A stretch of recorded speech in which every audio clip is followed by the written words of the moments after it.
All right, friends, we should be live here in just a moment. We are live on YouTube. We should be live on TikTok here momentarily. Give me just a moment to get TikTok set up. Welcome in, friends. Should be a lot of fun. We're doing a fan favorite here tonight. We all know what happens when this topic comes out. It's a tough topic for some people to deal with. It is not an easy topic for some.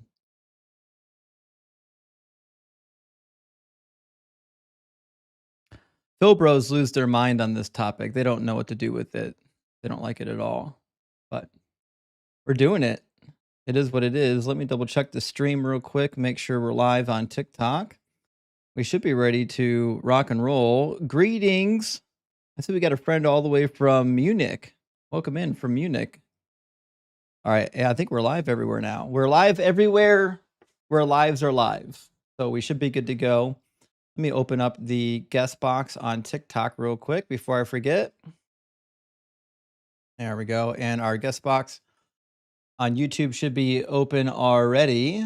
And let me grab just a couple of super chats while we're waiting for guests to load up.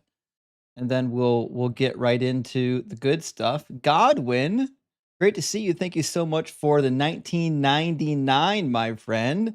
Godwin says, go buy a bottle of cracking gold on me. Cheers. Thank you for what you do. Best use of a seminary degree ever. Well, thank you so much, Godwin. And trust me when I tell you, I'm at the end of my current bottle of Kraken. So a new bottle is in short order. I'm going to be having to get a new one up in here pretty darn quick. I appreciate helping me to keep my Kraken fund supplied. Big W. And Zen, thank you so much for the $19.99 super chat. Zen says, did you say that you were thinking about putting a time limit, a clock on for Phil Bros? Yes. Hope you will keep thinking about that. Please be merciful and spare us from as much philosoph babble as possible. Rock hard for Zen, I will, I promise. We're not going to do philosoph babble endlessly. We're not going to do that. But yes, I'm working on that. I should have a clock integrated for that shortly. Thank you for being here. Thank you for being a member, and thank you for supporting. And John, thank you for the $9.99. John says, hey man, do you have a hand? I'm sorry. Do I have one more time? Hey man, do I have to hand in my atheist card if I'm a Saints fan? No, no, no. That's okay. That's okay. Also, what do you think about my idea that churches hand offering plates mid-service to guilt people into ponying up the dole? Yeah, that's true actually.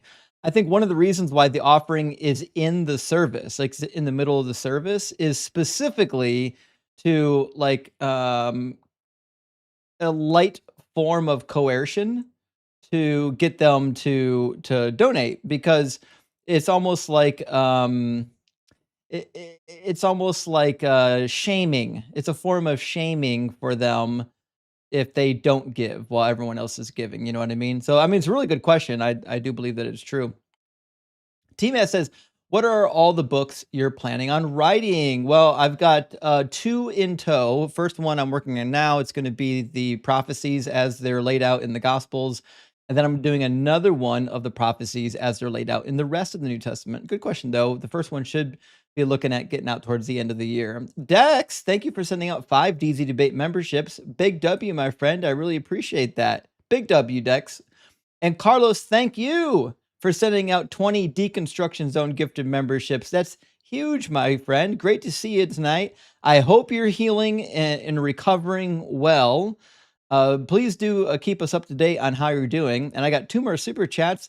Chambermaid says, this is for cheese sauce. I'm tired of seeing your raw dogging pretzels. Actually, I meant to get some dipping sauce for pretzels, and I just didn't get around to it. Tomorrow's Saturday. I'm not streaming tomorrow. Tomorrow, I will get some dipping sauce for the pretzels. And Lakes, thank you for the $10 super chat, says, are there any major differences between the Targums and the Peshitta? Just wondering, thanks. And yes, there are. There are a lot of differences in the Targums. The Targums are over the top with trying to translate things so that they sound more messianic. and I think the Peshitta doesn't take the same exact route. Now, you have to remember my edition of the Peshitta is in English, right? There's certainly could have been some borrowing. I don't read Syriac. So, any statements from me about the Syriac text is, from my experience by reading it in English. You know what I mean?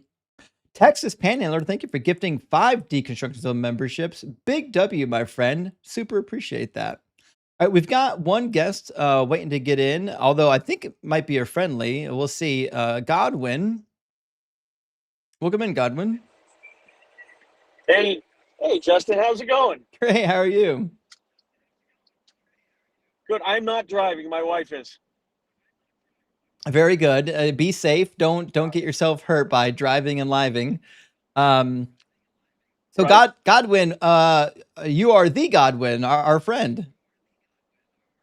I am. Yeah, I am. Nice to meet you. nice to meet you. I'll drink some Kraken just for you. I'm in. I will tonight.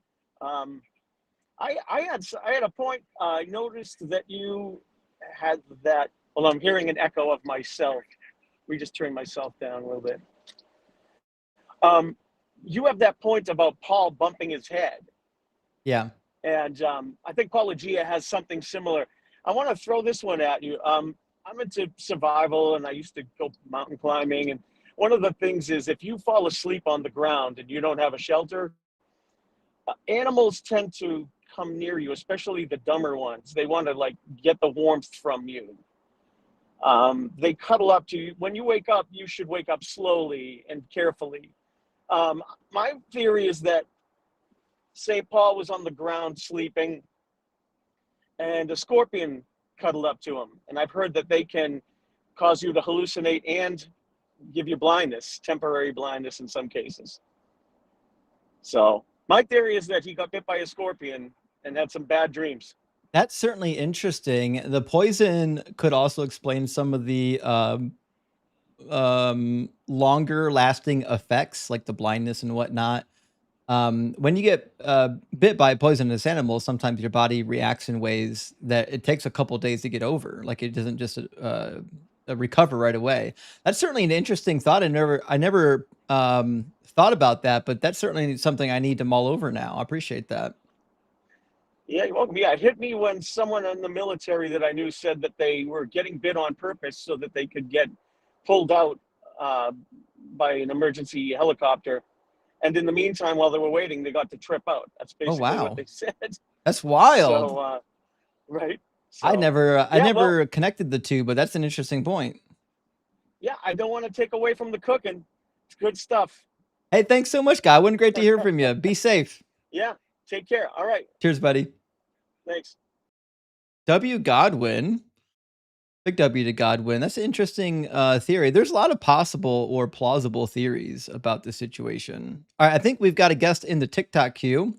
Let me grab the latest super chats. We'll get them in. Nightman, great to see you tonight. Welcome to the live stream. Nightman says, "Happy Friday, Justin. Happy Friday to you, my friend. Happy Friday to you." And our friend Dalton is in the house. The Bible guy says, "Ooh, my show is on." Dalton, welcome in. Great to see you, friend. And Hammond, thank you for the $10 super chat. Hammond says, "Hi, Justin. It's kind of ironic that a religion like Christianity got popular is a religion that doesn't care about this world or even having children. It's curious that it moderated those opinions." It actually isn't it really funny that like the there are huge factions of Christianity that swear that part of the doctrine is that you have to have kids, you have to care about others and or the planet, when none of that's actually in the book. According to the book, the world's about to end. You don't need to have kids. You don't have to care about the planet. The whole thing is going to get destroyed by fire. It's all useless, you know? Prepare for the end. The end is nigh, right? All right, let's get our first guest in here from TikTok. We've got AV with us. How you doing, AV? I'm doing well, Demon. How are you doing? Doing well. AV, do you have a name or do you prefer to be called AV? You can call me AV or the AV show. Woo, woo, woo. You know it. Now let's get this debate going, bro. Actually, I don't know it because I've never heard of you. So, what's your Hey, well, you're about to get to know me because you're about to get destroyed, bro. The AV, okay? So it's you're about to get destroyed. too soon to crash out. Muting me. You have the opportunity to have a real discussion Don't here. mute me. Don't be weak. Don't be weak. Every leftist is. Quit muting me, weak. Quit muting me. You're weak. He actually wants me to do this so he can claim false victory. He doesn't want to have a discussion. Let me know when you're ready to put your big boy pants on, okay? Let me know when you quit muting me. You're not muted right now. Okay, well, quit being scared and debate me. Quit running. What am I He's running a from? runner. He's a track star. He's a runner. So I don't know if you know this. Part of having a discussion with another human being is you can't just talk repetitively and uselessly. So are you capable of doing that? Yeah, but part of a discussion and debate is to quit muting. Quit hiding behind the mute button, brother. Part of a debate means that two people get to talk. And so what happens is when I get a guest in here that won't let me talk on my own live stream, that means I'm forced to mute them. I have no other choice. So you're feminine. I have no other. Feminine. I have no You're other. feminine. Do it right now. I have no other choice but to mute you You're because feminine, God. you're not actually interested in having a debate. What you're doing is trying to make sure that I can't talk because you're terrified of what I might say. So you could Feminine, got it. have a real discussion with me, He's or muting. I could just mute you the whole time. He's muting. Which one do you want to do? This is your champion. He mutes. Weak. He's Okay. weak. He mutes. Okay. Well, you can go cry about it somewhere else.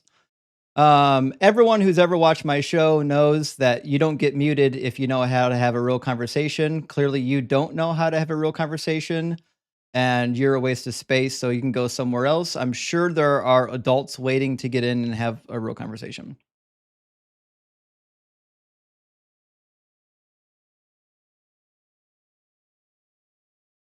He's going to go tell all of his friends that he cooked me. I'm sure of it.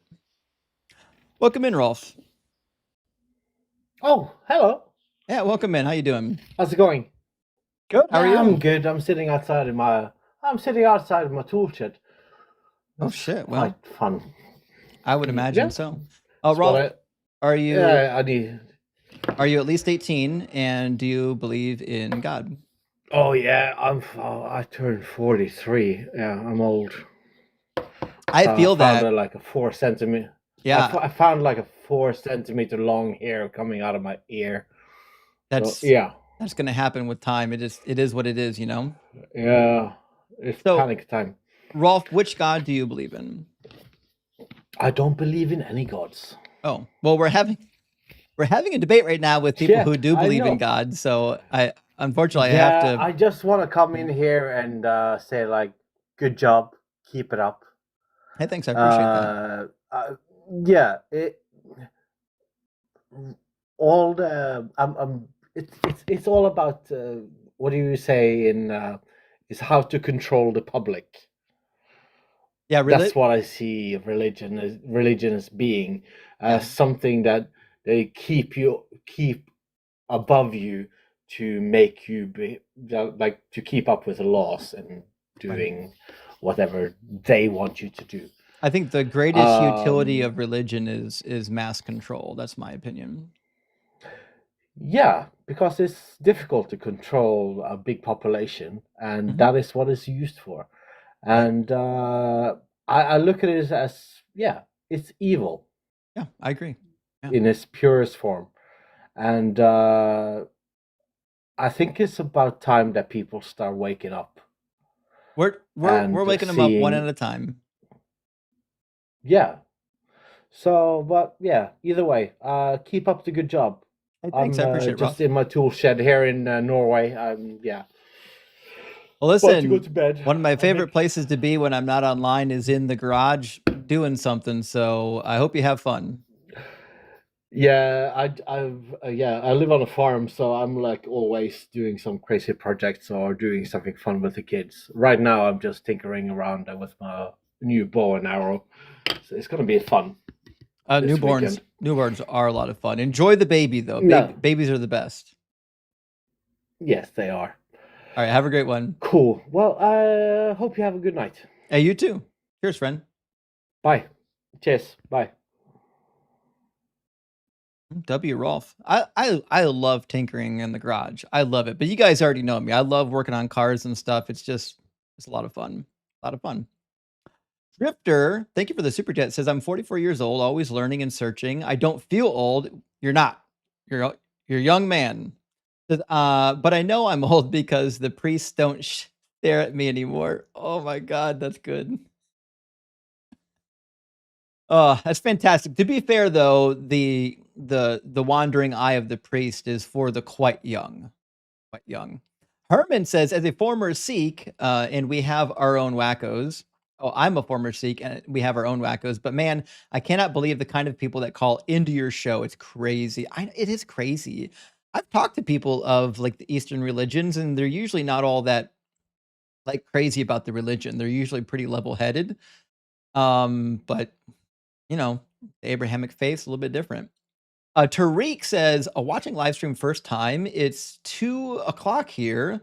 You are a great host on Atheist Experience. Well, thank you so much, Tariq. I appreciate that. I should be on the Atheist Experience again this weekend. I'll be hosting, so it should be a lot of fun. And last one for now from our friend Nightman. Thank you so much for the additional super chat. Says AV used to debate Parker and Dean all the time. He's a failed drama TikToker that will do anything for clout. He's a troglodyte. I believe that. He struck me as the type of guy that just wants to stir up trouble and not actually have a discussion, which is why he opens the conversation with insulting you and then trying to talk over you. That's a person that's just rage baiting. That's a legitimate rage baiter. And I'm not sure I'm not really here for that. Like if it's a fun rage bait, I can deal with it. But like if you just want to come up and yell and force me to yell back at you, it's not worth it. Okay. All right, we're gonna get Yugi in here, and then Trove, and then Patristic. It seems like that's the order. How you doing, Yugi? Hey, what's good, man? How you doing? Doing good. Thanks for asking. Yugi, are you at least 18? And do you believe in a god? Yes, I am definitely at least 18, and I would say I believe in the God of what is, the traditional 66 book canon Bible. Yeah. Right. So you're a Christian. Yeah, I'm okay with that label. Yeah. Okay. And do you believe that God is all good, partially good, or you don't know? I think he has a justification for what he does, is what I would say. You know, Right. I don't know if I could. Yeah, go ahead. Right. I mean, justification aside, I don't think answers the question of whether or not he's good. Right. So like from your point of view, Well, yeah. Can I meet you in the middle? Like, I don't maybe. have all the justifications for all he does, so I'm gonna be humble and say I can't say in an absolute sense because I don't see what God sees, Fair enough, or at right? least the God that I believe in. You know what I mean? Right. So I think the problem with like the God is good claim is it kind of ends up going down like one of two rabbit trails. I think the Okay. first rabbit trail that Christians want to go down is that God is good because he says so. But I don't see why that is the case. Like if God says he's good, I don't see why I'm obliged to believe that statement, Yeah, I agree with that. I agree with that. right? What's the other route that you hear though? Well, I think the other route that I hear is like some like philosophical route. Typically, well, like if God is God, then he must be perfect. If he's perfect, then he must be good. But like, I don't see how being a perfect being has anything to do with good with because a perfect Yeah. being could just decide that being evil was part of being perfect. Like he set the parameters. Okay. Can I offer an alternative that you might have not have heard? Sure. Okay. I think that God can do what we would understand as evils for a justified reason. So I'll give you like an analogy. It's not perfect, but I'll give you an analogy. So, for example, to a child, we are committing something brutal. They're crying, they're freaking out, but when we're giving them, let's say, a vaccine, right? But there's a perfectly justifiable reason for putting them through that pain. Now the child may not fully comprehend or understand that. Again, it's not a perfect analogy, but I'm trying to illustrate that. Like, I don't know if it's a historically held point, but that's kind of where I would like to take the conversation, that he could do what we would say is evil insofar as it's justified to certain people. I don't know if that No, puts no, anything no. on the table. So Yeah. first of all, what you're saying is probably obviously we've heard this, but it's one of the better um I don't know if response is the right way. So what you're describing is something called necessary evil, right? So this is where we Okay. start to make divisions on what we mean by bad or evil. So for Yeah. example, you would say like getting poked by the needle is the necessary evil. And this is where I Right. would say that I agree with you. I think there are some things that are bad, but they're necessary. Like we need them to get to Yeah. the end point. Now, that's a little bit of a concession. I mean, theoretically, if God created everything, then like the prick from the needle shouldn't have to be necessary because he should have just made you so that you couldn't get diseases. So like Right. there's a route you could do with that, but for the sake of our discussion, like I could just grant you that there are such things as necessary evil in the way that the world is created because he created the world with free will, and because we have free will sometimes we cause harm to others and so on and so forth, right? So Okay. but Okay. I would be concerned with all of the examples of unnecessary badness that God causes, and I'll give you an example in Leviticus Sure. 26. Yeah. Yeah. Go for it. So Can God, you remind me of it? Because I don't want to click away because sometimes my phone trips. no, I got it, I'll put it on the screen. So God is warning the Israelites what's going to happen to them if they don't follow His laws exactly, and He really wants them to follow the laws. Like He's going to punish them quite harshly if they don't. Yeah. Yeah. And part of the punishment, He says, "You shall." This is the punishment: you shall eat the flesh of your sons, and you will eat the flesh of your daughters. So He's talking about Yeah. Okay. in I remember this. Yeah. right in the siege, right? Yeah. Yeah. Yeah. Okay. I'm gonna let you finish the point though before I like jump in. Yeah. I Right. don't know if So that was it or. So, I mean, I think the question we have to ask ourselves with a passage like this is whether or not that type of a punishment is necessary, and what's it necessary for? Gotcha. Okay. Um, so here's what I would respond to that. Would you also agree that, this is part of the totality of what the Bible claims is the books of Moses, right? Like, which is from Genesis down to Deuteronomy, and that collectively it was taught to the Israelites, the Hebrews, before they crossed with Joshua. So before I make my point, I want to make sure like we agree on that or no. Yeah, that seems to be the point, right? This is before they go into the promised land, and God is already Gotcha. telling them that you guys are going to screw up really bad. And when you screw up, this is Yeah. what I'm going to do about it. Okay. Gotcha. In Deuteronomy, it talks about, he literally says like, I'm going to wipe you off the face of the earth. I'm going to do all these things, all these rancid, horrible things. But so here, I'm actually really curious what you think about this because I don't feel like a lot of people bring this up to you. So in Judges 2, when we start seeing this play out, the entire nation of Israel commits apostasy. They're worshiping other gods. They're doing whatever the heck they want to do. They completely ignore the law of Moses. But God doesn't punish them the way that he's prescribing in the Torah. Why do you think that is? Because my answer would be that those seem to be warnings and fence laws, not that they're dogmatically going to be issued the way that it's stated. Just like a law that we know now, right? There's a maximum sentence, a minimum sentence, and some things can be discretionary. That's how I read the Torah, but I'm curious what you think. Right. So you're saying they're empty threats. More like warnings. They could be true, but it doesn't necessitate to be the case always, right? So if you tell someone, if you don't back away, I'm going to hurt you, right? Doesn't mean that you're going to always do it. And I don't think it makes it empty. It just depends on what that person does after. Right. So, but the problem we have is in the Bible, God does follow through on the threat. But why didn't he wipe out Israel in Judges 2 then? Because obviously he wasn't serious about that particular threat. The same reason why he didn't wipe them out in Exodus 32. In Exodus 32, he threatens to do the same thing. But what we do know is that this promise does come true. We read in Lamentations during the siege of Jerusalem that this is what happened. The hands of compassionate women boiled their own children, and they became their food in the destruction of my people. Sorry about that. Somebody waved me down. I didn't hear what you said. You mind not repeating that last part? I apologize. Yeah, it says, the hands of compassionate women have boiled their own children, and they became their food in the destruction of my people. And where was this at? This was in Genesis, right? This is in Lamentations.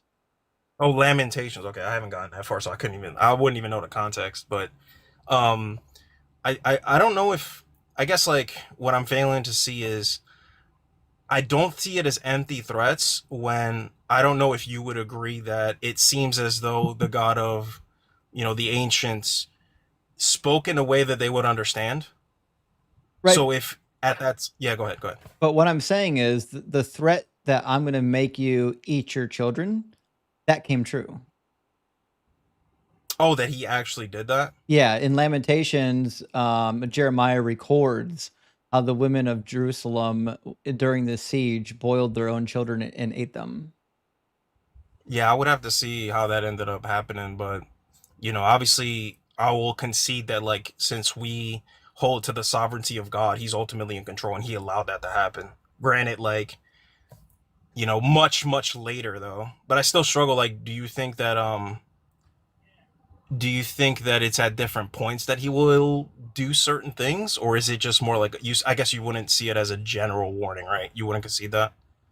Well, personally, I think Leviticus 26 is written like in post after the Babylonian exile, um, putting threats Oh, on okay. So God's you hold like mouth. the documentarian view, is that what it's called? Yeah, and I think Like, one of the okay. reasons why that threat is in there is because that's what they actually experienced, and when we go to Lamentations, we read that that is what they actually experienced, right? So, the reality is, I think when it comes to God's threats, I think there's kind of 2 problems. One is sometimes they come true and they're kinda horrific, and number 2 Yeah. is if they don't come true, that just means God's lying. God's saying things are gonna happen that aren't gonna happen, and the Bible clearly says that all of God's words will come to pass. So you don't think it's a possibility of this being some sort of fence law, like, for example, like the warning of stoning children who disobey parents? There's no recording of it actually happened. More, it's prescribed to kind of like be a whoa, like you don't want to do that. Let me give you an example real quick, and then I'm gonna let you. I don't want to like ramble on, but like in where I live in Pennsylvania, right? They really, really, really increased the penalty for not buckling your child in a car, right? It's almost like it's actually kind of absurd. But the idea is that things were so bad in PA where people were just kind of not, they were neglecting securely fastening their children, that they've upped it in order to kind of like make it clear that this will be a dire punishment if you don't follow it. You don't see that being a possibility at all? No, I don't think so. And we do have rabbinic writings, like some of these commands that people will say, well, it's not recorded in the Bible, so it didn't happen. But like we can find it being recorded as happening in the Talmud. Like we know that the Jews were doing it, right? And I don't think I don't think it's a fair position to hold that like just because something wasn't recorded in the Bible that it never happened. I don't Yeah, I don't want to make an argument from silence. I'm only just kind of positing a explanation, because if you're saying like, well, God said this and then he does it in this part of scripture, but then I gave you an example of God saying he's going to eliminate the Hebrews Mhm, completely out of existence, but then he doesn't in Judges 2. mhm. I think that gives wiggle room at least to the idea that these laws seem to be at least discretionary. I think we can agree on that, right? Like they seem discretionary. Right, but that's what I'm saying. Like, if God is giving discretionary laws that he doesn't intend to follow through on, like he's saying, if you do this, I will do this, and then he doesn't do it, that puts God at odds with his own words. Because he says in Numbers 23:19 and 1 Samuel 15:29 that God can't lie. When he says it's going to happen, it's going to happen. Yeah, I get what you mean. To an extent, I would only push back with Deuteronomy 1, where he talks about how, there are judges appointed for certain parts of Israel, and there seems to be cases that need to be brought up. Some cases can be more complicated than others, and so the I don't buy necessarily that the Torah was as dogmatic as like maybe we read it to be. You know what I mean? There seems to be cases. I think, and I But could be wrong to give the reference. It's Deuteronomy 1. I think it's from verses 12 to 16 or 17, where he talks about different judges being appointed for different cases. And if it's too complicated, you bring it to God and God will give the judgment. yes, that's also So in then it's like, Deuteronomy. So, but yeah, I don't think that answers the point that I raised, which is if which is God is what? telling you that I'm going to punish you if you do something, right? If God says I'm going to do something if you do this, and then they do it, and then he doesn't follow through, that means God said things that aren't true. Unless, well, yeah, I guess going back to the original point then, I would say that he has a justification, whether explicitly told or not. We would have to kind of speculate, depending on the text, though. You know what Right. I mean? But if God Yeah. says things that are untrue, that means he's contradicting himself because he says elsewhere that he can't say things that are untrue. Again, if there's no justification, I'll agree with that. Like if it's arbitrary and we have no reason and we can't like safely deduce any possible reason, sure, I'm down to grant that. But I think if the laws are discretionary, I'm okay with saying it's, there could be justifications for why he doesn't, let's say, punish certain people and others. So Well, the especially discretionary nature yeah, of the right. laws is irrelevant to what I'm saying. What I'm saying is if God tells you he's going to do something and then he doesn't do it, that makes him a liar. 1 Samuel 15:29 says, "The glory of Israel will not deceive or change his mind, for he is not immortal that he should change his mind." This is a God that does the things that he says he's going to do. Not a single Yeah, you word of said God is going to fall to the ground. yeah, you said this is but I guess this for Samuel 15. This is in reference to his declaration of getting vengeance against the Amalekites, right? Mhm. Yeah, I'm not a fundamentalist, so I'm not gonna read it that way. You know what I mean? So the words just don't mean what they mean? Not always, yeah. Where it depends on the context. So when it says that God doesn't change his mind, it just doesn't mean that. It's so I think that is applicable to his covenants or his declarations, but not always, not for the law. Obviously not. I'm Okay. okay with granting that the law is discretionary, but his covenant promises no. Okay, so then God's just not all knowing then. Well, what does covenants have to do with being all knowing? The covenants has nothing to do with all knowingness. All knowingness is negated once you say that God can change his mind. All knowing beings can't change their mind. That's the part that maybe I'm not understanding. So when you make like you don't think that yeah, you lost me, brother. Hold on. Let me go back. I'm saying when it comes to the law, that's discretionary. When it comes to covenants, it's unchanging. Now, what was your response again? Maybe I missed it. All knowing beings cannot change their minds. Oh, you think he's like limited because he's got these attributes, he can't like discretionarily change punishments? You don't think God can do that? No, what I'm saying is an all knowing being Yeah. cannot change their mind. If an all knowing So once being, they say something, they have to follow through. yeah, if an all knowing being says they're going to do something and they don't do it, then either they're lying or they're not all knowing. Or you don't think that there's a possibility of different ways of speaking to elicit some sort of reaction, It would like still be a lie. locutionary and well, so you don't think that people can speak in a certain way, like locutionary and illocutionary? It would still be a lie. I guess we just disagree on that. So okay, I get where you're coming from, though. But I That's just absolutely a can see definition how of a you lie, can though. lie If somebody says, I'm going to do something, and then they don't do it, that's called a lie. without a justification. I agree. No, justification is irrelevant. If you don't do it, it is a lie. Okay, so if I say, I know I get what you're saying, but I don't think maybe you're not hearing me out at all. I Like do. if I say, I just disagree. It doesn't okay, matter if you have a okay, reason for it. I know, but I get you. But here's maybe I'm failing to understand because if someone says like, "Hey, I'm on my way to work," you find out they don't go to work. You can't accuse them of a liar unless they give you a justification why they didn't make it. You can't Are just they all say, "Well, you're a knowing? liar. You didn't go to work." Are they all knowing? Well, I don't understand what that would make a difference. Because if you're an all knowing being and you're on your way to work and you know that you won't make it there, then saying I'm going to work is useless. You know you're not going to work, you're going somewhere else. But if you're a perfect being and you're trying to relate to fallible creatures, you got to communicate in a way that they would understand. So like I guess you're okay, I get what you're saying. You're saying like because he's all knowing, that therefore necessitates that he can only speak a very specific way, right? Because he's all knowing, whenever he says anything about the future, he can't be wrong about it. An all knowing being can't be wrong about what happens in the future. Yeah, I get what you're saying. Yeah, that I guess this is where we disagree. You're saying like he has to speak a certain way to illustrate, I didn't say that. you know. Well, that's what then explain it to me because I'm not getting what you're trying to imply here. I will try again. Yeah. Can an all knowing being be wrong when it says things are going to happen in the future?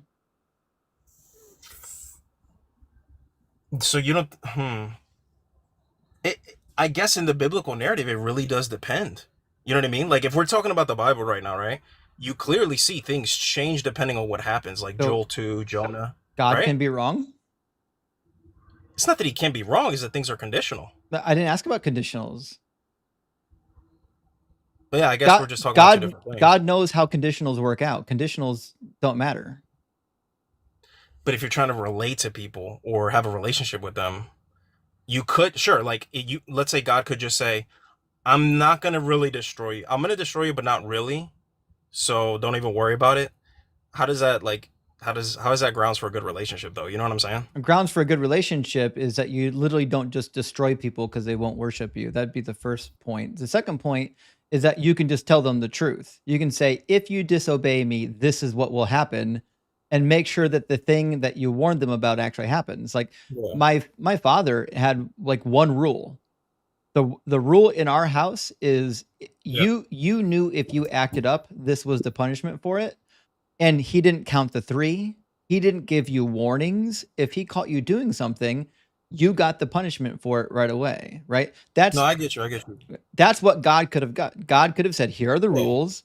You disobey, you receive the punishments. I don't count the 3, I don't give warnings, and I don't change my mind." Yeah, that's what he did in Genesis. But like, if your dad told you, you know, I know everything that you're going to do, exactly how you're going to do it, and I'm just gonna punish you. Like, you don't think that that's a little strange of a relationship to have, though? No. Being honest? No, I think being honest is a good relationship. No, I agree about being honest, but I also would disagree with that method of being like, if God just said, I know absolutely everything you're gonna do. I'm not going to give you any chance to show genuine, like, let's say, repentance or I didn't say that. genuine sorrow about what you did. I'm just going to tell you how to feel. Like, it doesn't work that way, you I know? didn't say At any least of not for that. me. I have no idea where you got any of that information from. I didn't say anything like that. Well, that would be the conclusion if you're No. saying to you, honesty would be God. Yeah, go ahead. What I'm saying is God should be honest about what he's going to do. That's it. That's all I'm saying. If God just says, if you act up, these are the ramifications, and then he gave you the ramifications, that would be God being honest. If God says, if you act up, here are the ramifications, and then he doesn't do it, that's God being dishonest. Or there's a justification where God is speaking in a way that they would understand. Justification doesn't mean anything. It's irrelevant. God can talk in a way that human beings understand. He created the mind of humans. He created speech. He's the one that decided how good human understanding would be. Yeah, especially at that time, yeah. It's like, especially the way that covenants were done and how things seem to be hyperbolic. I don't really see how that's an issue. I don't know. Maybe we're just not seeing it. Yeah. It's not hyperbolic. Those are justifications you have to put on the text because you don't like what it says. Well, but no, I'm not putting anything on the text. We just read that he was going to do, like again, in Deuteronomy, the final covenant before they cross, he says he's going to wipe them out completely. They completely disregard the Torah and Judges too, but he doesn't. So give me the like passage. you said, yeah, well, you don't mind if I switch over to my phone real quick so I can show you what I'm talking about? Go ahead. Yeah, give me 1 second. I'm going to go to Deuteronomy and then I'll give you the one in Judges. Hold on.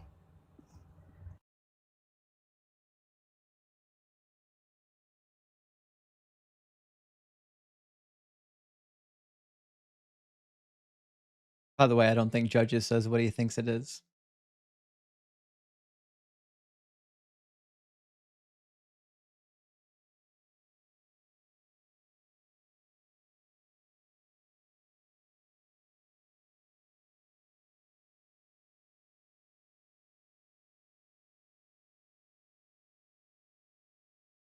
First part of my argument is in Deuteronomy 28, the blessings and the curses. Yeah, I'm very In the familiar. curses of disobeying, he talks about, completely destroying them. Let me give you the exact verse. Hold on. It talks about bringing them to destruction down in 63. I don't think. Verse 20 and 21. All right, what's the verse? Deuteronomy 28, verse 20 and 21. 28 and 21? No, 20 and 21. 20 and Okay. 21. Yeah. Like chapter 28, verse 20 and 21. Yeah. It says, the Lord will send upon you disaster, panic, and frustration in everything you attempt to do until you are destroyed and quickly perish on account of the evil of your deeds with which you have forsaken me. The Lord will make the pestilence cling to you until it has consumed you off the land that you are entering to possess. So you're adding to the text that every single one of them is going to die. Because if you keep reading, that's what it says. it doesn't say that. If you keep reading in chapter 30, that's clearly not the case. Because in chapter 30, he tells them what's going to happen with who's left over. In chapter 30? Yeah. So which one's true then in your view? They're both true. You can bring disaster on a people group without destroying every last one of them.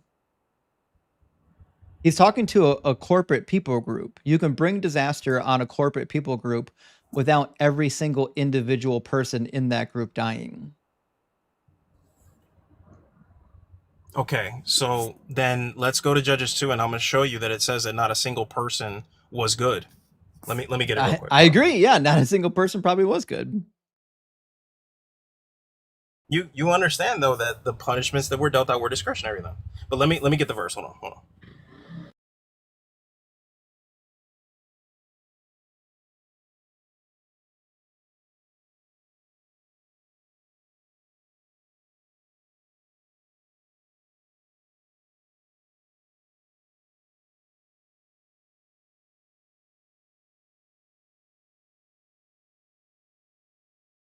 Going to be 10, 11, and 12. I don't have any indication that this is just a few people. We could disagree, but I don't know. Let me see what you think. Yeah. So this is referring to the generation of people that were in the desert. This is Joshua giving the account. He says that whole generation was gathered to their ancestors, and another generation grew up after them, because remember they were cursed to wander for 40 years. A generation who did not know the Lord or the work that he had done for Israel. Then the Israelites did what was evil in the sight of the Lord and served the Baals, and they abandoned the Lord, the God of their ancestors, who had brought them out of the land of Egypt. They followed other gods from among the gods of the people who were around them and bowed down to them, and they provoked the Lord to anger, and they abandoned the Lord and served Baal and the Astartes. So the anger of the Lord was kindled against Israel. He gave them over to plunderers who plundered them. He sold them into the power of the enemies all around, so that they could no longer withstand their enemies. Whenever they marched out, the hand of the Lord was against them to bring misfortune, as the Lord warned them and sworn to them, and they were in great distress. Then the Lord raised up judges. Yep. So that's what I mean. Like, where's the problem? He did. Say again. God did, in nowhere in here did God threaten to destroy every last one of them. No, I'm saying in the totality of the narrative, this is prior. So Deuteronomy was before they crossed. Deuteronomy doesn't say that they're going to be completely annihilated. I'm looking for the verse that says God is going to wipe out every single one of them. Okay, but I'm saying, okay, let me be very clear. If the punishments are necessary, like they need to be done in order for God to not be a liar, he would have had to kill every single one of Israelite according to Judges 2, right? No. Because they all served the other gods. No. He would not have to? No. So you're agreeing with me? No, I'm not agreeing with you. I'm saying doesn't make you a liar, right? No, I'm saying that you're putting stuff in the text that isn't there. Show me the passage that says God is going to kill every single Israelite for their disobedience. I'm still waiting for it. That's what you were supposed to show me 2 verses ago. I'm only illustrating that he doesn't necessarily kill people, let's say, for committing idolatry. It's discretionary. That's all I'm trying to posit. That's it. Literally nothing you have said so far demonstrates the validity of your point up to now. What we're talking about is whether or not God has to or should follow through on his threats. And so far, he seems to follow through on his threats, except for Exodus 32. In Exodus 32, he threatens to wipe out the Israelites and then changes his mind according to the text, which draws an adorable contradiction, one of my favorite contradictions in the Bible, because he can't change his mind because he's all-knowing. Yeah, we just disagree on what that means. That's all I'm saying. You have a certain view of it. I don't. No, we don't disagree on what it means. The text itself says he changed his mind. No, I know that, but in what way that is, again, I talked about this earlier, locutionary, illocutionary. I don't think it's a problem. Doesn't actually get you anywhere. The question is, did he change his mind or not? Insofar as his relations to humans, sure. That's not a problem. Okay, so God can change his mind? In his relationships with us, sure. Because again, can God change his mind? I don't. Can you really explain what you mean by that? Can an all-knowing being change its mind? In terms of his relationships with us, I don't have a In problem terms with that of language. what it thinks. That's what it means to change your mind. He didn't say change the Israelites. It says God changed his mind. Yeah, okay. I don't Okay. have a problem with the way that it's worded there. What's Can wrong an, with that? can an all-knowing being change their mind? Clearly, that's what the text shows. Yeah. Clearly What's wrong with not. that? Because if you're all-knowing, you can't change what you think about the future. Okay. But what's I don't get where you're getting at with this. Are you saying that that's a contradiction? So he has to either yeah, I'm too dumb to understand.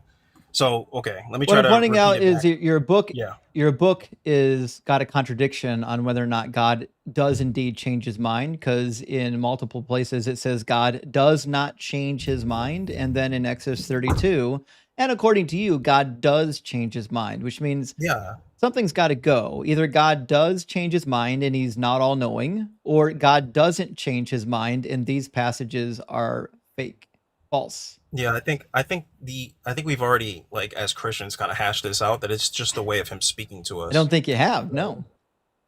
I mean, we've been doing it since antiquity, bro. Like, I don't know what else to tell So, you. so then God says things that are untrue. Insofar as we can understand them, Can you? like, even if I grant that, like, let's say What? okay, I get what you're saying. What can you Go not ahead. understand about God won't change his mind or will change his mind? I don't understand why our understanding has anything to do with God being able to change his mind. You Oh, it understand has the everything. passage. Do you understand this passage when it says God changed his mind? Yeah, of course I do. Okay, if it said God did it change, I'm sorry, if it said God did not change his mind, could you understand that? Of course. Okay. So our understanding is more than capable of understanding if something can or cannot change his mind. That's not beyond us. We can do calculus. We've been doing calculus since like the Akkadian age. So we can understand if an all-knowing entity can change its mind. That's not something we need divine revelation for. The reality is the Bible Yeah. just said things that are contradictory. No, I just don't think that well, I believe it was Moses that wrote it, but let me use the argument that you said it's post Babylonian authors, you said? Well, no matter when you think it was written, it certainly isn't written by Okay. Moses. That's Okay, ridiculous. gotcha. So what I'm saying, I don't buy that Moses is trying to be a theologian and, like, hash out how exactly that mechanically works. Did It's God just dictate this to I think that Moses? argument's underwhelming. Did You know what I Moses mean? write down what God wanted him to? Of course, yeah, in a way that they would understand, though. Oh, again, we have already addressed it. Human beings Yeah, I know. are capable of understanding the word not and do. Yeah, but Exodus isn't a theologically dense book. It's a I didn't narrative, say right? anything about theology. If it Exactly. says something that's untrue, it's untrue. In Exodus 32, when it says the Lord changed his mind, if God is not capable of changing his mind, then you can just say God doesn't change his mind. And it says that, right? We have two clear texts. One says God does not change his mind, and one that says God did change his mind. It's a simple contradiction. Our understanding is more than capable of grasping this. Yeah, I think I get your view. I just think that, you know what I mean, like, we're just that's our crossroads, because I just read Honesty. the text. Honesty is Yeah, our obviously, yeah. crossroad. I'm not like a fundamentalist, dude. Like, I don't Yeah. just read the text and go, there, it says what it says, and that's it. Like, there's theology, Right. there's Yeah. One of us is information honest and one behind of it. us not. That's fine. That's fine. You can call me dishonest, but you know what I mean? There's years of theology behind this, dude. I know that's why I'm pointing it Yeah. out. Yeah, I'm not a fundamentalist. I mean, I, but I get I what you're never said you were. Either the text is true or it's not. saying. I don't read it like that. Like, I All don't right, read so- the Torah to say, oh, go ahead. So let's actually finish the initial discussion, which is, do you think sure, it's sure. good for God to have his children cannibalized for their sins? Whoa. Okay, let me make it clear. Do I think that that whole thing is good? No, and even I have my struggles with understanding why God would put us through such punishments. But granted, like my initial argument was if he has the justification for it. The question is why? I didn't What would ask about justify such a thing? justifications. I'm asking, was it good? That's Now, my, but that was my argument initially. it I gave seems to you. We me talked about the that first you two know that routes, and I it's gave you a not third. good, and now you're trying to say, well, there must be a justification for it, right? What's the I'm not saying there justification? must be. I'm saying that's the route that I take. I don't Obviously, know the you justification. have It to. could be You're a bad. Christian. You have to say that there was a I don't have to justification. do anything. I can think for myself, dude. No, you can't because you believe God is all good. When did I say that? My initial You argument was you depending literally on the started the justification. conversation. The first thing you said when I came in is I asked you about your view on God, whether he was all good, partially good, or you don't know, and you said he was all good. Maybe okay. Well, I'm gonna let it go there. I'm gonna go back and I'm gonna check if I really I said mean, that because I'm almost positive I said depending on the you're justification. welcome to Can you correct go back now? yourself. Is God all good or not? What do you mean? Wait, say that one more time. I'm sorry. Is God all good or not? Insofar as what I can tell, yeah, he has a justified, reason of being good. Yeah. Okay, so everything God does is good, right?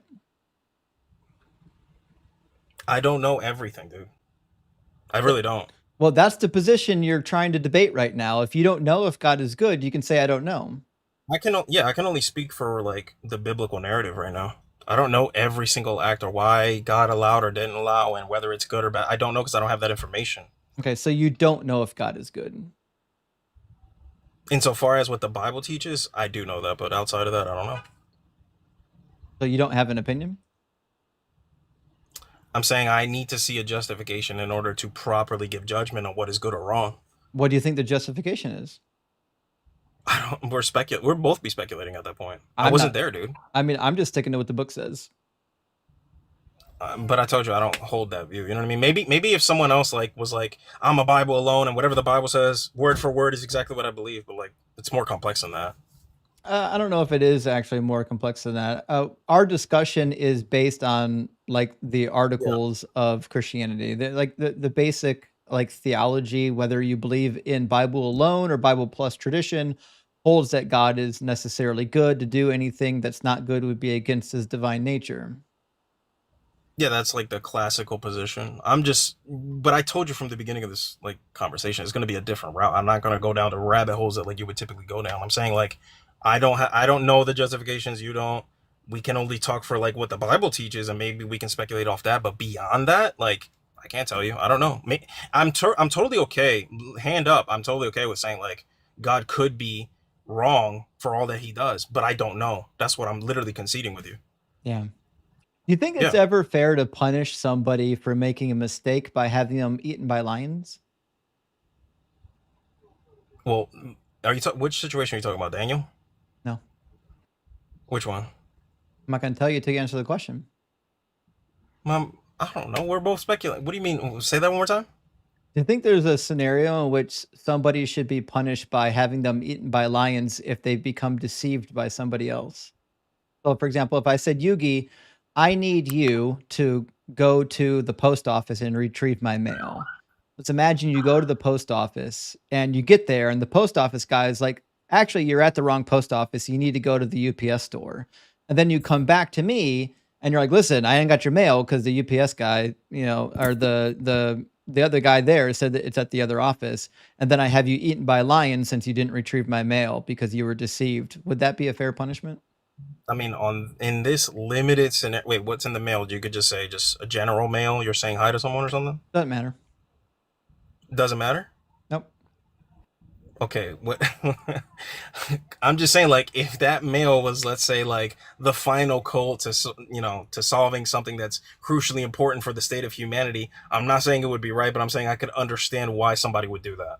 Okay. So if I Yeah, sent you to get my mail and there was something really important in my mail, and you got to like the critical. then you got to the post office and the guy at the post office is like, "Hey, his mail's not actually here," and you left empty-handed, you'd be okay with being eaten by lions?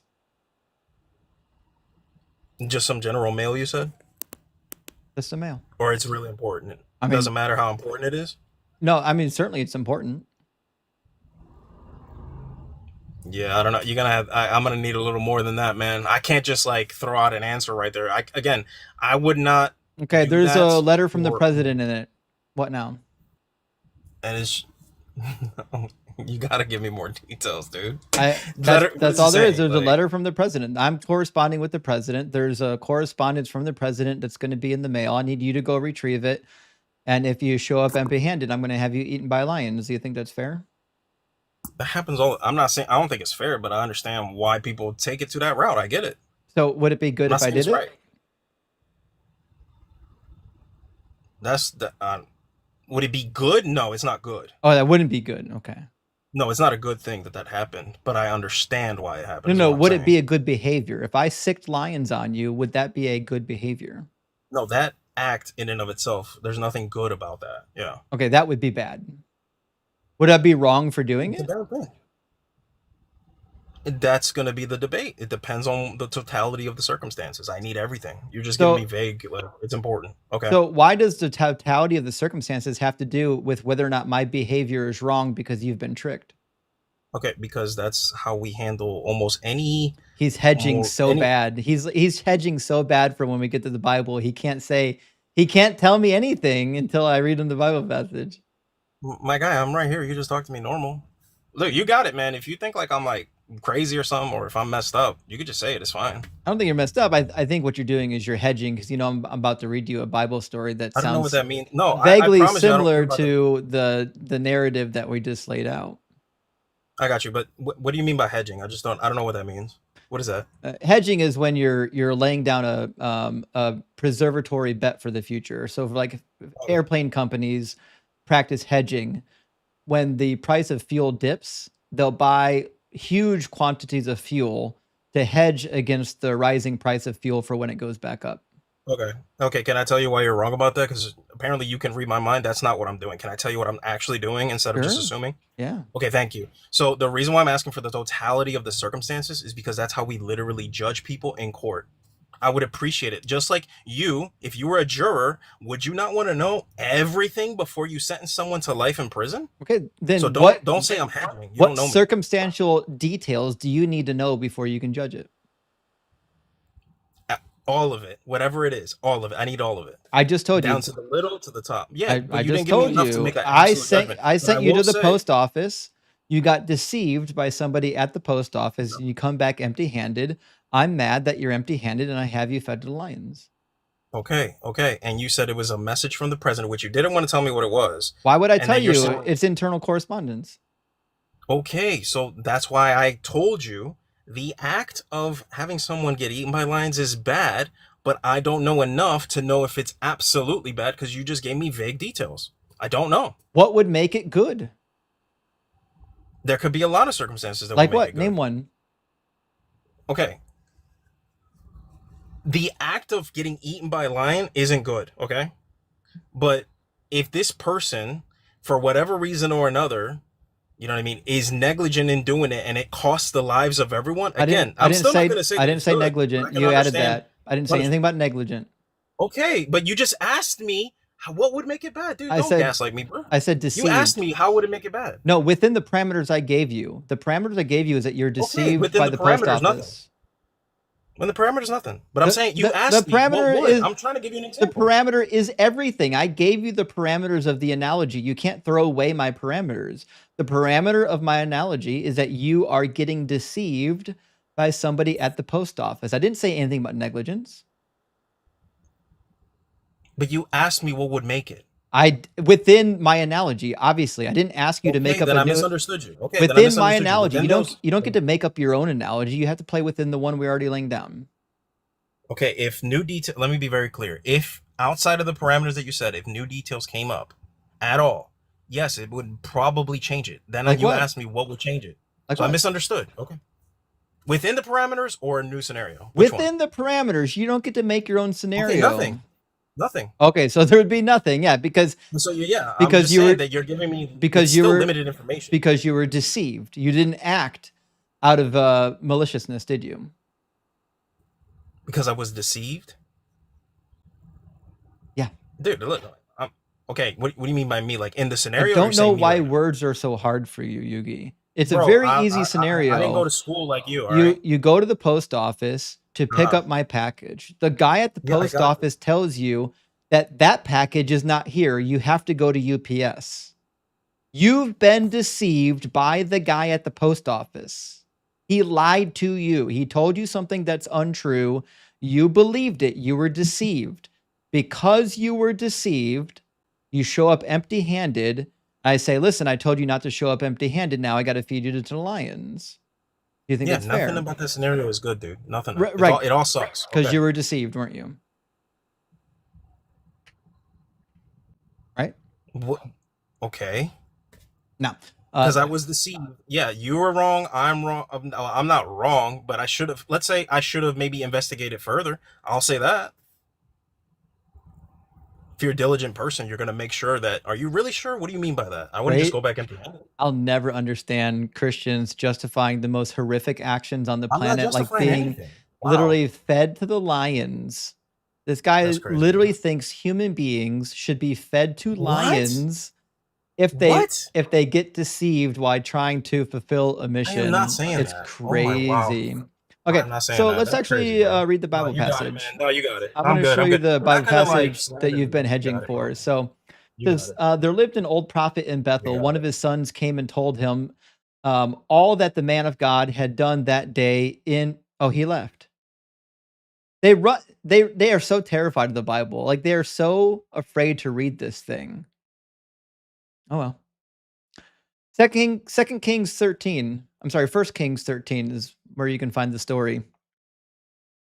Yeah, I would have ran too. I wouldn't read the Bible. Oh well. Dalton, thank you for the $5 super chat. It says, "Oh, my show is on." I think you super chatted twice, but thank you, my friend. And Gaius Husky says, "I can't understand grape in the Bible because of my limited knowledge equals self-gaslighting and excuses for evil.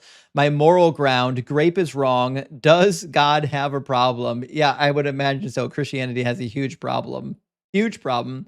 And Hammond says, "Guy says you have feminine energy, but is emotional at a thing he probably thinks is feminine or but is emotional, a thing that he probably thinks is feminine." Couldn't agree more. That first guy was really up in his fifis, not a really masculine trait, but I would argue that real men do have emotions. Angry Amalekite Infant says Galatians 2:11, Paul rebukes Peter for being Jew to the Jews, Gentiles to the Gentiles, even calls Peter a hypocrite. Porphyry noticed this problem in the 2nd century. Hat tip.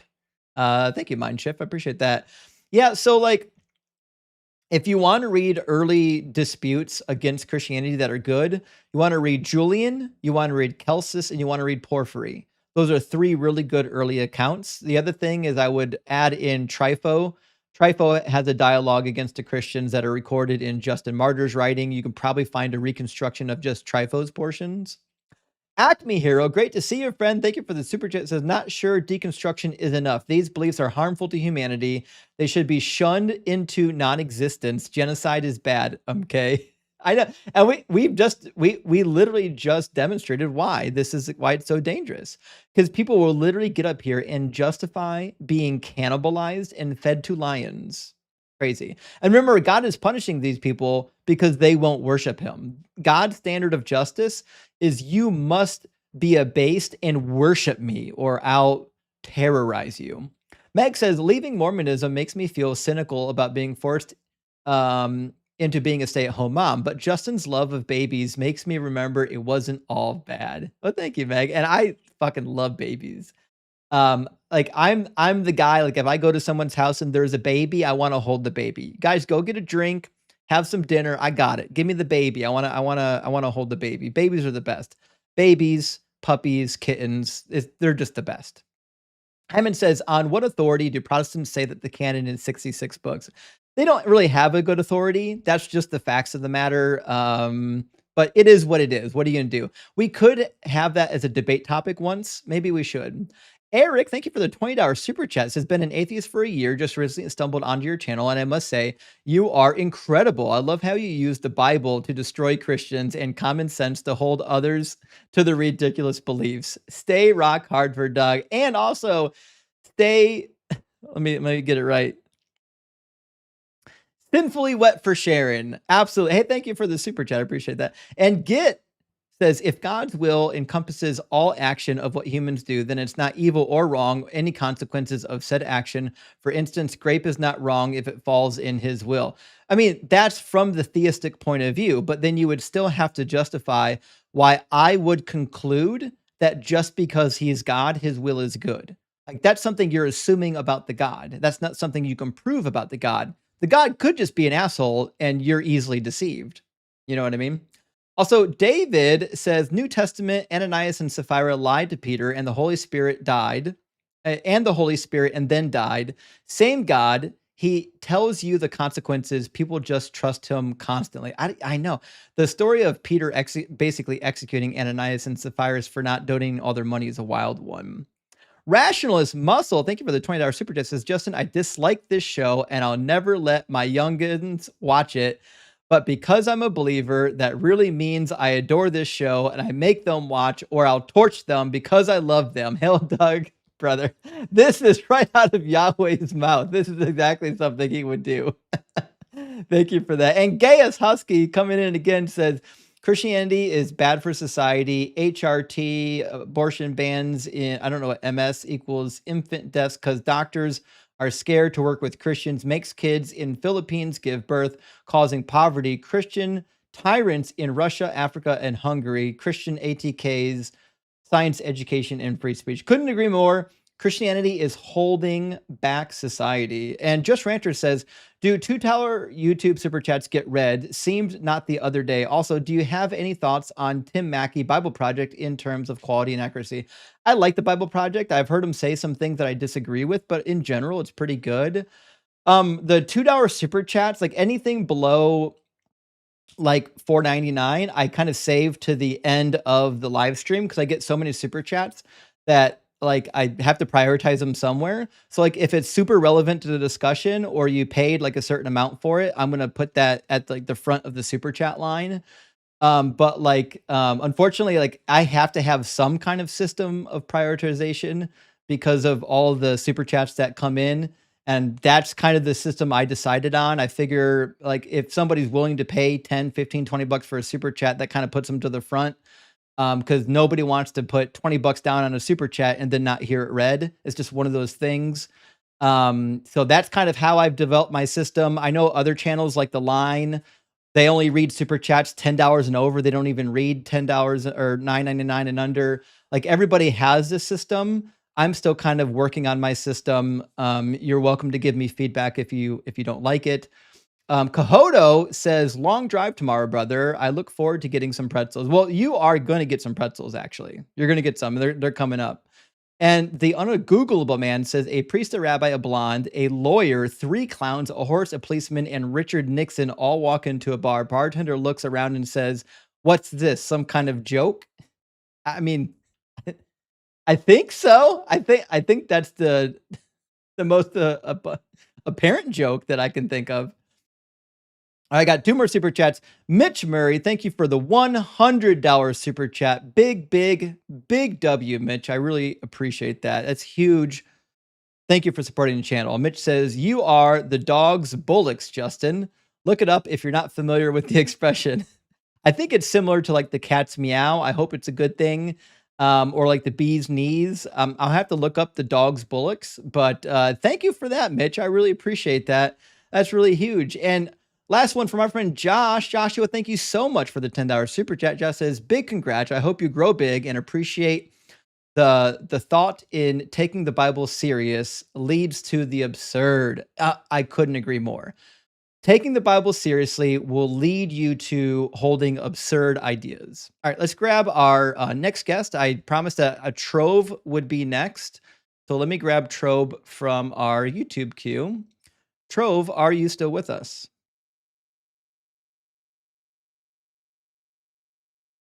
Trove?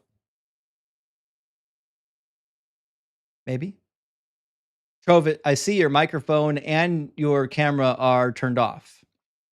You may or may not still be with us. Let me see if you... I mean, it shows you got Bluetooth headphones in, so I assume you can hear me. If you got Bluetooth headphones in, I don't know why you're not here. All right. Well, I'll drop you down. Come back if you want to get up into the conversation. Welcome anytime. I think patristic was next, so let's grab the true patristic path.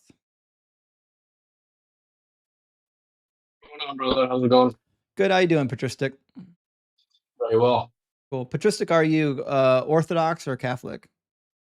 I'm Orthodox. Cool. And are you at least 18? Yes, sir. Cool. And do you Pleasure to believe? speak to you, by the way. What's that? Love the show. I said a pleasure to speak to you, by the way. I love the show. It's actually quite entertaining. Thanks. I appreciate that.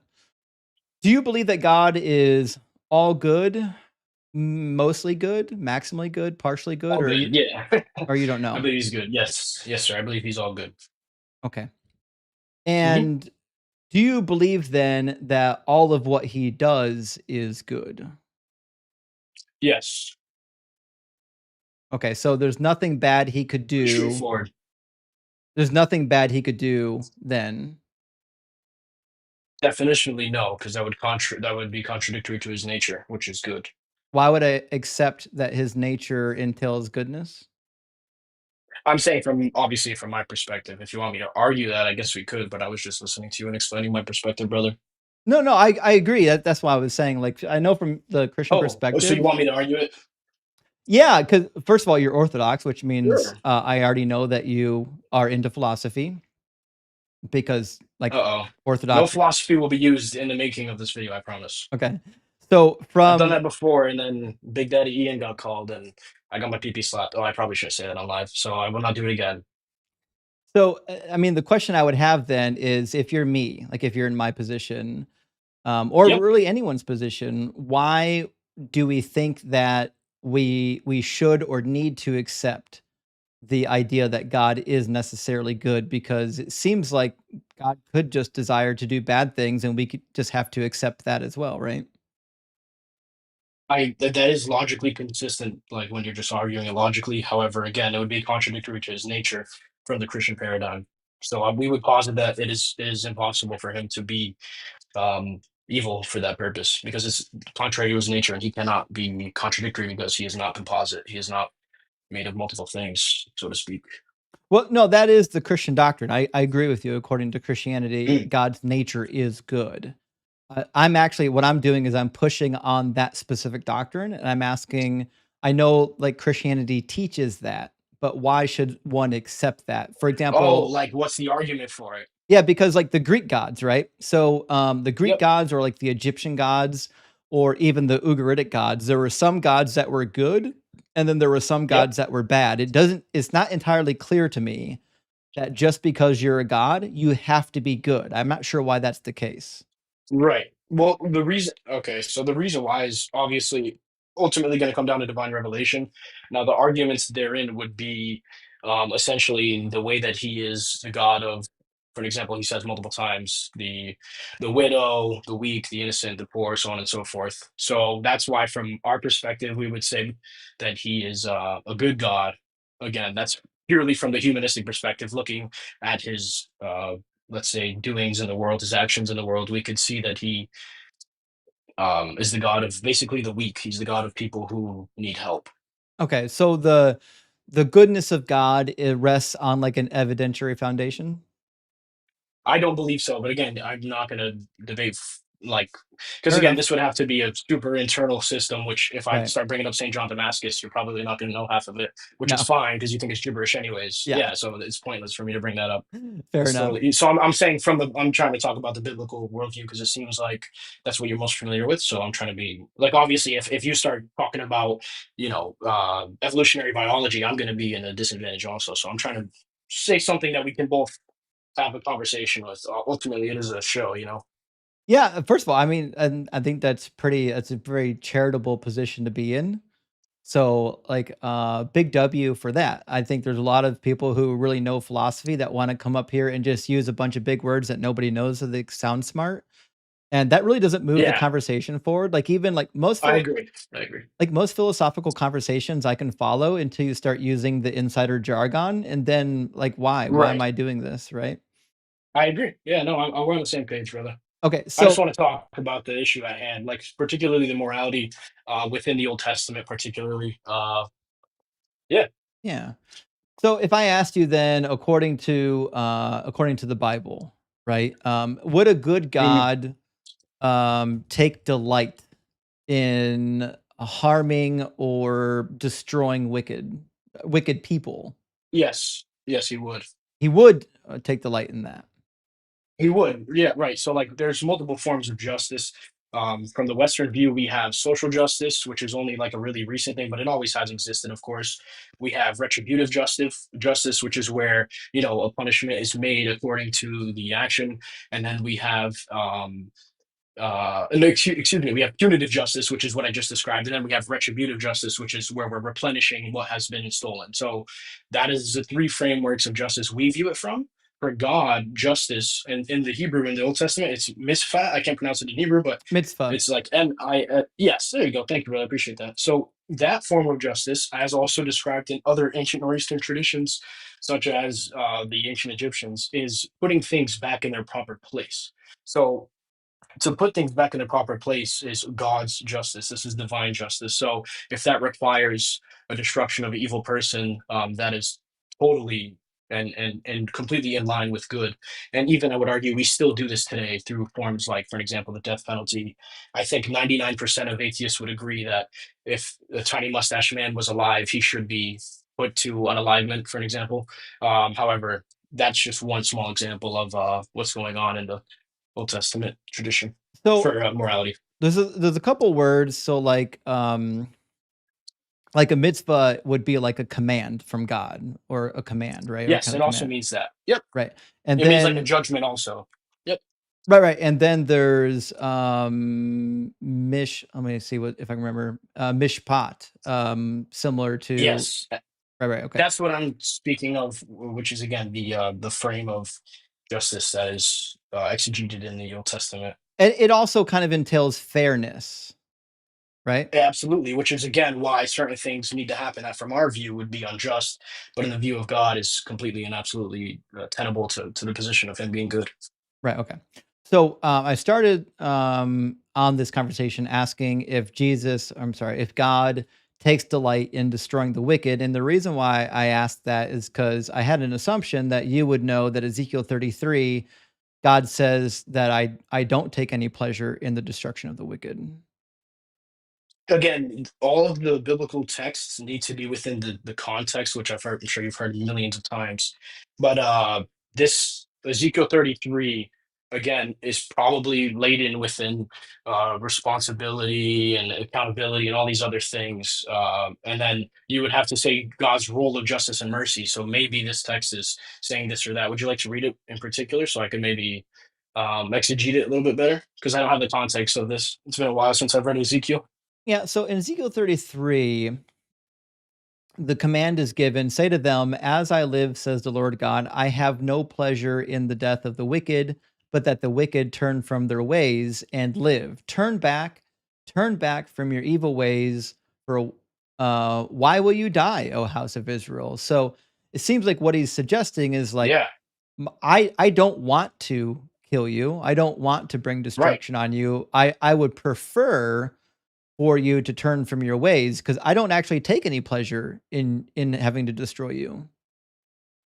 Meaning, okay, so this is a great example of how we can further dissect what these words actually mean, because everything is theory laden, right? So when I say pleasure in the context of God takes pleasure in punishing people, meaning that he obviously wants things to go back in its proper orientation, its proper justice, right?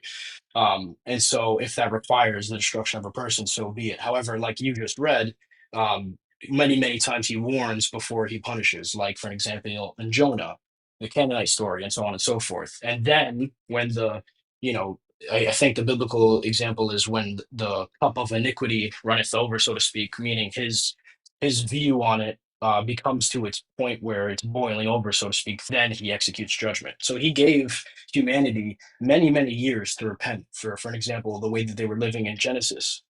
But yet they didn't, and so then he punished them. And in that scenario, he would take pleasure in it, not in the sense of euphoric, humanistic, anthropomorphizing pleasure. Again, we have to understand that God is outside of categories, but for the sake of speaking, we have to utilize these human categories to try to explain him a little bit better. Sure. So Ezekiel 33 seems to be indicating that when God has to destroy people, he does it because he has to, not because he takes pleasure in it. Again, God is not obligated to anything because God is the obligator. God is outside of categories. He's the transcendental one that holds all things together. So God doesn't have to punish people, but it is in his will that it is just to punish people. Again, it's not desired, it's not preferred, but it is necessary sometimes. And again, the punishment, and this is a really, really big point that I don't hear many Christians talk about, is that God's punishment of the wicked is mercy to the victims. Like that's ultimately what's going on in the punishment. It's not just arbitrary, angry God, let me kill this guy. It's like, no, this guy has been raping and unaliving XYZ people. Now he deserves punishment so the other future victims can receive mercy. That's what the Old Testament phrases it as multiple times. Yeah, but does God take pleasure in bringing the wicked to ruin? Again, yes, in context of already having had given them an opportunity to repent.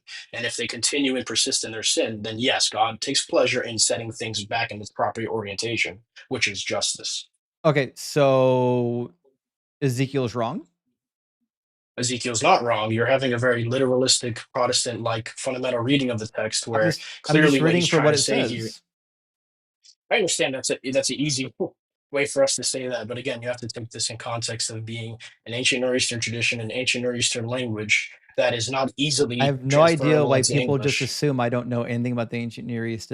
I'll I'm never not saying understand you it. don't know anything about it. I'm not saying. Forgive me if that's how it came off. What I'm trying to say is you have to keep that in context because if you, as you have understanding of many things, if you have understanding of the ancient or Eastern tradition, a lot of this isn't meant to be taken word for word, dogmatically, literally, in the sense that we do today, which is So a fundamental issue to Protestants so ultimately, and that's what so you're running which into. word in this verse is literal and which one's not?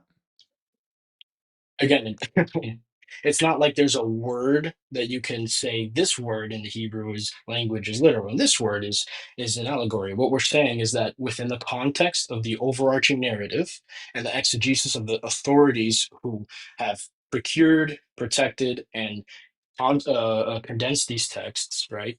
These people have explained these texts to us in a way that is straightforward and easy to understand. I know it Sure. might be So crazy for you because you see the words, he does not so take pleasure in death there. what do the church But fathers say again, about this? What do they say about this passage? for an example, one of the top of my head I can think of is that, like Saint Isaac the Syrian says that God is not the one who um, punishes evil for evil necessarily, but he sets evil aright. So that's the difference: is that he's not giving evil No, no. What's it say about for. this passage specifically? Does it say that God delights in the death of wicked or not? Uh, I don't honestly. I haven't read Ezekiel 33 with the church fathers' perspective on it, but again, the church fathers' perspective is that the Bible is not contradictory, so therefore I'm exegeting as such. Is that what's going on here? Yeah, Is yeah, again, you're reading exactly. it in a Your starting point fundamentalist is that the Baptist Bible view. can't contradict himself, right? So Of I'm course, we just all have presuppositions. just to be clear, I'm not bringing this up because it's a contradiction. It just happens to be a contradiction. So I'm just trying to get your position, and it sounds to me like what you're suggesting is that God sometimes take pleasure in the death of the wicked. No, again, you're thinking of this as like a law. Like God says, if you do this immediately, a rock will fall from the sky and you will be smited. This is not what's going on. What's going on is that there's a broader context of nuance of situation, of mercy, of justice. So in this scenario, Ezekiel is again, I'd have to read the entire few chapters leading up to this, but God, for whatever reason, in this narrative is saying that he takes no pleasure in the death of the wicked, which No, if I had to assume, just like the next couple of lines say, they want them to turn away from their I sinfulness. know. That doesn't mean that if they continue in their sinfulness, that he does not want to repay them properly for what they have done. I don't Do you know. understand how those two I have lines aren't no idea contradictory? why you keep adding stuff to it. I didn't ask about whether or not God wants to administer justice. You're saying, does God take a pleasure in punishing people? And I'm saying, yes, in the context of that, he's already given them an opportunity to repent. That is completely logically sound. We'll try this again. Like, that's a normal sentence, Is right? it Like, delight? there's no fallacious. Does Go it ahead, brother. bring I'm sorry. pleasure to God to have to kill people? To again, in the context, yes, that caveat They already have given the opportunity to repent, and then they've rejected that repentance, persisted in their sinfulness. Okay. How is that not like you can't? You know what I mean? I'm not trying to be disrespectful, but that's really straightforward. Actually, I don't think it is. I think it's hedging because you know that Okay. there's parts in the Bible where God does say the opposite. He says in Deuteronomy 28, just as the Lord took delight in making you prosperous and numerous, so the Lord will take delight in bringing you to ruin and destruction. You shall be plucked off the land that you're entering, so on and so forth. And then Yep. we get the whole narrative, and you're going to eat your children and get cannibalized and all that Yes. stuff. Okay, Right. so the question remains then: would an all perfectly good and loving father take delight in having to watch his children get cannibalized and destroyed by an invading army? And the again, your I can't pronounce it, but you're making God a man, right? So the feelings that he experiences, we're describing them using human words because the categories of God are transcendent and outside of these categories. Does God have So in the feelings? sense, God again, God is outside of category. So the feelings that he So God has has no are joy. fundamentally different than the feelings of humans. I'm So not saying God that God doesn't has no love joy. us. Again, you're anthropomorphizing God again. Does God This love? is what's going on. God loves, but in a sense What that does is it mean above when God all loves? of our collective understanding. Again, we have parts of that, right? No, what does it Like part of mean? the love is mercy, and What does it mean? What does it mean part when it says God loves? part of the love is again a holistic view on it. Is mercy, compassion, Nope. justice. Part okay, go ahead. When God says he loves something and when God says he hates something, what does it mean? If it doesn't mean love and hate, what does it mean? I just explained. You didn't.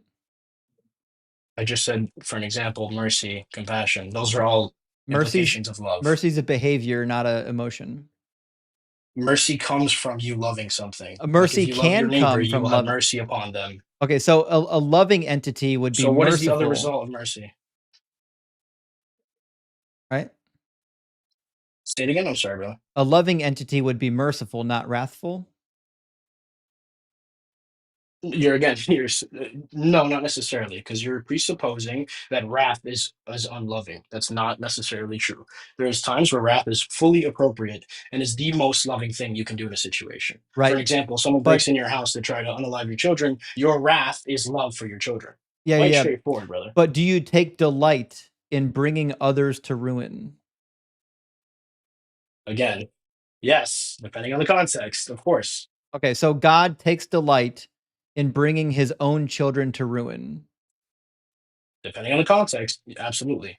Okay, and you think that it's good for entities to delight in bringing their own children to ruin? Yes, with the context. You're trying to phrase this in a very dogmatic, What cut and dry way when context there's a shitload of context going on what within the context passage. makes it good to find joy in bringing your own children to ruin? Like, for an example, all of the theophanic representations of God in the Old Testament, where Christ is literally standing with them and then they proceed to disobey him. That is the sense in which if you saw God and then you proceeded to disobey him, it would make sense in being punished from I God's actually don't perspective. think that that answers the question. What I'm asking is, what would make delighting in destroying your children a good thing? Because it seems like if you're a loving, merciful, benevolent entity, Mhm. you would only dislike destroying your children. Yes. With the, again, what I'm trying to say is that with the context, there is a way in which you yourself could potentially prefer or let's say enjoy or take delight in destroying your children. It really depends on the contract. If your child is Tiny Mustache Man, you might just want to, yeah, let's say, take away his life for the sake of others being spared. Do you have 6 million or children? more, right? I do, indeed. I have two. Would Although I you prefer not to speak about them. That'd would be you very unnecessary. would you ever take delight in destroying one of them? If my children was a mass murderer, a rapist, and so on and so forth, that would be totally appropriate in the sense where it is legally justifiable. I didn't Obviously, you ask if can't it was arbitrarily go out and justifiable. do that. I said, Just would you take delight in it? Yeah, but again, the issue with the way you're phrasing all of these is that you're making these a This is dogmatic yes no no, when it's way more theory I'm laden reading than the that. Bible Nothing in to your life you. operates that way. Patristic, I'm But reading the nothing in your Bible life to you and you operates don't that like way. what it says. The Bible says that God takes delight I never in said that. bringing his own children to ruin. I'm asking you, as a good father, I presume you're a good father, if there's anything your children could do where you would find delight in bringing them to ruin. Honestly, I'm not sure. I'd have more time to think about that from my perspective. Right? Because I can tell you what, there's not a single thing that my child could ever do, not in a million years, where I would be delighted to bring my child to ruin. In fact, even if my child was like a mass unaliver and I had to do what I had to do to stop the killings, I wouldn't take Yeah. delight in it. It would grieve me to my core to have to harm my own child, no matter how bad my child was, which means Yeah. this God that takes delight in destroying his own children, this thing's evil. Okay. Now let's say there would be no delight in understanding that no more death is going to be taking place. No more what? That would not be delightful. Death would be taking place in the sense of your son being a mass unaliver, for example. No, There would be no delight in the fact that your son will no longer be doing these things. That there will not be delightful. I understand the actual action will be very traumatic and whatnot, but you would be like, okay, you know what? Like, let's say a few weeks later, when you actually calm down, you'd be like, all right, you know what? This was for the greater good. Like, you're not. You would say no. I would not affirm that. I would not delight in it. You didn't answer my question. I'm asking if it's for the greater good ultimately. I never said anything about greater good. I'm talking about taking delight in I know, but I something. said The something about passage greater good. the passage has nothing to do with the greater good. That's all of this context. Again, the entire biblical narrative is for the greater good. Like that's ultimately the context of it. Yeah, but that misses the point. The You- question is whether or not God takes delight in harming his own children. That's what we're trying to figure out here. And it sounds like he does. And I answered that several And I times. I think said that's yes, yeah, depending on the context. yeah, and it sounds evil. Okay, that's totally fine. That's just a random, like that's substantiate that from a sense morally. Then, if that's how you want to go, Well, I think substantiate that morally. it's just definitionally bad, right? Depending on which Also, worldview you come from. So, for example, like if you're a non-theistic worldview, we would just call harming people bad. I feel like we can just kind of agree, right? Now, taking delight in harming somebody, even if it's necessary, like if it's necessary to harm an individual, then that becomes like morally necessary, right? So if it's mhm, necessary to get rid of Hitler because Hitler is going to do even worse things, that's one thing.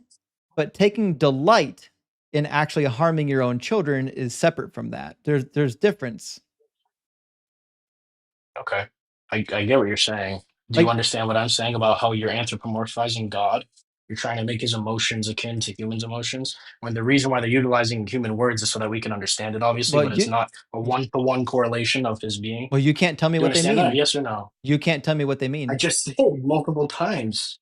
I can't tell you verbatim what they mean because So no one knows God's So that's essence. the True. problem, right? Like I'm reading the words of the Bible and I think they mean what they say, right? You're reading the Bibles and you're saying these words can't mean what they actually say, but I can't tell you what they do mean. So if it says that God I takes just did though, if it Justin. says that God takes delight and you can't tell me what it means to take delight, then it's a useless apologetic.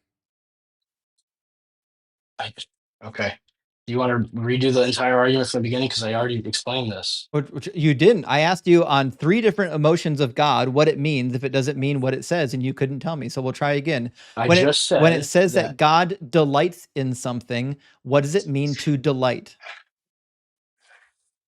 again, the way that they're explaining delight is utilizing human I terms to know. anthropomorphize I God so that know. we can I'm not understand a asking you portion what of you think this. the text is So anthropomorphizing. I'm the asking you actual if it sense, if delight doesn't mean delight, what does it mean? You're telling me I'm it not saying it doesn't. doesn't mean delight. I'm saying it doesn't mean delight in the sense Then that you tell me think what it means. it I'm saying, does mean. What does it mean if it doesn't mean what it says? for example, retributive justice, That's fixing that which there's is wrong. there's a word That for is that. something in which you could delight. Retributive justice. Yeah, it's called justice. You don't need to separate a new word for that. You already have those words. That's not an Okay. emotion. Okay, so But try again. If those take things can be theory. if You're not getting if it. delighting doesn't mean delighting, then it must mean something else. But it doesn't mean retributive justice. We already have words for that.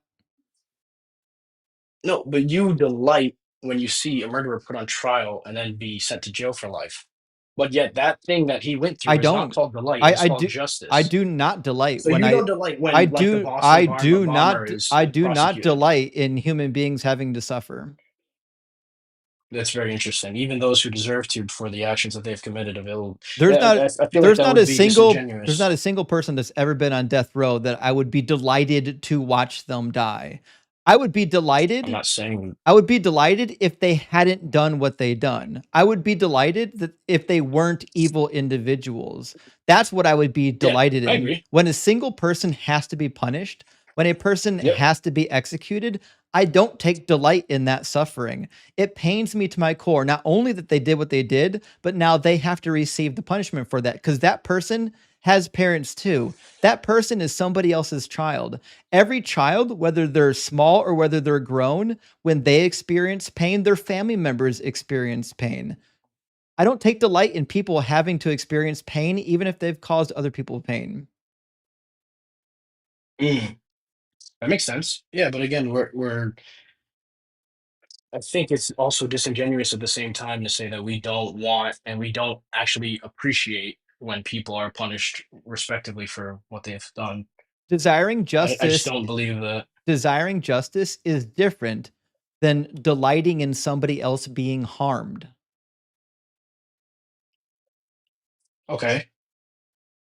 I mean, I get it, but I'm saying you. So if you desire justice, and what would you describe that emotion, so to speak, to be once that justice is distributed? Would you just say you're completely apathetic towards any sort of emotional reaction when someone is punished? No, justice is not something. First of all, you're trying to use justice as though justice is akin to somebody being harmed by the punishment, but that's not it. You can actually have two different emotions. You can say the justice that this person received brings me relief that an individual is receiving the justice that they deserve. However, the punishment that this person is taking, the punishment they have to receive, that brings me grief. That brings me dislike. I don't like that this happened, right? And that's what we're talking Right. about. We're not talking about whether or not God likes justice. We're talking about whether or not God takes delight in harming people. And it says that he does take Yeah. delight in harming people. Right. God takes pleasure in punishing people. No, in destroying them and bringing them to ruin. In fact, he laughs at them, it Yeah. says. Let's say killing them. Let's say destroy, whatever word you want to use. Yes, God does do that. Do you understand what can you repeat my argument about that or no? About what? About how that is not contradictory for God to say that he delights in the destruction, but at the same time he wants them to repent beforehand. Did you at least understand that or no? That completely I did just understand that. It didn't has get that. nothing to do with the point I even brought up. I have no idea why you even mentioned it. Because we're Literally okay. entirely So go ahead. irrelevant. So say it again. The Okay. topic we're talking about is not whether or not individuals deserve justice. What we're talking about Mhm. is whether or not it's good for a parent to delight in destroying their own children. Yes, and in this okay, so in that scenario, are we using the parent to speak of God, or are you just saying generally speaking, parent, Is like is a human God being parent? is God the Father, not the Father? God the Father is the Father, but I'm asking you, are you talking about the fathership of God, or are you talking about fathership of a human being, which is fundamentally different? Uh, it's the same thing as if God is our father and we're the Oh, that's a children, huge misunderstanding. if we're God's That's like children, basic theology does 101. God love us like children? In the sense that we can understand, sure, yes. Okay, is God's love for us greater than our love for our children? Yeah. Okay, that means if God's love for us is greater than the love that we have for children, then it's really Mhm. incompatible that God would find delight in bringing us to ruin since he loves us even greater than we love our own children.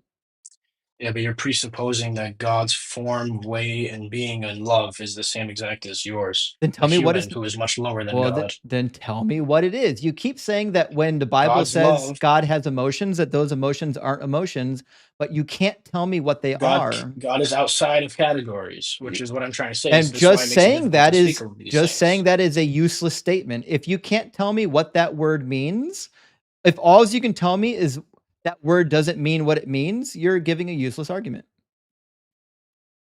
Sure. Okay, so bring up one specific. You're saying God's love. What does that mean definitively? It's it's an Is that what you're action asking? slash emotion. When the Bible says God has an emotion, what does it mean? It is an anthropomorph. It's basically God. Let me say it like this. It's basically God speaking in human terms, I know so that. that Listen, we can relate just to a finite God, just to stop. an infinite God Just as finite stop beings. repeating yourself. We know what You're asking the same anthropomorphizing question, is. though, brother. No, I didn't. We know what But you keep doing it. But you keep we doing it. we know what anthropomorphizing is. We get that, right? All you're saying is these words don't mean what they mean because of anthropomorphism. I get that. Right. I understand what you're saying. What I'm saying Okay. is So that's a what's the dumb question? argument until you can tell me what they do mean. What you're saying is they don't mean this because of X, Yes. Y, Do and you are you Z. familiar with I'm apophatic not theology? asking you what you think they don't mean. I'm asking you what they do mean.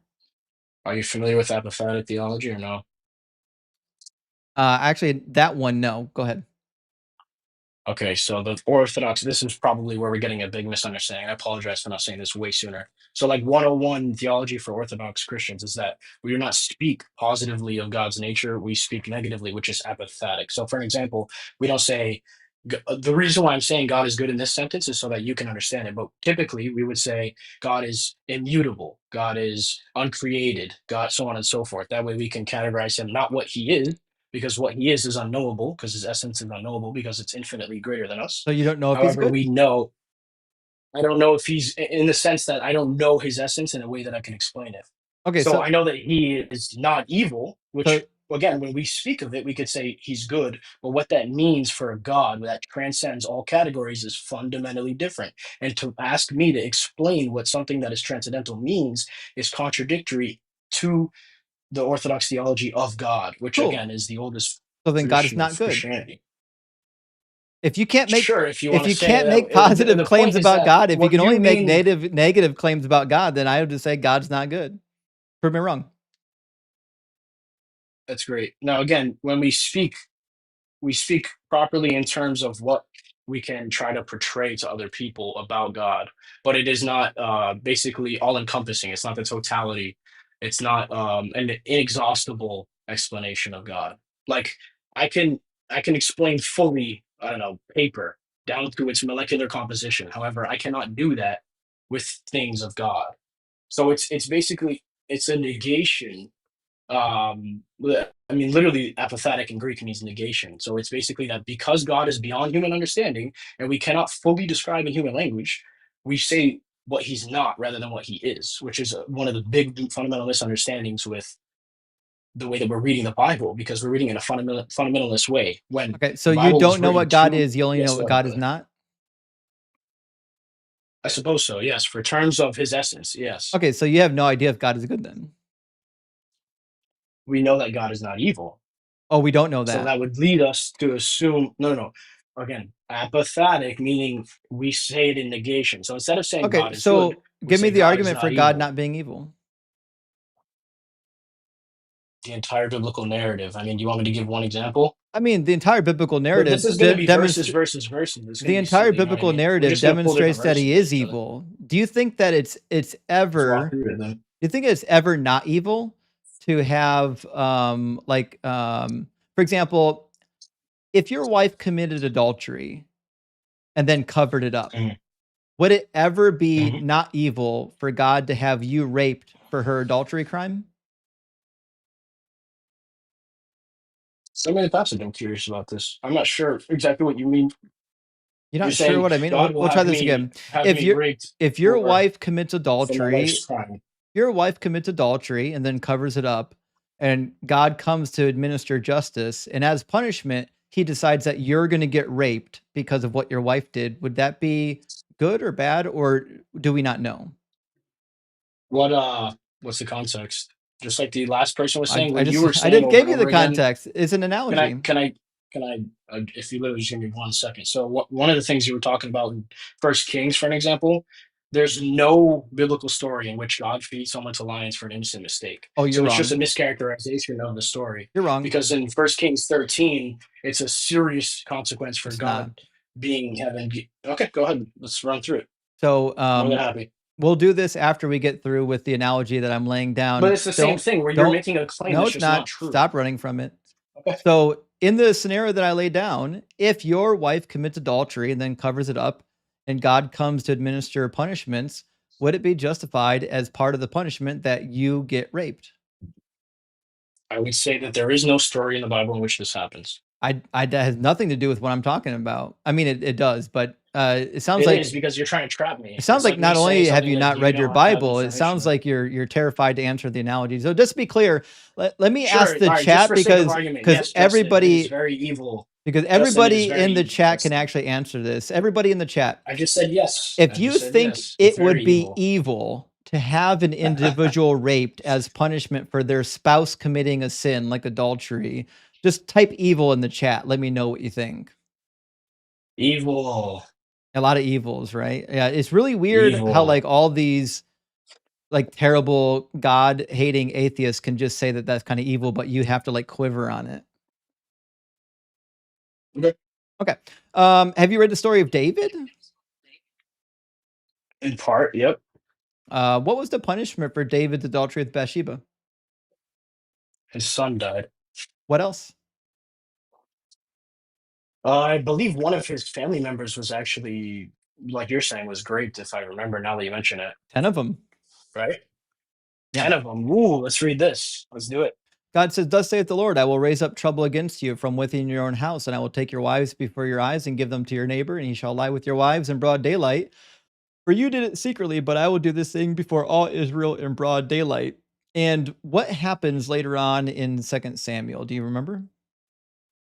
That's a very vague question, my friend. I know. Absalom storms the palace because he's running a coup against his father, Ah, yes. takes control over the palace, takes 10 of David's wives up to the top of the palace, and sleeps with them in broad daylight as a display of force over his father, declaring that he is now the new king.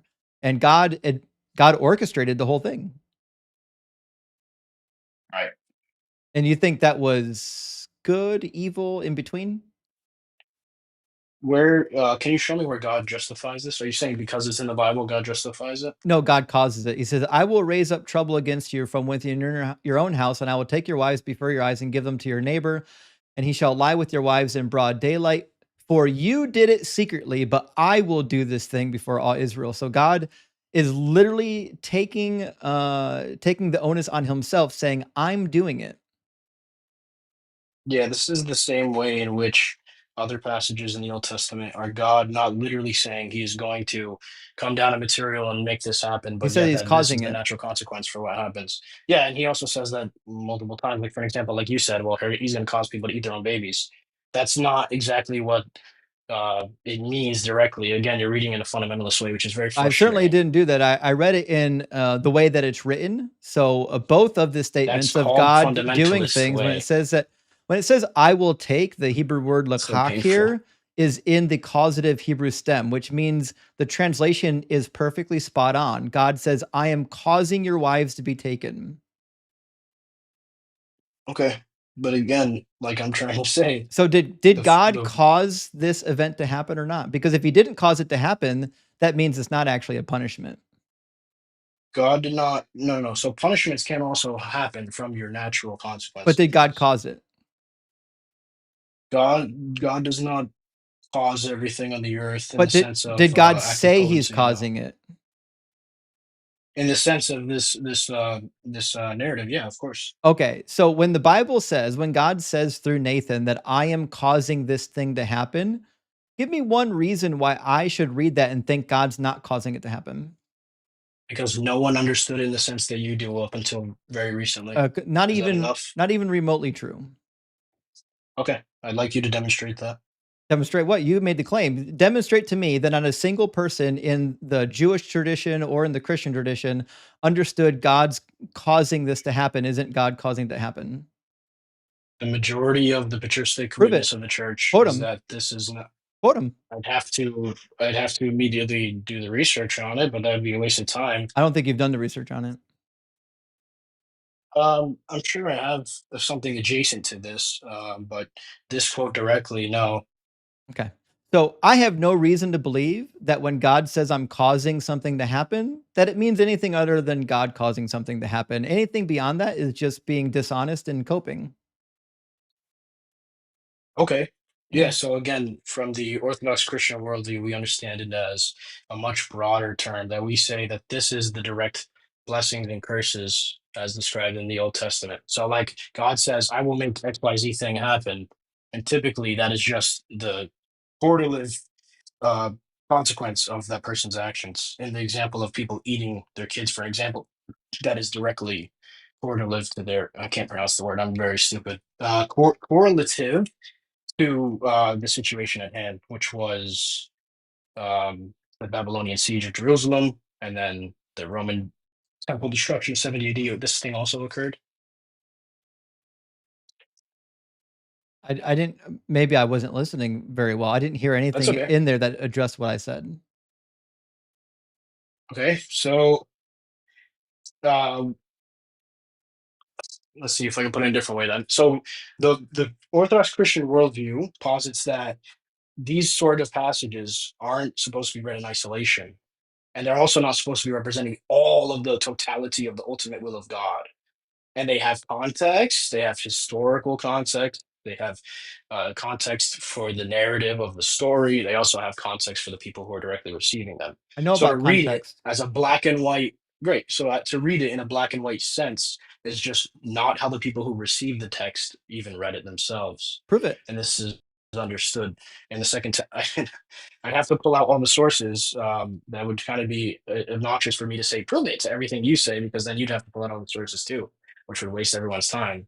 If you really want me to, I can take 5 minutes and find the sources for you. I just think it's fucking silly because you don't do that with anything else. Yeah. Can you find me? Also, It's don't just use, inconsistent. I wouldn't use that language. That's not appropriate language according to the New Testament. So Yes, Ephesians and of course Colossians not. both tell you not to do that.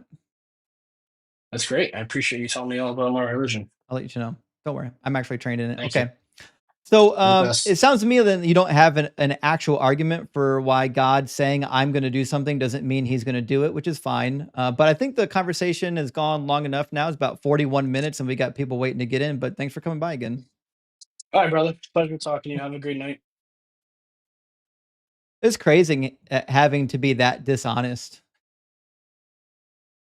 I'll never understand it. I never understand it. I don't know why they can't just be honest. An honest person would say, yeah, that's pretty horrific. Yeah. I mean, alternatively, you could just say it doesn't mean what it means. But if that's the case, you have to tell me what it does mean. Like, if somebody said to me something doesn't mean what it means, that's a useless statement unless you can tell me exactly what it does mean. Because I can say that all day. I can say, well, that doesn't mean what it means. Oh, what the fuck does it mean? Okay. Meg, thank you for the $10 super chat. Meg says, why does God tell Abraham that there would be a covenant, tell him what to do, and then enslave his descendants 400 years? He puts them to sleep and then punishes them. Okay, so I mean, there's a lot of debate as to why God sent the Israelites into slavery in Egypt. In Genesis 15, it states because the sins of the Amorites have not been completed, but that's not a good excuse. Ezekiel does the apologetics on this. If you read Ezekiel, Ezekiel paints the Israelites as being like wicked or evil while they were in Egypt, and is kind of like painting them as like, well, they deserve to be enslaved because once they got there, they fell away into idolatry, right? So if you believe in the Bible, that's kind of the biblical answer for the enslavement in Egypt. And Meg says, why wasn't Abraham punished for lying about Sarah being his sister? Like, go to hell punishment. Well, so that's the thing is, technically, the Bible justifies it because it was his half sister. And it says that later on, right? It says he wasn't technically lying because it's his half sister. But the reality is, he is trying to deceive somebody. The deception is, we can't let them know that you are my wife, right? So it's like a sin of omission, a lie of omission, you know? Carnage says, I'm so pumped to find out that feeling like I've got really good reason to lie means it simply doesn't count. Actually, that's such a good point. Like, as long as you have justification to lie, that means it's not a lie. Like the definitions don't mean anything anymore. That's a very good point. Good to see you, Carnage. Handsome Cat says, wouldn't the omniscient, omnipotent, but all good God be irrational and refute tag anyways from the start?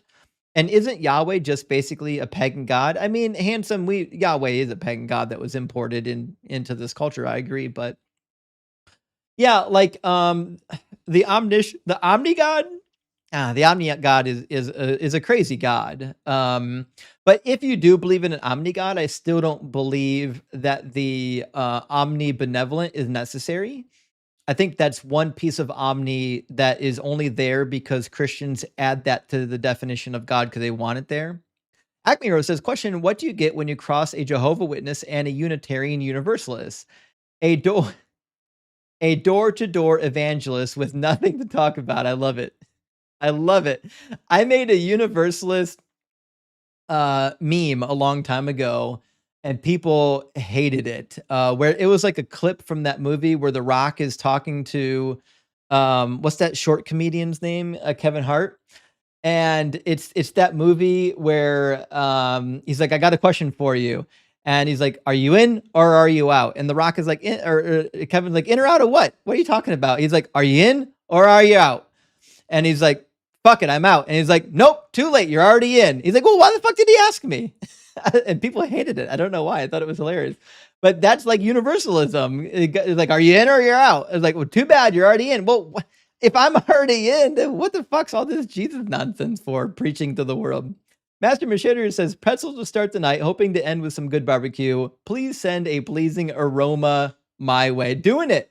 We are, listen, we're on it. We're doing it. Jim says, Christian sizzlin' is my favorite new sound, more pleasing than a fatty steak. Praise Doug and happy Friday. You're the new end boss. Hey, thank you. I appreciate that. I don't know if I am the new end boss, but I'm having a good time. And Chip, thank you for the super chat. Says, I take back the reasonable part about this Phil bro. The words don't mean words because context that I don't actually know just broke my irony meter. Rock hard for Doug. I know. The lies, like the continuous lies you have to tell yourself to stay in this thing are wild. Design coming in again says, Crawler is such a nice touch. Hope to see it breaking news on live. Pretzel. Thank you, Design. So if you're not watching on the horizontal stream, I added a text crawler to the bottom of the screen. I don't know where to put it on the vertical stream yet, but I'm going to do it. It's just got useful information on it. I'll probably be updating it for each live. But yeah, I'm glad somebody liked it. Design. Atlas says he's making a great case for a psychopathic god, taking delight in bringing your children to ruin. Yuck. I agree. I could not imagine a case where a good parent takes delight in destroying their own child. What a weirdo. Larry Beck, thank you for the $10 super chat. I really appreciate that, friend. Super thanks. And TG QWERTY, thank you, says, I think contributing to the stream is delightful, but apparently we can't agree what delightful means anymore. I know. Listen, I can't tell you what it means. I can only tell you what it doesn't mean, and it doesn't mean delightful. And Necro says, was that guy Orthodox? Yeah, he was. You can tell. You can always tell who the Ortho bros are. And Jane says, why do Christians always forget their God has powers? If I were determined to punish David as he was, I could make him live it Mark's Matrix style without anyone getting hurt for real. Weak sauce creativity. I know. If God was all powerful, the wives never have to get harmed. Like, that's just not necessary, right? And Jack says, I watched your debate against Wi-Fi Gospel last night. Oh, I'm sorry to hear that. That was a waste of time. He was the most dishonest and annoying person I've ever seen. Good job taking him down. Praise God. Well, thank you, Jack. I appreciate that. Yeah, that was a waste of a debate. I was sad because he challenged me. He was the one that picked the debate topic. So I was like, fuck, somebody wants to debate me on the prophecies. Let's go. And then he got there and presupped the whole way. I was like, are you sick? What's wrong with you? Abraham the Chaldean, thank you for the super chat. Says, Justin, you need to take the totality of the text in mind. You can't just read the words unless it fits their agenda, in which case God is not the author of confusion. I know. Listen, the words never mean what words mean unless I like what the words mean. That's when the words mean what they mean. All right, I got 3 more super chats, and then we get our guest in here. Unashamed says, Jesus loves me, this I know, but my Wi-Fi signal is still too low. Miracles don't fix cable. Bro, so I stream Justin nice and slow. I love it. I really appreciate that. That's a good use of words. That is a great use of words. Also, ditch broadband, get fiber. It's cheap now. Space Lord says, true patrician, if we can't describe something using human concepts, what concepts can we use? Jellyfish concepts? Cop out city. I agree. I agree. This is a cop out. Bothell Guy says suffering is good because we deserve it for reasons I can't possibly ever verbalize. Every Christian talking about morality. I know. I know. And Elton, thank you for gifting out 20 DZ Debate memberships. I super appreciate that, Elton. That's super kind, super generous, and I super appreciate it. All right, let's get our next guest in here. I think JAT was next in line from the YouTube queue. Jat Miko. Did I get that right? Is it Jat Miko? Yeah, are you with us still? Jat was waiting for a while, so I don't really know if Jat is still with us. Anything? Not so much? He has a microphone plugged in. Oh, well. Oh, well. I'll move on to the next. The next looks like it's going to be TK. Try this again. How you doing, TK? Hey, what's up? Yeah, how you doing?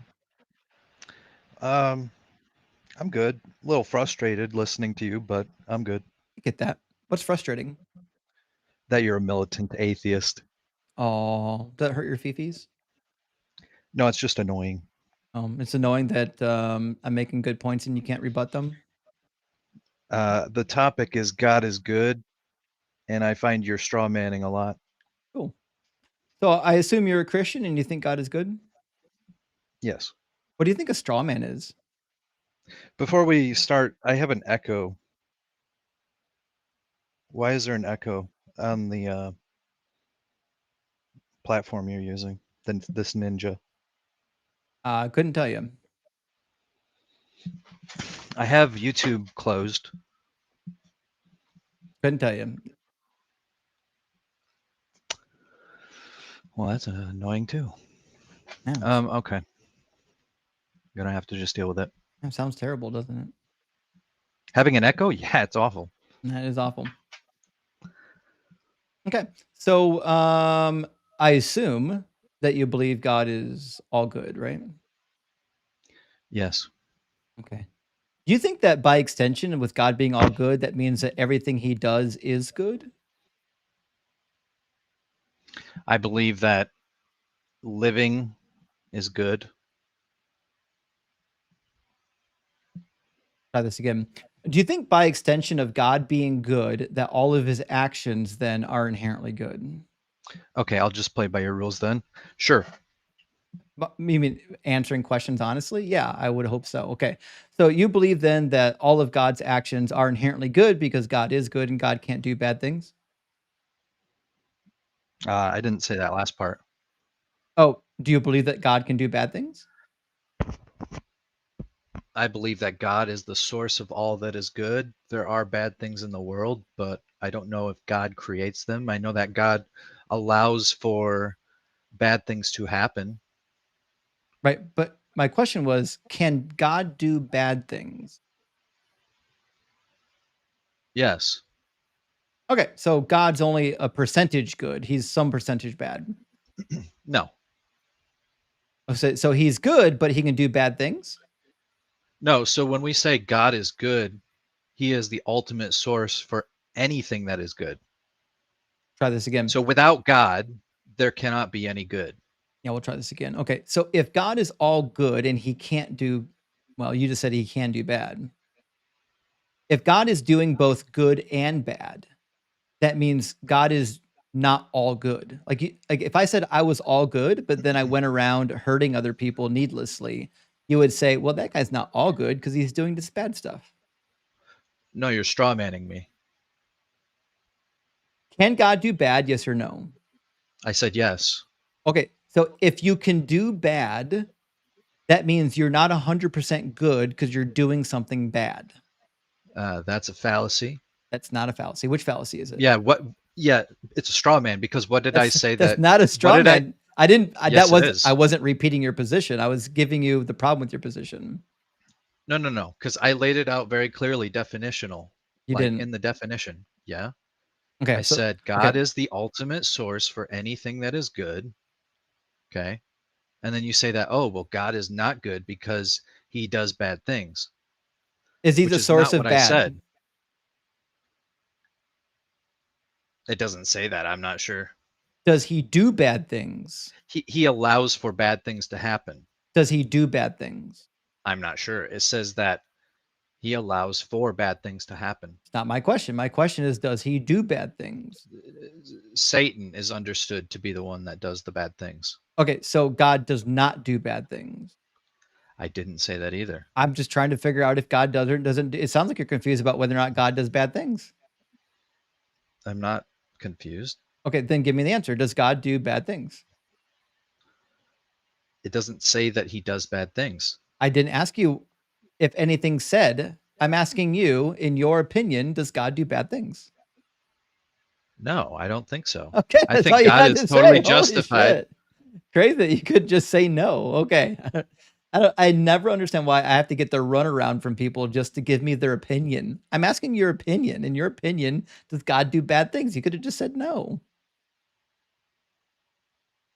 Yeah, but you asked me a bunch of questions, so I just had to focus in on exactly what you were getting at.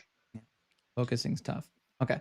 So either way, we finally came to a conclusion, which you don't think that God does bad things, which brings us back to the beginning of the discussion, which is then you do believe that God is all good, don't you? If God doesn't do any bad things, he only does good things, then in fact, he is just all good, right? God is the ultimate source for anything that is good.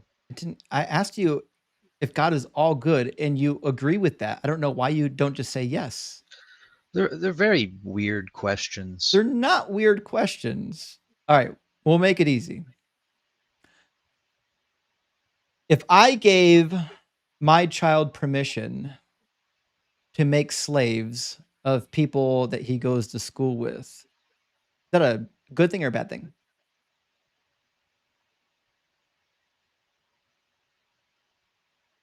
Um, yeah, it's obviously bad Why?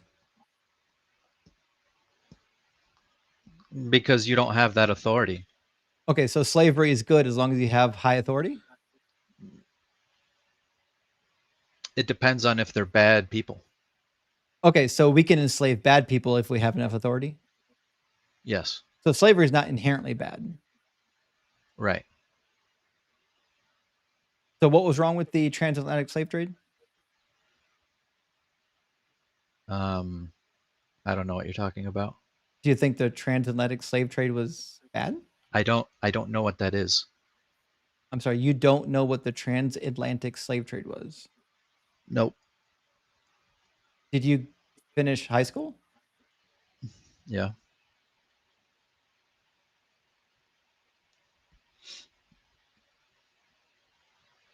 Okay.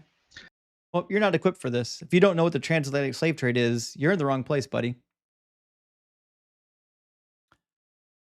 I refuse to believe there's a person up here that doesn't know what that is. He just didn't want to finish the discussion because I guarantee his position is that there's nothing wrong with it. Jamie says, I've heard precisely 0 reasons to think a god is even possible. Come on, theists. Up your game, will you? They're not going to do that. They're not going to up their game. Philo says, we can't know God, proceeds to tell us all of God's attributes. Isn't that crazy? We can't know God, but I'm going to tell you exactly what he's not. Weird. Author Jack says, was Yahweh a pagan god or pagan god? Boop, boop, boop, boop, boop, boop. He was a, listen, I think there's pagan up there. I think there's some pagan in heaven. Also, those who came from the Christina raid, welcome in. Thank you so much for being here. Sorry, I was kind of in the middle of a discussion when you all came in, but W Christina Carroll, if you're not following Christina Carroll on TikTok yet, what are you waiting for? And Jennifer, thank you for all the love paint on TikTok. I really appreciate that. It's a big W. All right, I'm going to read one more super chat. We'll get our next guest in here. Robin says, I asked God for a bike, but I knew God doesn't work that way. So I stole a bike and asked God for forgiveness. Rock hard for Doug. Fucking classic. That is the way God works. Indeed. That is absolutely the way that God works. All right, we're going to get our next guest in here and we're going to get Cyber in the box. Hello. Welcome in, So buddy. I actually came up to challenge that God is not good, because I believe Doug is good. Doug is not just good, he's rock solid. He's So I the mean, foundation of good. well, W concession, Cyber 1, Justin 0. I mean that's a fact that I'll take my lumps. That is as my loss. All right, that is all. As long as we got the concession. Big W Cyber, big W Cyber.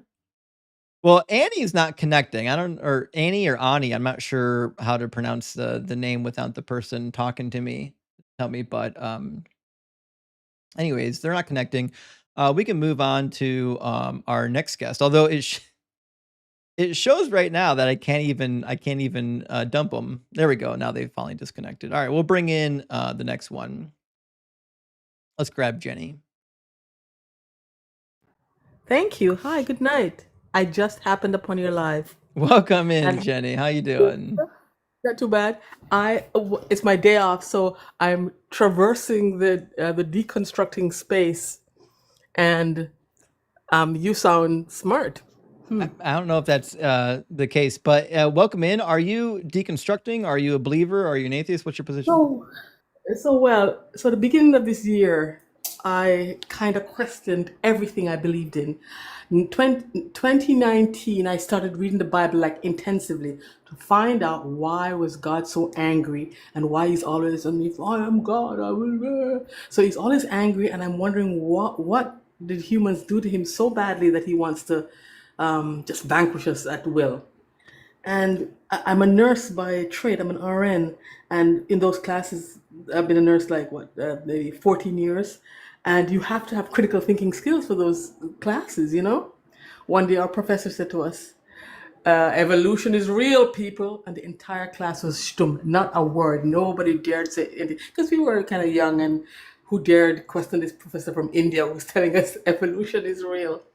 In the interim, I had to break up with God because it didn't make sense anymore. And as a black person, that guy didn't understand the transatlantic trade that my ancestors were a big part of and America built is disingenuous, and he's lying. He knows what Yes, it is. he was lying. He was lying through his tooth. The 1.5. That's funny as hell. The case. So I came up just to say thank you for the good works. There's a lot of African spaces, Jamaican spaces who are deconstructors, and I predict in about 5 to 10 years, people are going to wake up. I wish Africa would wake up because they're staunch in white baby Jesus. They are in bondage, delulu to the max. And people like you and other deconstructors, I don't know if you know Jules and Fluff Skiddo, they are doing the work. Yeah. And stop giving your pastors money. They're flying in jets. When I see Kenneth Copeland's face, and they look like they've been coking all night, and then come on the stage and just want you, and they're telling you that you're an idiot and give them the money, and you're doing it. Indeed. So, yeah, God is not good, and he's not good to black people. I'm telling you, for real, he's not good to black people, and he's not your God. He's the God of the Israelites, and they don't even like him. Oh.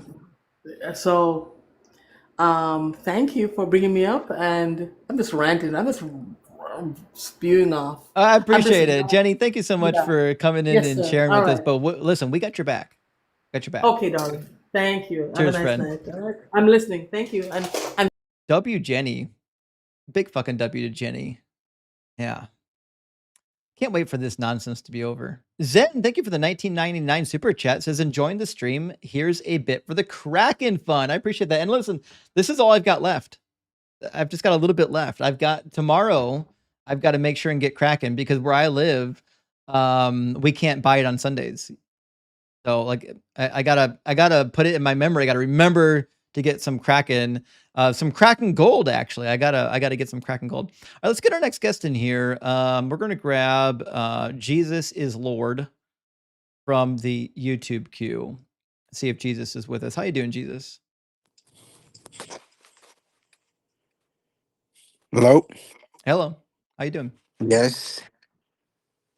Jesus is Lord. Are you at least 18? And do you believe in God?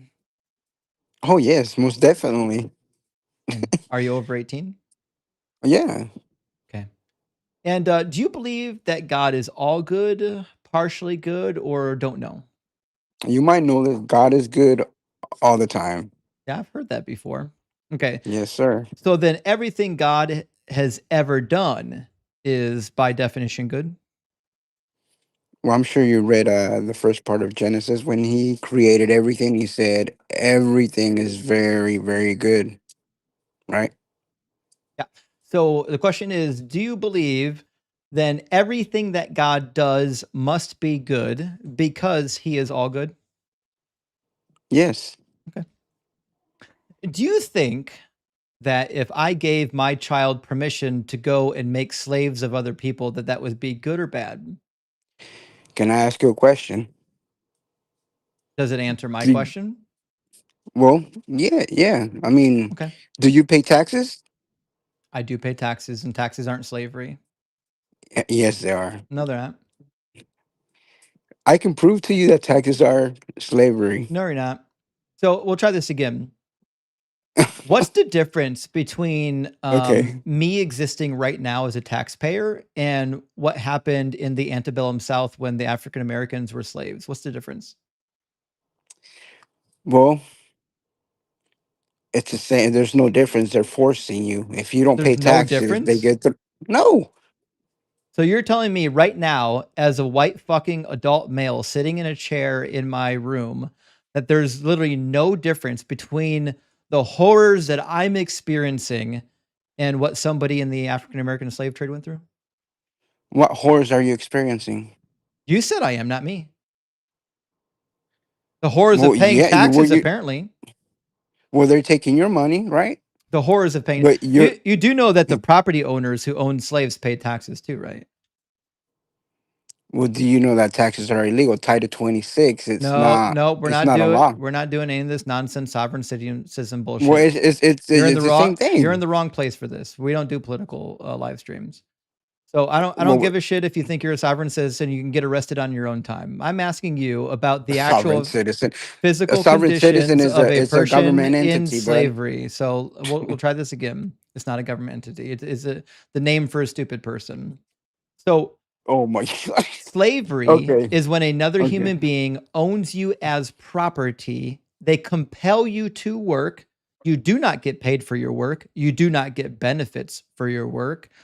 And you don't get the Oh option my to god. leave. You can't go somewhere else. Do you think that those things apply to me? Well, if you don't pay, you get thrown in jail, right? No. Or you don't get. Then don't pay your taxes. I'm in Nobody litigation with. nobody compels me to work. I could just not work. I don't have to work. And what happens then? It depends. I could live with a friend. I can live with a relative. I could do anything I want to. No one's forcing me to work. So you're gonna just starve? No, I just told you I can live with a friend or a relative. No one's forcing me to work. I could literally go out and live in the woods and forage in the woods. There's so many things I can do.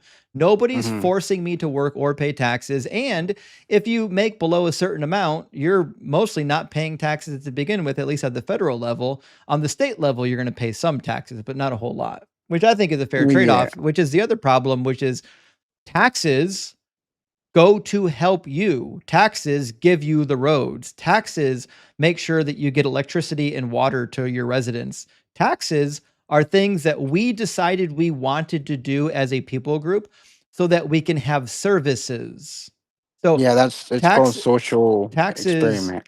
taxes are not slavery. So we're going to start this from a beginning because I'm talking about real slavery. I'm talking about Oh, real another human slavery. being being Okay.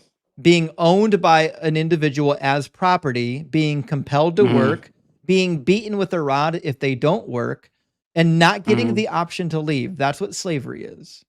Oh, okay. Okay. So I don't know why we have to do this with people, but do you believe that slavery, real slavery, not paying taxes, is good or bad? Okay. Well, yeah. Well, it depends. The situation. Depends on what. I mean, what you trying to prove here? Like, is slavery for me to say yes, it's good, or no, or I'm not I proving mean, anything. if if if God if I'm trying God to get if you to God tell said me it, what's in your if God brain. if In God said in it, your brain, then if is it good to own slaves? well, where the slaves come from? I You mean, tell me. Give me the scenario where it would be the good to the own if you were slaves. well, if you want to talk about slaves, well, the blacks were the ones that owned slaves. We'll try this again. Mexico didn't I didn't didn't like ask to you own any slaves. about your false history. I'm asking you, is there a False scenario in history. which it is good to This own guy. other human beings as property? Yeah, that's fine. Why not? Okay, so you are pro-slavery then? Yeah, I don't care. Doesn't matter. Doesn't bother me. Okay, so were we right to abolish slavery? Mm, yeah, So then it was wrong. at some point. What made it wrong?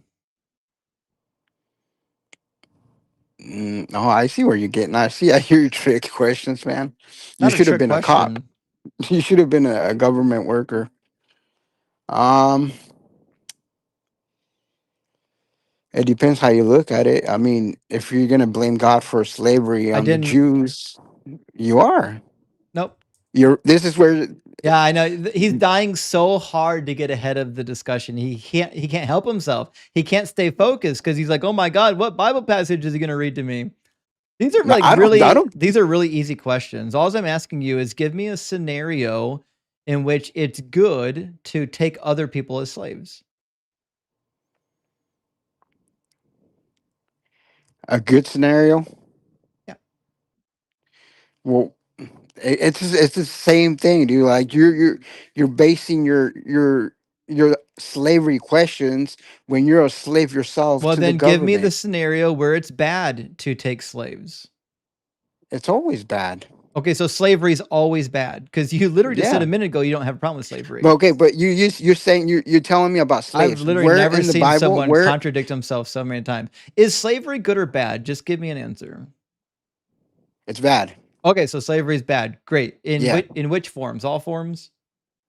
in all forms. That's fine. Yeah. Okay, so all forms of slavery are bad, right? Hmm. Okay. So the person who says you should go do slavery, you're allowed to do slavery, that person would be giving a command that's bad. The person, like what person? Any person. Well, define the word person, Is because person slavery means a lot of is different. There's a lot crazy. of meaning to a person. If slavery is always bad, then a person saying that you can go do slavery is always giving a bad command. Nope. Then it's not always bad. This is how words Nope. work. I know words are difficult for some people, but this is not a difficult transaction. Can I ask you? Are you a liberal? Not only am I liberal, it's also irrelevant to this conversation. We're talking about slavery right now, Oh, and that fixes everything, it actually dude. doesn't fix anything because liberalness has Yes, it does. nothing to do Because with. if you're liberal, it makes sense that you have a win. I'll try this again. Me being liberal doesn't have anything to do with whether or not slavery is right or wrong. And I know that like it's really hard to get cooked publicly and like you're starting to feel like the flames welling up underneath of you, but I'm not going to let you pivot to some dumb bullshit political conversation. There are enough political lives out there you can go watch. This is not a political live stream. You can go debate politics somewhere else. We're talking about what the Bible says right now. Are you capable of having that conversation? I'm capable, but you're just Okay, so me to be fair with people. I'm being fair, and I'm not going to let you pivot to politics. So I'm asking because it seems like you can't give me a straight answer. I'm trying to figure out in which scenarios Would being a slave be either good or bad? Because it sounds like you don't know if it's good or bad. Well, slavery is bad. It just depends on the situation. Okay. So if slavery's always bad and somebody says, "Hey, you can go do slavery," then what that means is the person saying you can do slavery is giving somebody else permission to do a bad thing. Okay, then what's if he says go do slavery, and if he don't do it, well, then what happens? That's irrelevant. I'm talking about the command itself. Is the command good or bad? What's good? I mean, if somebody tells you go do slavery, what are you gonna do? What would you do if somebody tells you a command, go do slavery? Would you do it? No, it's stupid.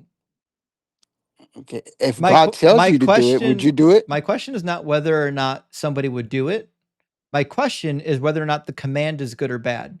If slavery is always bad and somebody tells you that you can own slaves, that means the command itself is bad. Do you follow?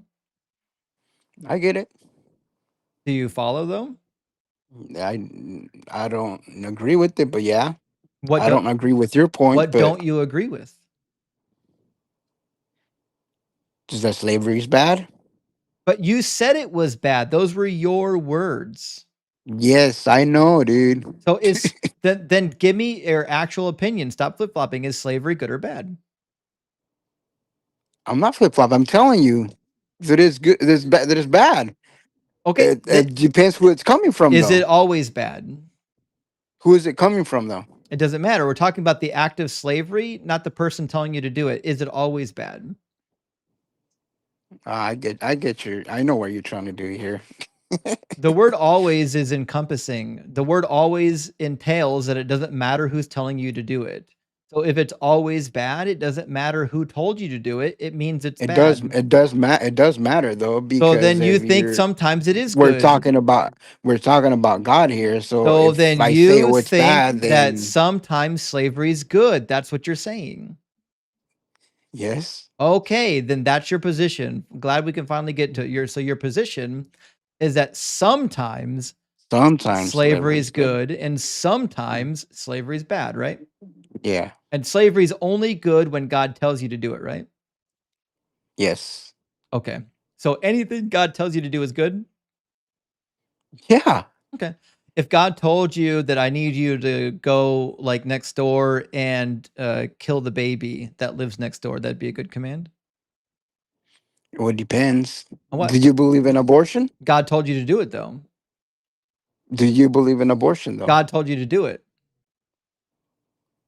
If God told me to do it, I would. Okay, so if God told you If to He has a purpose, why would I question it? listen, I'm just trying to figure out your position. So if God told you to kill the neighbor's baby, it must be good to follow through with it. Now, if God, let's say, for example, your neighbor had 10 babies, God said, Okay. listen, I need you to kill all 10 of those babies. It would be good to Okay. do it, Well, right? if he told me, yeah, Yeah, I would. that'd be good. I know He Yeah. wouldn't, but Okay. I Yeah. just to make Now, you happy, yeah. Now, and follow me, and I know this is going to get long-winded, but if God told you to Hmm. go to the local orphanage, and there's 100 babies in the orphanage, I need you to go to the local orphanage, burn it all to the ground, and then smash all of the ash into like carbon bricks, Oh yeah. and then build like a shed out of baby carbon bricks to store your implements of destruction in. Would that be good? Your questions are they make no sense, dude. Would it It's be good like to follow through? what? Would it be right to follow through with that? If God told me? Yeah. Yeah. Okay, that's all we needed. Thanks for being honest. All right. Well, listen, Jesus is Lord. I think you've demonstrated everything we needed you to, which is that your thinking capacity has been completely But destroyed by your religion. You have absolutely nothing to add to society. You should be locked up. They need to put you in one of those white self snuggies, and that like maybe you shouldn't be allowed in public. I think that's what we need to know. I appreciate that. Maximilian, thank you so much for the $66 super chat and 66 cents. Big W, Maximilian says, oh, brother, the patience you have dealing with some of these callers. Keep going and keep growing. Been catching up to a few streams last week and so happy You now have the non-profit status. Yes. We actually we have the charity nonprofit approved in the state of Ohio. We're waiting for the 501c3 to get approved on the federal level for tax exemption. It takes a roughly 90 days for that to go through, so it's going to take a little bit of time to get the tax exemption status, but we're almost to the finish line. It's going to be awesome. I'm super pumped for it. Big Gamer, thank you for the $10 super chat. Says, my old church was protesting a swingers club opening today. LOL. I also started watching you recently. You get some wild callers, man. Keep it up. Well, thank you, Bad Gamer. And yeah, churches do like to protest stuff. It's the craziest thing. The churches will protest like literally anything. It's crazy. Zarya says, what's the apologetics on 1 Kings 13? Maybe that an angel told the second prophet instead of God directly. Yeah, so the apologetic for 1 Kings 13, when God sends lions to execute his own prophet for being disobedient, the apologetic is, well, it doesn't matter if he was tricked. He should have known, or he should have been obedient no matter what. Like, the fact that he was capable of being tricked showed that he wasn't fully obedient to God. But I think that's a bad reading and a bad apologetic of the text. Brett says, thank you for all you do. What is a reverse exorcism? It's when a demon tells a priest to get out of the child, which happens, unfortunately, more than people realize. It's horrific. Good joke, though. Design says, atheist complete list of positions where allow bad things to happen would be acceptable trait. End. Yeah. It is interesting how quickly theists want to read the Bible and reinterpret it as, well, God's not causing it, he's allowing it. Yeah, that's some bullshit. You're lying to me. I'm not going to let you do it. Author Guy says, it's just disgusting that these Christians will always decide on dishonesty rather than answer questions directly. If you have to lie, you're wrong. Yes. Yes. Just be honest. Just answer the damn question. It's not even hard. Andres, thank you so much for the 4,000 HUF. Thank you so much. That's huge. It says, a rabbi, a priest, and a minister walk into a bar. I love this, by the way. This is my favorite pun. The rabbit, a priest, listen carefully, a rabbit, a priest, and a minister walk into a bar. The rabbit says, I think I may be a typo. Praise Doug. Gets me every time. I love that joke. It's the best joke on the planet, maybe. It's so good. I am the cheese. Thank you for the $10 super chat. There's no evidence that the Bible hates or disapproves of Satan and his actions. God says he hated Esau, but he never states that about Satan. Satan's nature is necessary by God's intended design. That seems to be the case. Satan is the henchman of God. He's the thing that takes on the status of being evil so God can have clean hands. And last one from our friend Sonus. Great to see you, Sonus. Thank you for the 666 Argentinian dollars. Is just passing by and listening to normal people defending slavery. Mind-boggling every time. Long live Doug. Well, thank you. I appreciate that, Sonus. Big W. All right, let's get our next caller in. We've got a bunch of people that have been waiting to get in on the TikTok. So we're going to get Mixed Mind. I think they were in here first. We'll get Mixed Mind into the discussion. Hey. How you doing, Mixed? Justin, how's it going? It's Mike's. Mike's. I'm sorry. Mike's. Mike's. Yeah, no problem. Mike's no Mind. Problem. Yeah. I get it. Hey, I like how you switch that one around. Instead of if a guy commits a crime, his wife is raped, you turned it around where he's raped. They seem to understand that a little bit better, right? It's harder for them to wrap their brain around it when it's happening to a woman, because then they can put that into a different box. Right. That's nice. Yeah. Also, have you heard the one about the pirate that walks into the bar with the steering wheel sticking out of his pants? I don't know if I have. The bartender points and the pirate says, it's driving me nuts. Oh my God. No, so anyway, I'll be that easy. Is good. That's good. You'll kick my ass here.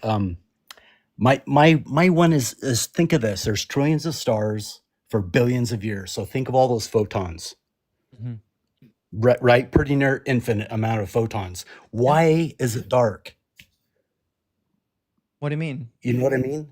There's so I don't necessarily believe in a God, but there's got to be something that like mellows that out for us so we can, no matter where you look, there'd be photons literally pounding your eyes into blindness, it seems. Yeah, but you don't think photons are like visible individually, do you?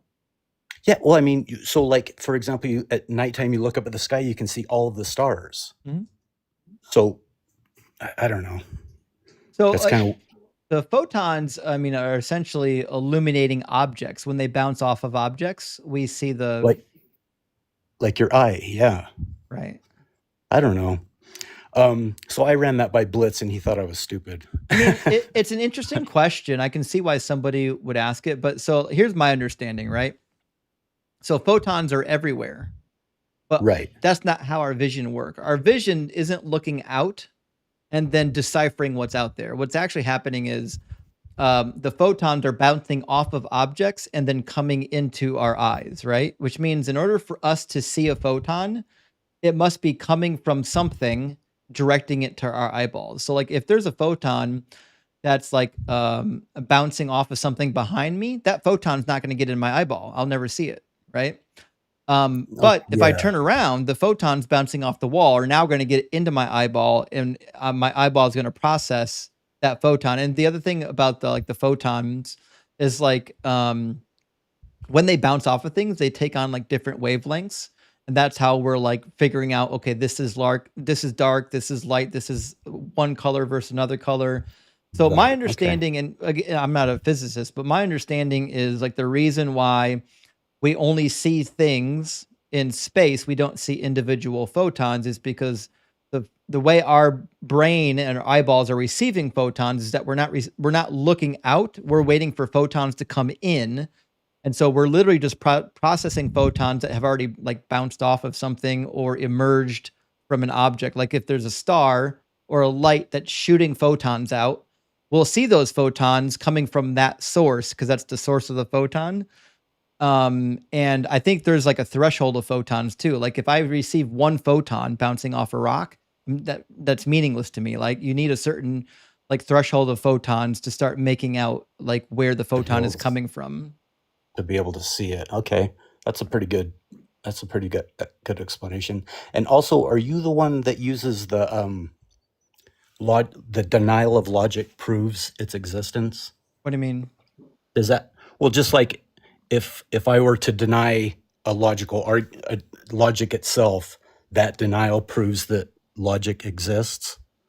Is that one of your arguments? No, it's not me. I think that might be something Ian has argued. So Ian and I disagree on the transcendental nature of logic. I don't think that logic is transcendental. I think it's a language that we developed as humans. We invented it just like we invented like math and English. So that's not an argument that I've used. We might actually agree on that. I'll hit him up then. Yeah. All right, cool. Also, so I saw you on Ian with Blitz, and I thought if you guys would have had Peterson on there, you could have been like the Four Horsemen. Oh my gosh. You know what I mean? Like, bring on 10,000. You guys could have been like the Spartans against 10,000. So we've talked about crazy getting a believers. biologist involved, but it's just really difficult coordinating 4 people into a live stream. Plus, as the panel gets bigger and bigger, like the conversation becomes more unfair. That's one of the reasons why typically, as long as we have like a really nice guest, we don't like try to dogpile on them. Like if they want to do a philosophical argument, they're talking to Ian. If they want to do a science argument, they're talking to Blitz. If they want to do a Bible argument, they talk to me. So we try to make it so that like as long as the guest is being polite, we're not like dogpiling them. But like if you've got 4 people on a screen, it's really difficult to find people to call in the first place, much less coordinated every week, you know? Yeah. But yeah, there's only so much time and space. Also, I've heard the argument that the witnesses at Sinai, because there were so many of them. What do you think of that one? Witnesses of what? The witnesses, a miracle or whatever at Sinai. Have you ever? I've heard people use this. With the giving of the commandments? Yeah. I guess I don't really know the argument. Like, I don't believe... The sheer number. Yeah, I don't believe there was ever a contingency of Israelites in the desert at Sinai receiving commandments. I think that was something that was invented many centuries later. Okay. Right. And what about the argument of people just being made a certain way? What do you mean? as a believer or a not a believer. Well, I mean, the Bible Because tells you that. The Bible tells you that God knits you in the womb. The Bible tells you that God creates people to be blind or mute. Although there's a contradiction there because there's one passage where it states that the blindness and other diseases that are causes of unclean spirits. But yeah, I mean, that just seems to be what God does. And personally, I think that's one reason to think that God is not good because God curses people with these abnormalities and then disallows them from coming into the assembly of the Lord. Like, so if you read the commandments, there's a commandment not allowing people with bodily abnormalities to participate in worship. yeah. Well, I was speaking more of like in real life, like somebody that would come to religion later in life after they're past like the impressionable age, if you will. You know what I mean? Like they come to like say somebody in their 20s that hasn't believed in God for all that time, and then suddenly, I'm sure you've had people on your live that are like that. Yeah, I became a Christian when I was 25, for example. Mhm. Doesn't you know what I mean? It seems like somebody like that was made to be a believer, as opposed to like with me. I'm inherently since I'm young, uh, I'm. It was just it didn't appeal to me at all. Like I was instantly like, the fact that like light from stars Mhm. coming from billions of years. I mean, that instantly kills the 6,000 years old thing. Yeah, You know what I agreed. mean? And just I never really felt it. Like, you know, Right. I just have just leftover questions trying to figure stuff out. I get that. Well, listen, Mike, thanks for being here. I've got to Oh, get hey, someone to argue with up here, what? but I know, I got it. it's good So to hear one from more you. thing though, Mhm. you always say cybacillin. I know I say that wrong. Fix it, man. Don't know what to tell Right you. on, dude. Hey, and keep up the good work. I love your stuff. Yeah, thanks, man. I appreciate that. Thanks, man. Like people keep telling me to fix that. I still have no idea how to pronounce it. Asking somebody with a lisp to pronounce a word with that many B's and S's in it it's a fucking crazy ask. But let me grab a couple super chats. We've got one from Red Shrek. Red, thank you for the $30 super chat. Big W says, it would seem some sections of Deuteronomy are based on Assyrian vassal treaties. Yes, they are. Do you think that the Judean scribes would have had access to a sample of a treaty via King Ahaz's royal court?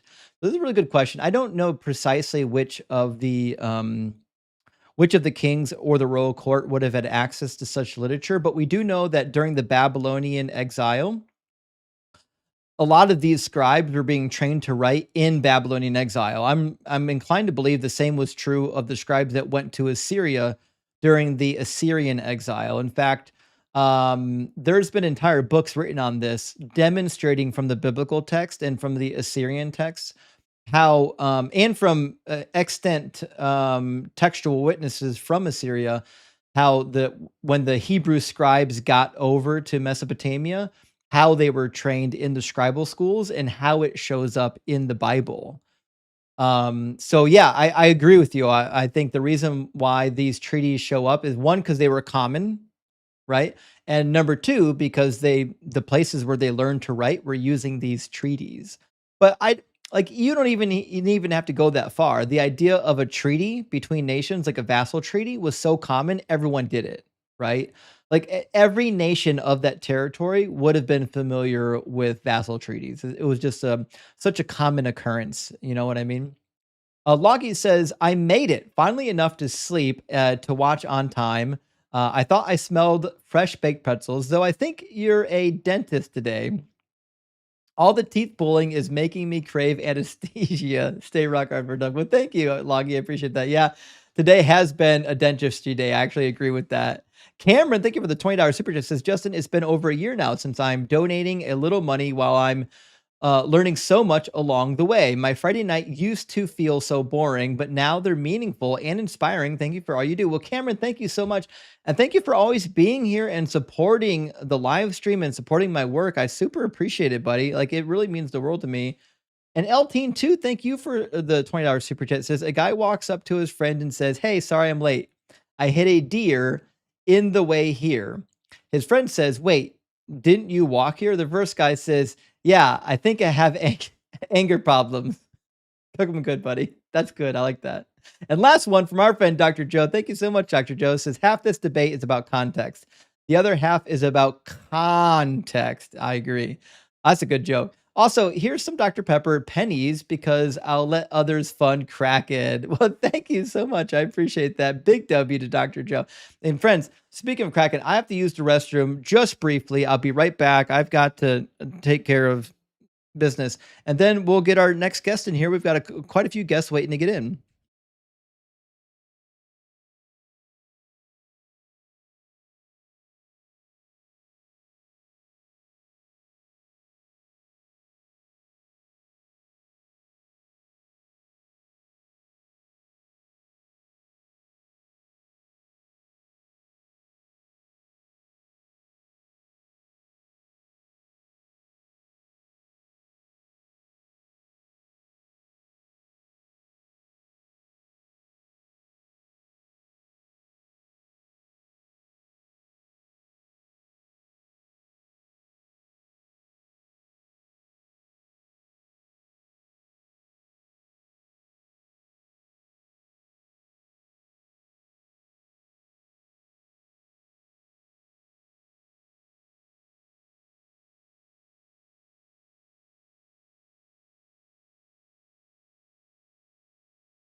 All right, we are back at it. I'm going to grab a guest from the TikTok queue, and then I'm going to grab a guest from the YouTube queue, and we'll keep the conversation going.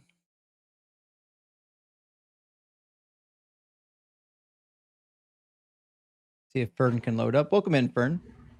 Or Fem. Is it Fern? Hi, Is can it you hear Fern or me? Fem? Yeah. It's Fern. Can you hear me okay? Yeah, I can hear you. Can you hear me?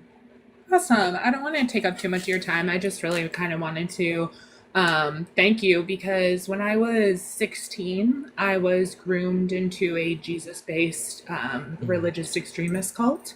Sorry to hear that. And it took me a lot of years to get out because they absolutely took advantage of my history of abuse and desperation to be loved and accepted. And they manipulated me. And once they had me kind of entangled in that culture, they would continually degrade me and tell me that my faith wasn't strong enough, which is why I wasn't healing as I became more disabled, et cetera, et cetera. And I just feel like had I come across somebody like yourself, I'm approaching 33 now. I got out when I was about 25. And had I come across content like yours a lot sooner, I think I would have had my footing a lot sooner. And so I'm really appreciative that you put yourself out there because it is dangerous. It's not just concepts and theories, it's real world practicality that is like ending lives. Yeah. Um, Yeah, it is. It's and hard to watch. and devastating people with trauma, not just physical violence, you know? Right. So I just really appreciate you and I appreciate your time and I will continue to keep watching. And thank you, Fern. I appreciate that. And sorry you had to go through that. Hopefully, your journey at this end will get lighter and lighter, you know? Absolutely, absolutely. I've come leaps and bounds and I am an advocate and I'm an activist and I try to create real world change from the things that changed me. So Good to hear. Yeah. Good. Thanks. Well, Fern, thanks for stopping by. Thank you. Have a good one. Cheers. Bye. The church does, the sheer amount of people that the church harms it's staggering some days to hear about. There's so much of it. It's hard. Okay. We're gonna get Have the Rock, I think is the name. Have the Rock. That should be fun. Hi, Have the Rock in here. Have the Rock. Did I say your name right? it's Havel. It's just a Havel. Oh, sorry. character from a game I like to play. Okay. Havel. Are you at least 18 and do you believe in some kind of a god? I am 18, yes, and I do. Okay. And which god do you believe in? So I believe in, and this was actually going to be one of the things I wanted to start the conversation with to make sure that I don't waste any of your time. Is this conversation supposed to be intended just for the God of Christianity or the entire Abrahamic religious set, or even more expansive? I mean, the conversation is basically for any god that you think is like a 100% good. It doesn't have to be the Abrahamic God. I think there are good reasons to believe that even if you don't believe in the Abrahamic God, that this God isn't good. So, I mean, if you don't believe in the Okay. Abrahamic God, that's okay. Okay, cool. Well, also, I wanted to say thank you for having me on the platform and letting me have a voice on here. Sure thing. So, what type of a God or which God do you believe in? So I grew up Catholic. That very quickly in my early teens became not something that I was comfortable with. I became pretty militant atheist after that. Then I sort of shifted to an agnostic view, and I've been kind of on a spiritual journey since my late teen, like 19, 20, and now I'm 29. So the God that I would believe in is probably best characterized as a spiritual being or ethereal sense, almost in the sense that it can't be truly as understood as maybe the God of Christianity would be to Christians. Okay. But you do believe in a God, and you think one of the characteristics of that God is that it's all good? I do. Okay. And is there more than one God or just the one God? I don't think I could definitively say that there isn't more than one God, but I definitely believe in at least the one God. Okay. So, if the God you believe in is all good, did your God create all the stuff like the universe, people, the planet? I think that he probably did create it, but I do believe it also created him, that they can't exist without the other, and that they have a feedback into each other. And trying to know what came first is probably above my human understanding. So, are you saying that we need the good and the bad? Is that what you're trying to say? That's actually a good point. I don't think that good can exist without bad. You would have nothing to compare what we would know as good to, just like how you wouldn't be able to understand light in the way that we do if you couldn't experience darkness Do you or hot believe with cold. do you believe in an afterlife? That is something I've struggled with too. I actually think that the afterlife is probably something in which your consciousness becomes less material and integrated with the world around you from when you were the physical. Is the afterlife entirely good or partly good? I actually do think that we still suffer in the afterlife. I think that because we would still be part of the world and the world will have suffering in it, So, what's the point of that the afterlife? I don't think that there would be necessarily a point, but I would hope that there is. And if there is, I would want it to be to continue experiencing the world and to have people who have not transcended to the afterlife yet, who are still where we are now, to be able to experience you continuously as well. Was God good before he created everything? So this is another part that's difficult for me to answer. I'm not going to lie to you, because you're like what attracted me to the stream that I saw the phrase "God is not good." Prove me wrong, right? Did I get that right? Mhm, mhm. So I think that you know, when someone claims that God is real, that's an affirmative stance, right? It is their responsibility to prove that. Well, I'm When not somebody asking you to says, prove that God is real. I think for the sake of this "Oh argument, no," I'm just granting that there could be a God. yeah, no, that was just sort of analogous to what I was going to follow it up with, which is if you claim that God is real, that is also an affirmative stance, and it would be on my responsibility to prove that, right? Mhm. And if you claim that God is not real, or I'm sorry, God is not good, I also think that that is an affirmative stance, and that can't be proven. I think it can. That's why I'm trying to figure out what you believe your God actually did. So I'll give Sure. you the argument. Do you think that somebody can be all good if they cause unnecessary suffering? And by unnecessary, I'm just referring to suffering that doesn't need to exist. No, I do think that those would be mutually exclusive. Right. Okay. So I mean, you probably believe there is some suffering that's necessary, but there's some suffering that's unnecessary. Do you believe that there's unnecessary suffering here? Just in the world in general. Yeah. Yeah, I don't think that, for example, sexual assault or the abhorrent actions of the transatlantic slave trade could ever be necessary for any human to experience life in a positive way. What about natural disasters? Um, that's actually interesting because now we've switched from something that humans have directly been involved with to something we are either indirectly or maybe not at all involved with its creation. I don't think that that would be necessary suffering in at least a lot of it. The death of people who haven't been able to experience life yet, at very young ages, unnecessary suffering would be an example Right. because So of those natural disasters. so God created a planet with unnecessary suffering, the unnecessary suffering being natural disasters, right? Yeah, I do think that that is possible. Okay. So we kind of started the dialogue by the admission, which is that somebody who causes unnecessary suffering isn't good.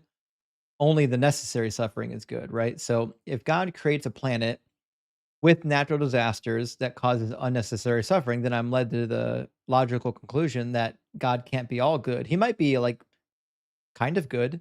I think the only way out of this is to either say that he didn't know what was going to happen, like he doesn't know the future, or to say like he's just not all powerful, like he created the earth, but he just couldn't create it any other way. Like he was powerful, but not super powerful. And either of those answers would get you out of the all good conundrum, but I don't know if those are admissions that you would be willing to take. Would you take those admissions? Yeah, actually, you pretty much walked right where I was going to, actually, is that I don't assert that the God that I believe in would be omnipotent. I think that they might have omniscience, but only after they created the world and became integrally part of it, and the world possibly created them. Okay. So, and if I do think that that is a fair thing to say. Well, then if you're willing to admit that they were not omnipotent, or at least weren't at some point, then you can't inherently claim that they're all good or all bad because they'd be almost have a level of humanity to them. And I'd be willing to accept that. Yeah, that's an interesting argument. I can't say I've ever used that, but I certainly think you could make that argument. That might be even more aggressive an argument than what I was going to make, but it's interesting. I guess my point, the path I was going to go down is if God's not all powerful, um, then it's good to know what his limits are. So, for example, Sure. it might be that he's irresponsible, right? So if God isn't all powerful, he's just like really powerful. He's powerful enough to create a planet, but he's not powerful enough to like not fuck it up. Then it sounds to me Yeah. like he's just being irresponsible. Like, so for example, if I I hate to use this analogy because such a common analogy, but like if I decide I'm going to have 15 babies when I turn 18, I'm going to have 15 babies every year. I'm going to get pregnant. I mean, every year I'm going to have a baby, and because I love babies, right? Well, it might turn out that Hmm. I'm super irresponsible because I didn't do any proper family planning. I have no money to take care of these babies, and all these babies end up like suffering because of it, right? Well, that's on me, that's being irresponsible, and I don't even have omniscience, but I know enough to know that, like, hey, if I do this thing, it is possible that I'm gonna create lots of unnecessary harm if I do it, right? So, even if God's not all powerful, even if God's not all knowing, I'm led to believe that this entity would have enough knowledge and power to not act recklessly and irresponsible. Does that make sense? It does make sense. Do you remember the point I made where I can see that maybe he wasn't or he wasn't omniscient prior to the creation of the universe, but then became omniscient afterward? Sure, I would that's think interesting. I would yeah, I would apply that same principle to the omnipotence part. So my best understanding of how I would believe in God would be that, he is as part of the world as the world is a part of him, but they act independently. The universe has an input factor to it that then God receives. So God responds to it in the best possible way it can, which will often result in unnecessary suffering, but maybe to prevent something even worse. It's a feedback loop that's not perfect and often causes harm. So I want to make sure I heard you correctly. You're suggesting that God, when he acted, didn't know all things, but then he became all knowing after? He's only all knowing because he can experience the universe in its entirety. But that can only happen after it's already been created. So, okay, so God didn't know what was going to happen before he created. He discovered what was going to happen after he created it. Yeah, and to be clear, I want to say that I don't believe that I can disprove the assertion that God is not good. My stance is that the exact opposite would be God. If God is good, prove me wrong. I kind of come from the stance of I can't prove to you that God is good, but I also don't think you can prove to me that he's not good Uh, in the way that I believe in him. well, I don't know what you believe yet. That's what we're trying to determine right now, right? So, Fair, fair. if God doesn't know what's going to happen when he creates, like he's just like throwing spaghetti at the wall, sounds to me like he's like an incompetent goof. Yeah, I mean, well, so again, I don't think that he necessarily. It's not like a painter looking at a canvas and then deciding what to do. It is, imagine that you're walking down the street and you have been suddenly given these tools to control all of traffic. It already exists. You can't stop it. All you can do at this point is direct it, and not in an omnipotent way. And you will cause crashes, but you're going to do the best that you can to prevent it. Right. Let's try this again though. But if I'm creating, I have some Hmm. level of responsibility for what happens with my creation. So like I'm an engineer by trade. I design Oh, machines that's nice to for a living. I used to. I do this now. So like know. if I design a machine and some guy loses an arm, that's on me. Now listen, I can't predict that there's gonna be Yeah, like, that there's gonna be a guy who bypasses a particular, safety switch and sticks his arm in the machine. yeah. That's something I couldn't anticipate, but I'm still responsible if I don't take the necessary precautions and make my machine in a such a way that they it can't be bypassed, right? So I have to have some level of competency, even though I don't know the future, to have some foresight of what could happen in the future, right? So if God created the universe with absolutely no idea of what was going to happen, like none, he had no idea whatsoever what was going to happen. Like he just, like it's akin to just like clicking his fingers and said, okay, let's just see what happens. Like to me, this is now a God that knows nothing. Well, I would agree with that, but I think that maybe I'm not conveying what I believe happened at that creation point. So I'll try again, and I'm sorry if this is going in loops for you. That's not my intention. Well, let me ask a better Um, question. Maybe I didn't ask the right question. okay. Before God created the universe, did he know anything about what it was going to be like? No, I don't believe so. Okay. So that means God's act of creation is entirely arbitrary. Well, also, I don't think that God created the universe. I think Oh. that God is a result of the universe. Oh. He is the input back into the universe the way that the universe created him. He exists in a way.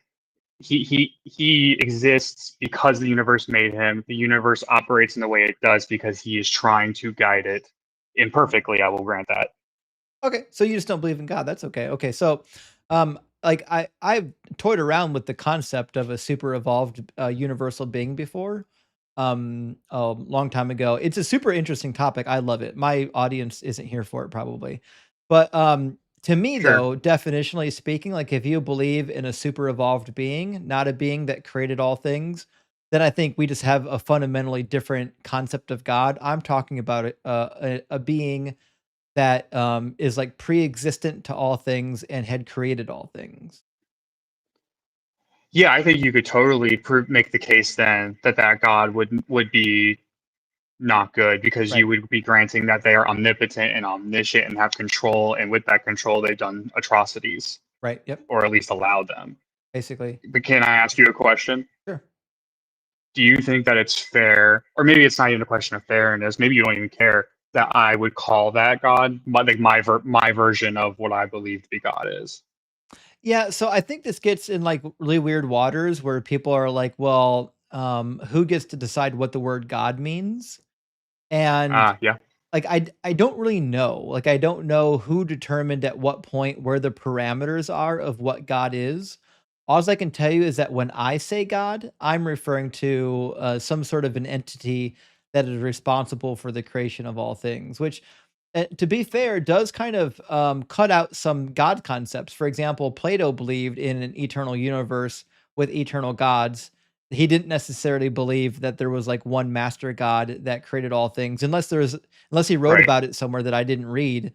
But I've read enough of Plato to know that he advocates at certain points for an eternal universe.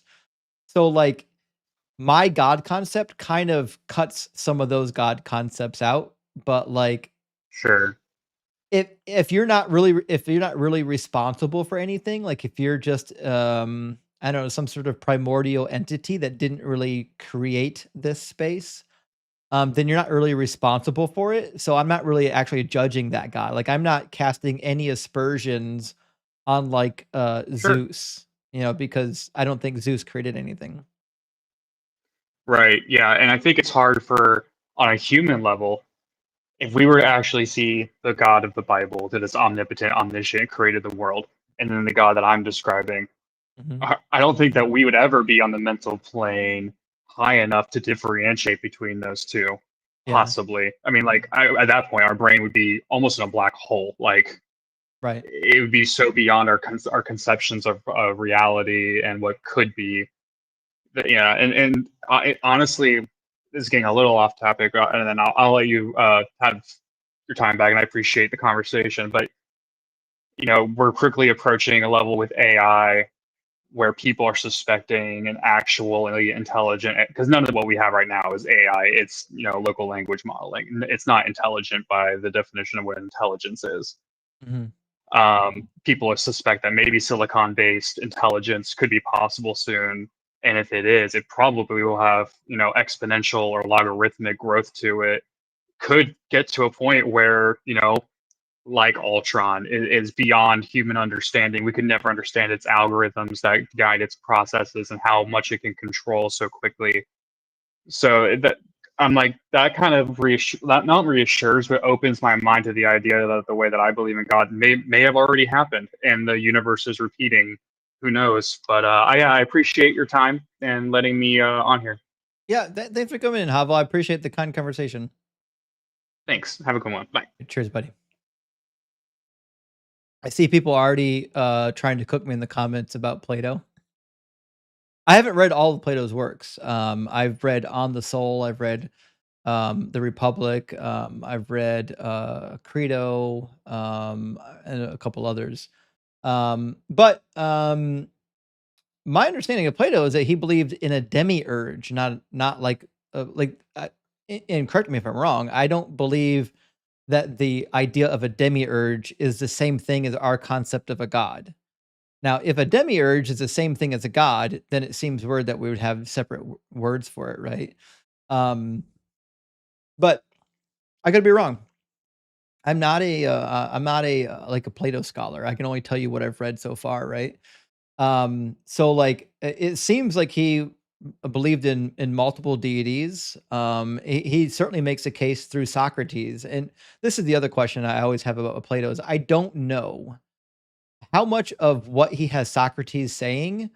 I don't always know if Socrates is a puppet for Plato to say what Plato thinks, or if the writings of Socrates are what the real Socrates actually said. That's what I don't know yet. I'm still trying to work through that because, like, if Socrates is just like a puppet account for Plato to say stuff that's unpopular, then I got a lot of questions about what Plato believes. If everything Plato has Socrates saying legitimately belongs to Socrates, if that's the case, then that might lead to some different conclusions. But anyways, let me grab a couple of super chats. We'll get our next guest in here. Small Johnson, thank you for sending out 5 Deconstruction Zone gifted memberships.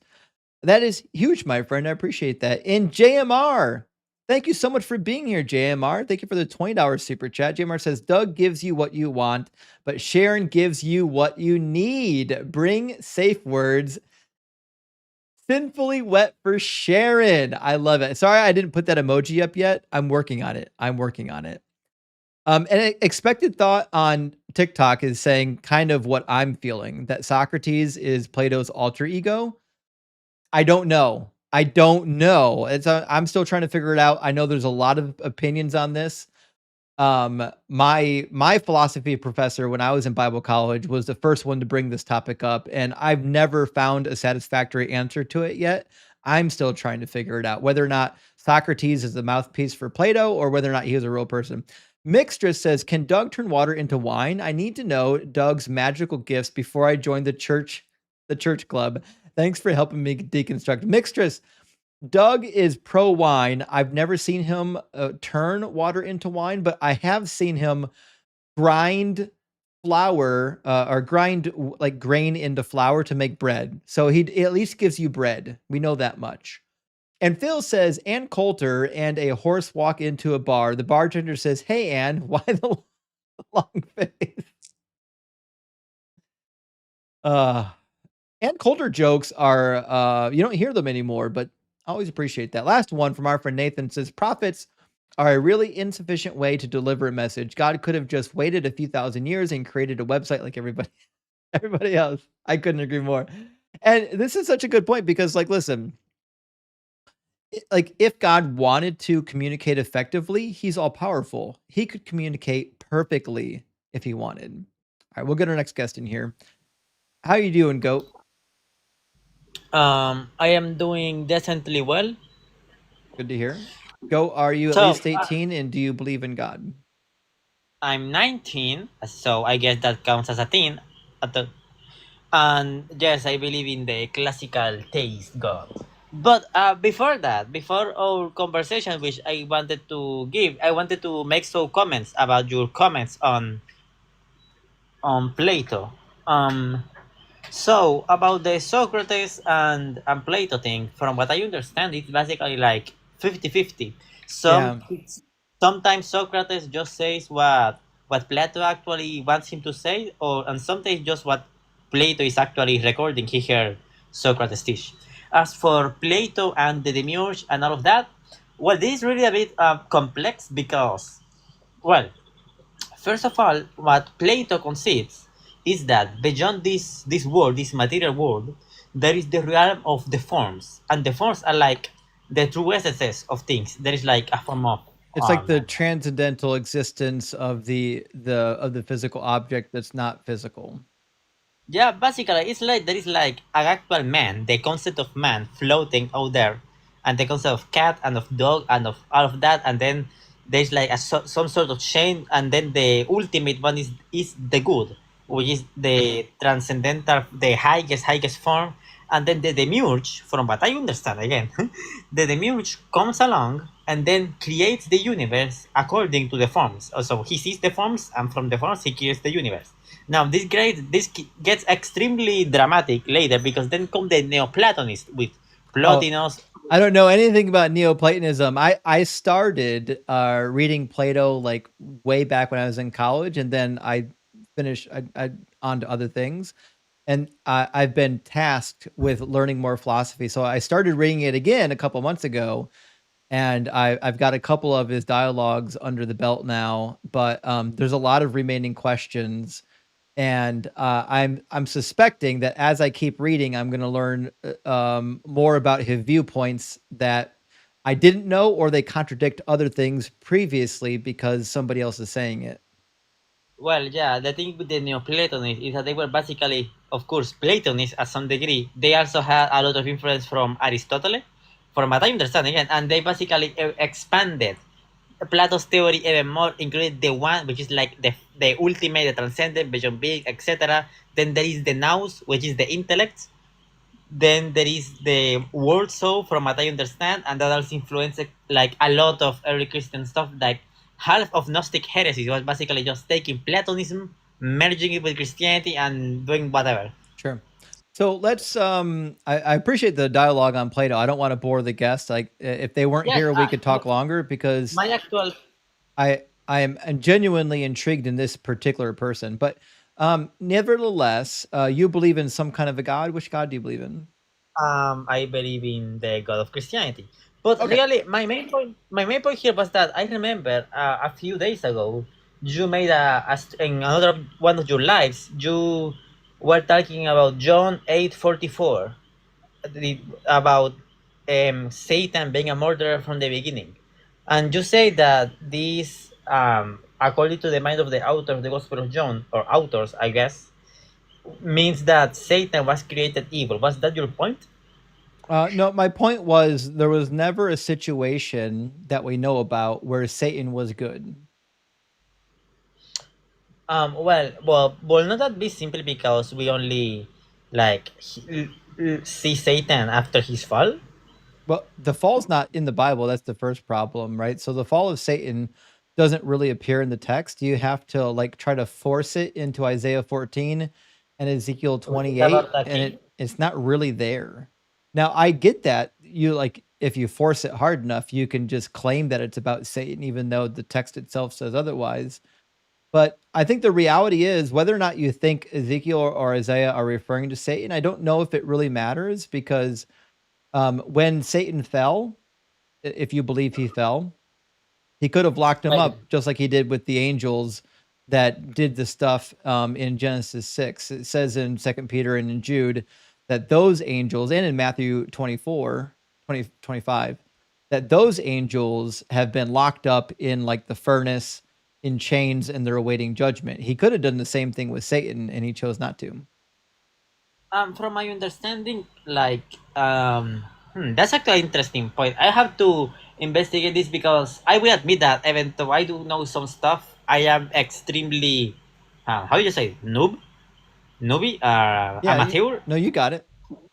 Yes, I am just so I myself don't know out of so as much stuff as I would want. So I just came here to say that basically, like, when John 8:44 says Satan was a murderer from the beginning, this just means that during the period of like the creation of the heaven and the earth, especially the earth, he was already a murderer, and this refers to him murdering, quote unquote, the spiritually Adam and Eve.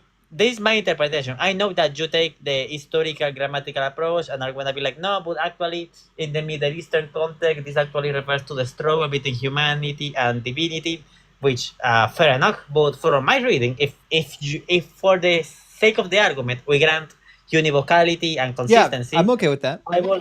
I will simply say that this is what it means. So it's not like Satan was created evil. It's just that from the creation of Earth, when there was a first creator to the murderer, which is Adam and Eve, the Satan was already a murderer there, and he murdered them. Right. So no, This is my interpretation. so for the sake of this particular argument, I can grant you all of that, right? Because I'm not here debating the interpretation of the text necessarily. I'm not here to debate whether or not Christianity is true when I run this topic. When this topic is up, like I can just grant you that that like the New Testament and the Old Testament are allowed to go together. That's fine. So but that being said, like even if we go that route, I think we've got some problems, which means that like before Adam and Eve were deceived by Satan, God knew that it was going to happen. God was okay with it happening. In fact, it seems to be part of the plan. So, you could say something like Satan was a necessary evil, like God was like he knew it was going to happen, but it needed to happen because it was part of God's redemptive plan. Um, but if that's the case, then it seems like Satan doesn't get any blame, like because Satan was doing what he had to do. There is an interesting point which really gets into the question regarding the problem of evil and even more so predestination, because well, all Christian traditions believe in some sort of predestination, from Calvinist to Roman Catholic, which I am, to Armenians, to all of that stuff. But I guess what we will respond is that even if they are God is the ultimate primary cause, they are even Satan is even if he is a secondary cause in God's plan, he still has a level of freedom, because we agree that all creators, which with intellect at least and will have a degree of freedom. But I will admit that I am a bit like, I don't know, if I were explaining defending evolution against a younger creationist. There are many things that I can't explain because I am not too learned on that. And same with this issue. I would simply say that I know that you will dispute that. Well, but if God predestines things, are they really free? Which I myself will say I am not sure how to explain it fully to you because I am learning. So that's all what I can say about that. Yeah. So, on the topic, it seems to me that if Satan, since the foundation of the world, has been doing bad stuff, and God knew that he was going to do bad stuff, um, either one of two things is true. Either God was okay with him doing that bad stuff, or God was like negligent after Satan did the first bad thing. He should have got Satan out of the picture. But it seems to be from the New Testament that he didn't get Satan out of the picture. He actually made him the God of this world. In 2 Corinthians 4:4, Paul says, referring to Satan, it seems, that the God of this world is blinding people to the truthfulness of the gospel. What a weird thing to do, that like the most evil entity ever created, you would just put it on the earth to like rule and reign and put terror on the earth. Well, I guess we'd say that, like, because Paul himself says in Romans 1 through 18:20, that. Oh, we lost him. Say that again? What? We lost it for a Sorry. second. Yeah. Romans 1 18 to 20, where Paul says that the power of God can be known even just by the light of nature, by the pagans, and this is drawing from the Deuterocanonical book of wisdom, I think, how all of creation allows you to know God, and if you choose not to, it's because, well, um, you are wicked, basically. So what we'll say is that yes, Satan is the god of this world, but that's by the choosing of those who don't desire to know God. It's basically it's that sorry, it's that the people prefers reject God, basically, and that's why Satan is the god of this world. Well, I understand. I hear what you're trying to do there. You're trying to say that the words don't mean words; they mean something else. But listen to what it says in the passage. I'm going to put it up on the screen. It says, Let me get my study Bible. yeah, What passage? What passage? it's 2 Corinthians 4:4. Okay. Second Corinthians 4:4. Sorry. Second Corinthians 4. Mhm. Yeah, okay. I don't hear 4:4. Um. In their case, the God of this world has blinded the minds of the unbelievers to keep them from seeing the light of the gospel of the glory of Jesus Christ. Right? This Okay. seems antithetical to God's plan. Like if God's plan, if it says that God's desire is that none would perish. So if God's desire is that none would perish, it seems really counterproductive that God would send the most evil entity to the earth to blind people to the truth of the gospel. Well, I think that the issue here is that with regards to blinding them, I think that it is a general thing, at least among Catholic theology. I don't know others because that's my theology. That basically the sinners, even though they are blinded, they choose to be blinded because if they wanted, they could see God, as Romans 1:18 through 20 say. Basically, they choose to be ignorant. Basically. Yeah, but why is God having them blinded? Like, so for example, if these sinners have no chance of repentance, then what's the point of blinding them to the light of the gospel? That's a redundant, dumb thing to do. Wait. If they have no chance of repentance, Yeah. what exactly do you mean by that? Yeah. Do they have repentance or a chance at repentance or not? Also, Well, that really. Oh, good question. 'cause They have a chance of. if everybody has Okay. a chance at repentance, then I think it's illogical to do what Second Corinthians is suggesting, right? Because if there's no way that they would ever repent, you don't need to blind them. If there is no way they will even repent, you don't need to blind them. Right. So, for Well, example, let me give you like an analogy for this, right? So, if I said, if I gave you a car for your 16th birthday party and the car had an automatic seatbelt and you could not drive the car unless the seatbelt is on, right? If that was the case, then I wouldn't need to go around with cops and making you put seatbelts on because there's no way for you to drive the car without your seatbelt. Let's imagine all cars behave this way, right? It would be redundant for me to go around checking people to see if they're wearing seatbelts if there was no other option, right? You had to anyways. So in the case here, like if these are sinners who have no chance of repentance, then blinding them to the light of the gospel doesn't do anything. They're already not coming to the light of the gospel. Blinding them well, is redundant. well, maybe the reason they are unrepentant is because they have chosen to remain in the dark. So it's not that there is on top of that the reason they are unrepentant. It's precisely because they are blinded by their own sin. That no, they're blinded by the God of the world, by No, well, Satan. yeah. By their own sin, they prefer to be blinded by the God of this world, basically. That's not what it says, though. Uh, hmm. In the case of well, as I said, what we say that basically you choose at some degree to basically, how what's the name for that? Willfully ignorant. We say that they are willfully ignorant. Ignorant of what? Are ignorant about the gospel, about God and all of that. So God sends you to hell for being willfully ignorant? If you are ignorant of his truth on purpose by your own obstinacy, I'd say so. But if you are So invincibly ignorant, though, then no. do you think it's justified to punish somebody for all of eternity for being willfully ignorant? Of God, I think that when one commits a sin like that against God, which will be the sin of unbelief, you merit that debt. What's the crime? So in my worldview, like to be just, you have to give punishments that are proportional to the crime. So like if you committed a really bad crime and caused a lot of horrific things, you should get a worse punishment than somebody who like told a white lie, right? Yes, and I think the traditional answer is simply that unbelief is just that evil. I know that it may be against your intuition, but that's just what we'd say. Right, but what's evil about it? What's evil about it? Because like God.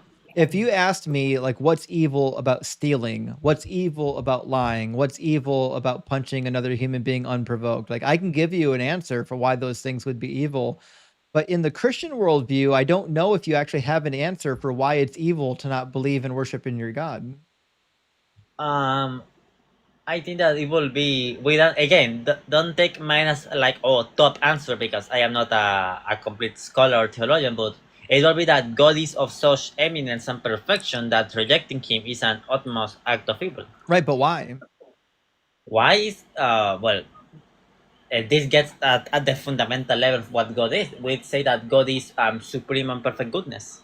So if God is supreme, there's nothing I could do to hurt his feelings? Well, He is impassible. He has no feelings to be hurt. Well, that is certainly not true. He has all kinds of feelings in the Bible, but Oh well, yeah, we'd say that those are like analogies. We don't think that we hold as revealing. Well, I don't know if revealed per se. We hold that God is absolutely impassible. He has no true emotions. All emotions are just the analogies given by the authors. Yeah, I know. What are the analogies for? When it says that God takes delight in something, what does that really mean? That's actually a good question. I myself have not studied this, but I don't know. For now I just say that I don't know. Okay, so why is it that not worshiping this God is such a criminal offense? What's the thing about it? What's the harm that I'm causing? I think that's also a fundamental, something at the fundamental level because we will not say the harm per se. It's what makes something, even because let's say that sorry. Let's say something like, okay, yeah, having child porn does not per se harm anyone, or yes? I think it does. Yeah. Oh, well, It yeah, thinking about it, the guys, it perpetuates okay. the entire industry. I guess it's yes. That's actually good point. Good point. How about voyeurism?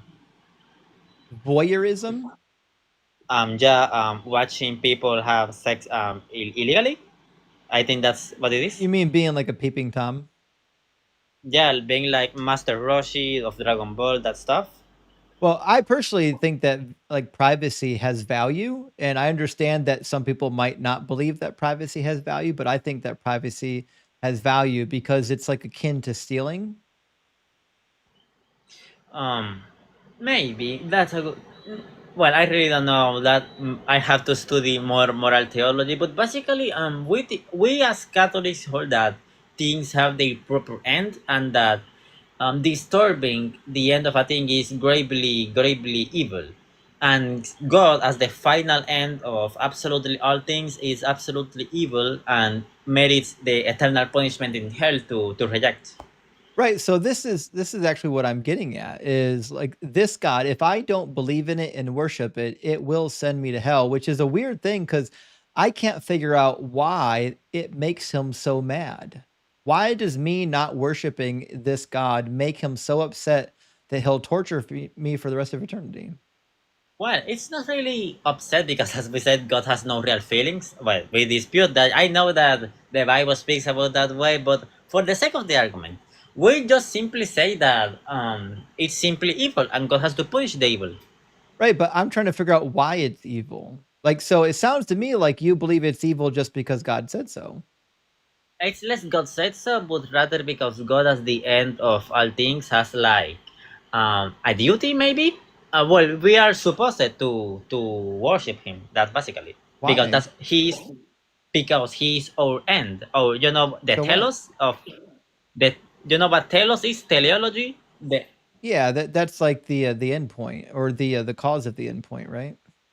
well, it's less and more like the final cause. Aristotle said that things have their end, their proper end, Mhm. and in this case, the end of the human is to worship God. I will Right, admit that I am not. but Yes, why is the question, right? well, by virtue of God being the final cause of all things. Yeah, but why is God being the cause of all things need require him needing worship? I will simply say that that's because it is his nature as the supreme good and as the supreme good that he deserves to be worshipped. But I will admit again, I probably am not giving the strongest, best explanation that I can. This will just be the kind will simply be God by virtue of his supreme perfection is the end of all creatures, and therefore he deserves worship. Now, you might dispute one of the premises, might dispute the what's it called, the conclusion that even if God is the creator and of all things, that does not make him the end of all things that to deserves worship. You dispute that, but this for now what I'd say, because again I don't know how many times I've said it already, but I am not a trained theologian, so I probably am not giving the greatest answers. No, you're doing a great job. Don't worry about it. So I guess this is our hang up, right? So if one of the premises is that, or even the conclusion is that God being the end of all things or the most powerful authority, therefore he deserves worship. I don't see how the conclusion necessarily follows the premise. I could see well it could be confusing because the teleology and it's rather a complex thing to analyze the end of things. So for now, I will just grant that I am not completely able to give you like a systematic answer to this. So I will just let that into your mind so that maybe you think about it a little. But for now, I cannot say like all of that much. It's like me trying to defend evolution against a younger creationist. Even though I believe in evolution, I cannot like defend it like systematically against the objections they give because I am not a biologist or geologist. Well, let me press you a little bit on a passage maybe we can talk about because I think that one of the entailments of being all good is that you do need to be able to administer justice properly, right? Yes, and I will say that justice is to give to each what is his due. I agree, right? And I think administering justice also entails that people shouldn't get punished for crimes they didn't commit. Yes, hold on. Let me think. Let me try to guess. Are you gonna talk about original sin? No. I thought that was what you was going to bro. But hold on, come on. Okay, so have you read Deuteronomy before? Completely? No. Okay. What's the passage? There's a tough one in here in Deuteronomy 22. There's a test that is given to determine if you can execute a woman. It says, it's starting in verse 13. Suppose a man marries a woman, but after going into her, dislikes her and makes up charges against her, slandering her by saying, I married this woman, but when I lay with her, I did not find evidence of her virginity. So the goal here is, or the purpose here with the intro is saying like, hey, listen, if you lay with your new wife and she obviously doesn't bleed, then you've got evidence that she's not a virgin, right? I Right. guess It says the father of the young woman and her mother shall then submit the evidence of the young woman's virginity to the elders of the city at the gate. The father of the young woman shall say to the elders, I gave my daughter in marriage to this man, but he dislikes her, and now he has made up charges against her, saying, I did not find evidence of your daughter's virginity, but here is the evidence of my daughter's virginity. Then they shall spread out the cloth before the elders of the town. Okay, so they go to trial, and God says, when you get to trial, spread out the cloth as proof of whether or not she bled, whether or not she was actually a virgin. Follow so far? yes. Okay. Now, if it turns out there's blood on the cloth, the man gets fined, right? It says the elders of the town shall take the man and punish him. They'll fine him 100 shekels, so on and so forth. But it says, if, however, the charge is true that evidence of the young woman's virginity was not found, then they shall bring the young woman out to the entrance of her father's house, and the men of her town shall stone her to death because she's committed a disgraceful act in Israel by prostituting herself in her father's house. So basically what this passage is saying is that if your wife doesn't bleed on the wedding night and she was sold as a virgin, then you can have her executed provided that you have a sheet with no blood on it. This really comes down to like the nature of what Deuteronomy is, because I know guys who will say, I think scholars will say that like not everything in the Torah and a lot of things were not really followed. So that could be an answer that simply said that it is not really a Christian law and that the on the ground reality was just different. This will be the easy way out. Well, I'm not asking a theological question. What I'm asking is specifically, whether or not this command was good, even if it only applied to the Jews back then. Was this a good commandment? No, my disputation was that maybe this was not even an actual commandment to be followed as part of the law. But Why I would you think personally that? don't really. Yes? Why would you think that God didn't give this command? I think this is something that I have heard that not everything in the law was actually followed in the underground realities.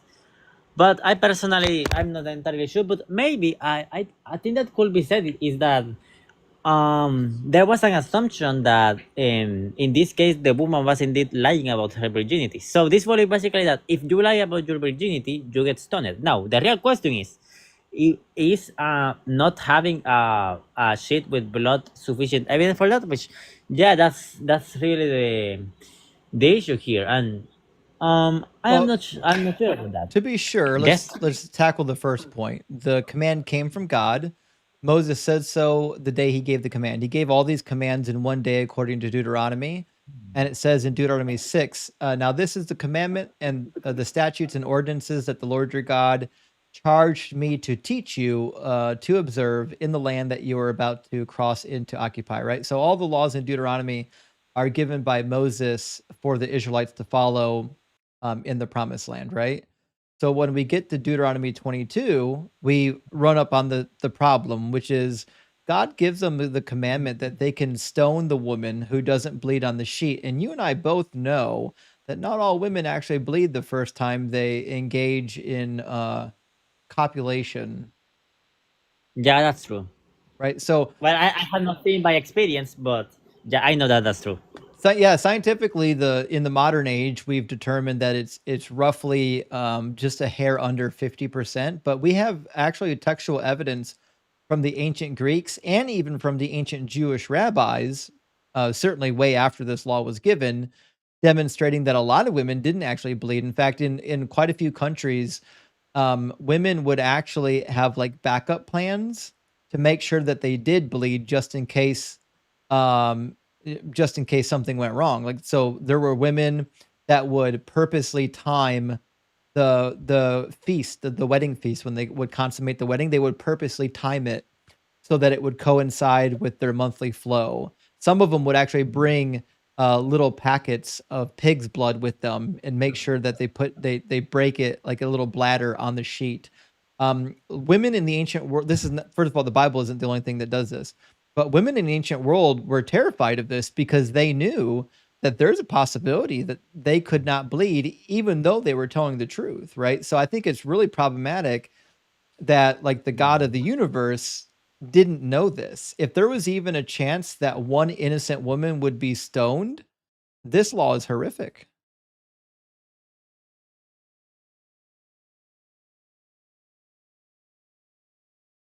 Point regarding at least this excerpt, and I personally I'm not sure how to answer it. So for now, I will grant it to you. Fair enough.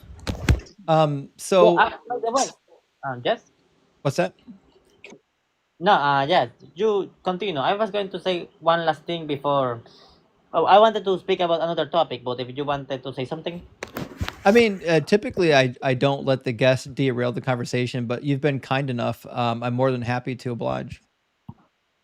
Yeah, it's just that when I came here, I actually came here because I had two issues I wanted to start with. Oh, we lost you. Where'd you go?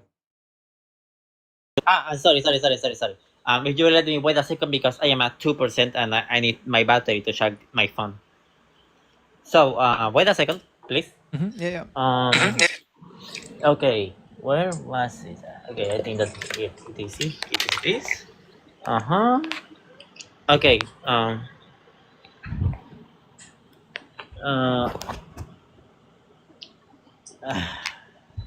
No.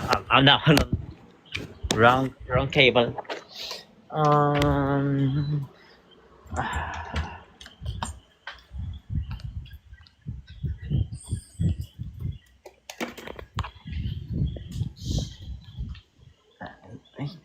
Okay, I have the cable.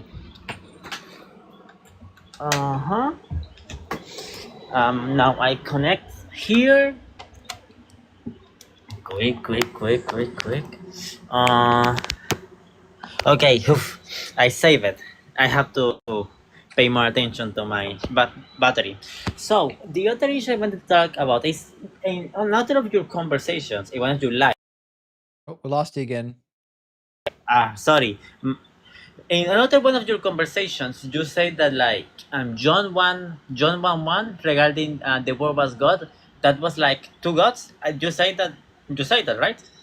Well, I think the Trinity is irrational. So I've got an argument against the Trinity. I think the Trinity fails. And every Christian I've ever talked to is like bound and determined to prove that the Trinity isn't illogical. And it just is. It's illogical. Well, I will unironically say that that really depends, like, what system of logic you're using. Because I have been really into the, well, not really, really, like reading a lot of stuff, but I've been stepping a bit into the conversation of Trinity models. I don't know if you have, but I've seen when seeing, you know what analytic philosophy and theology is? Nah. Well, it's basically the modern type of philosophy. And when I see analytic philosophy engaged with like scholastic philosophy, which is what I subscribe to, I see that there are a lot of difference, especially with regards to identity. And I could completely concede that, like in modern conceptions of logic, but Right. what is called classical logic, Right. the That's Trinity my might be. claim. My claim is that the Trinity is a violation of the classical laws of logic. If there are other laws of logic I should adopt instead, I don't know of them. Well, it's more like the interpretations of the laws of logic, especially the law of identity. You know about that? Yeah. Yeah, and well, basically, so many more. I know the typical claim, which is like, well, if the Father is identical to God and the Son is identical to God, and identity is transitive, should not the Father be identical to the Son? And this is how modern logic operates. Well, what we dispute actually, which is that simply say that modern logic is not wrong per se, but more like dumb it down. It's not this nuanced, And we say that no, actually, two things can be identical to a third thing and still be really distinguished. And this is actually how. Actually, the funny thing is that Leibniz. You know how Leibniz is that great philosopher, mathematician, etc. I couldn't make out the word you said. Who? Let me put it in the chat.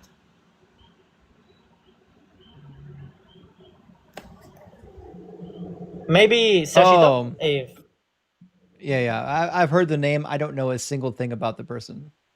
he's basically one of the greatest philosophers of there, blah blah, mathematician. He was a great polymath basically. He did absolutely anything. He actually developed calculus alongside Newton, but not alongside, but at the same time. Right, but that In didn't actually solve the problem. So, did you want to walk through the Trinity? Yeah, sorry. My problem is sometimes I derail. It's a thing that I sometimes do. But basically, we'd say that in God, there is, okay. First and foremost, there is the divine essence or the divine nature or the divine being, Do you think there's a and difference if between essence and nature? well, that's actually a good point of question. Not per se. For now, we just say that the divine essence is the one absolute reality that God is. That's what the divine essence is. The absolute reality, like there is, I don't know, So, the divine being, identity. identity. Yeah. Well, we say that there is the divine being, which is like the Okay. supreme reality, omnipotent, omniscient, blah blah. And within this divine reality, there is this is the one God. In fact, we say that this divine reality is the one God. That's why there is one God.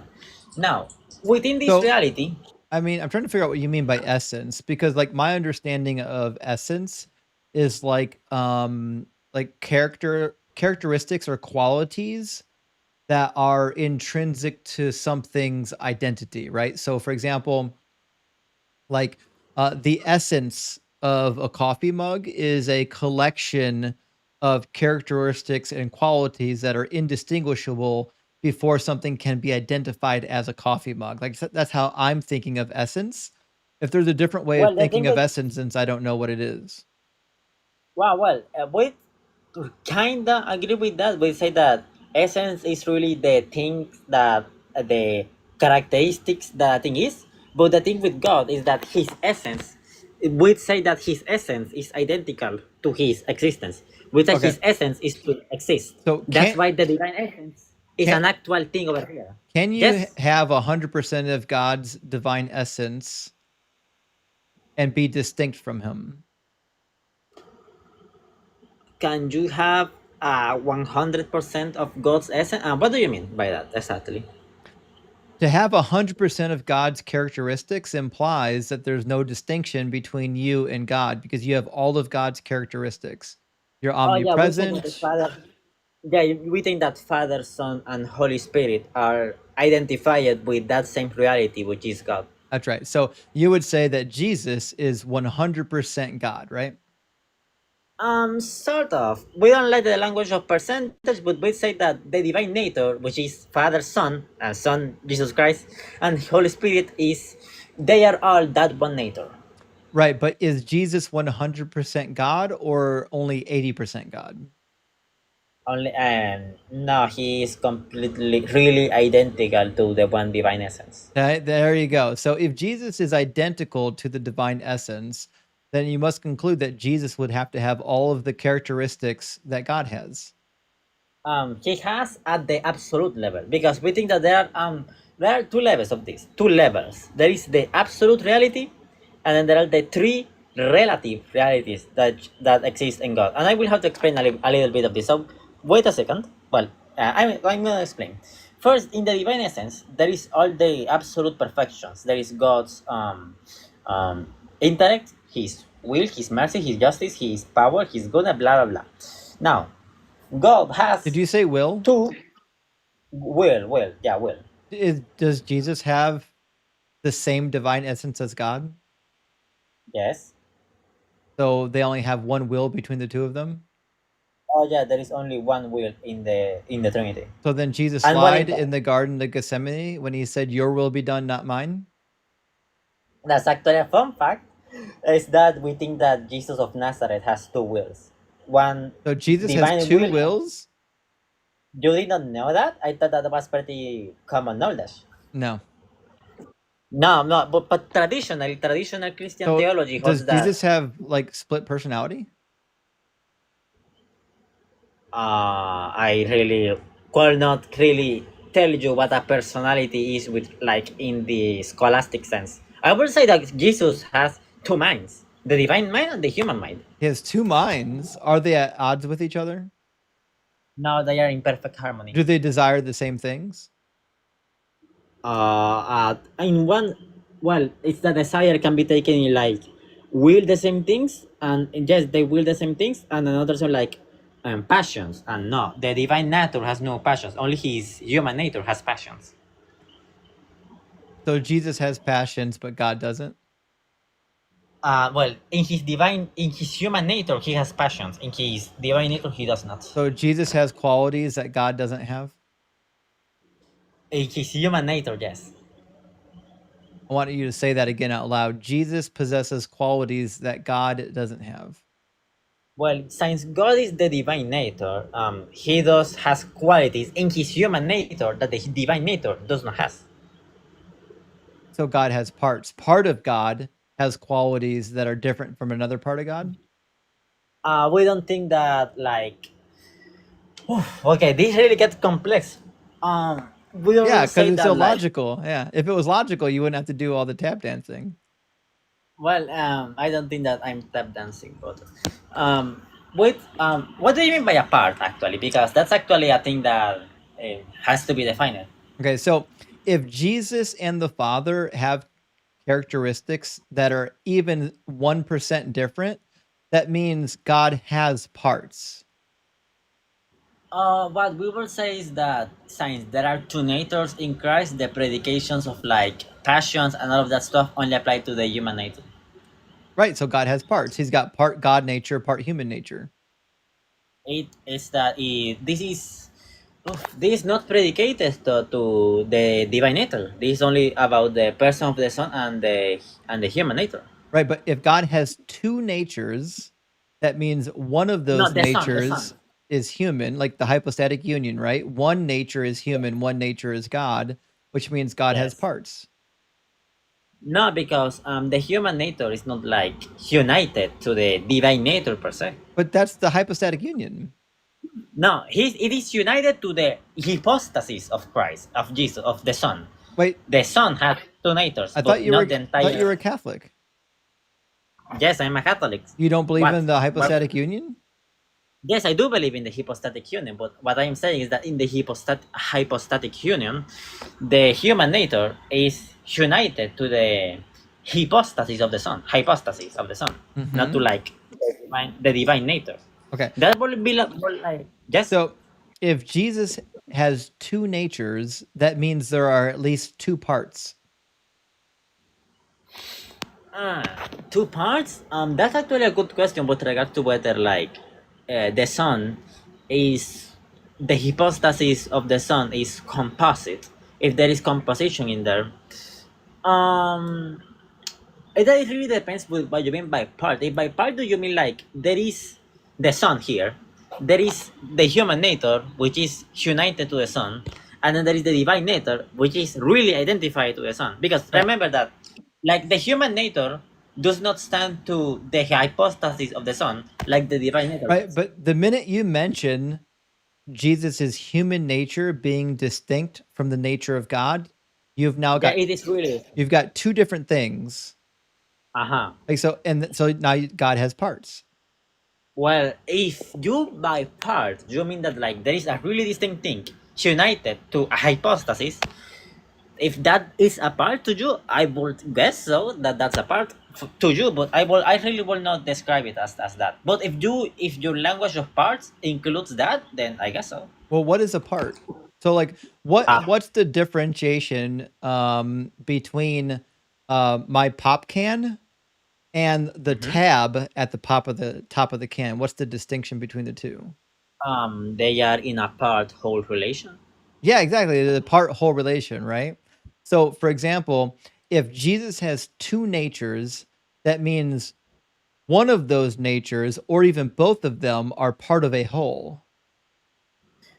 Technically, since Jesus, the hypostasis of the Son, is really identical to the divine nature, there will be no composition in there. But we could say that there is, in the level of hypostasis, could be. But Yes? Jesus can't be identical to the divine nature because Jesus lacks some of the qualities of the divine nature.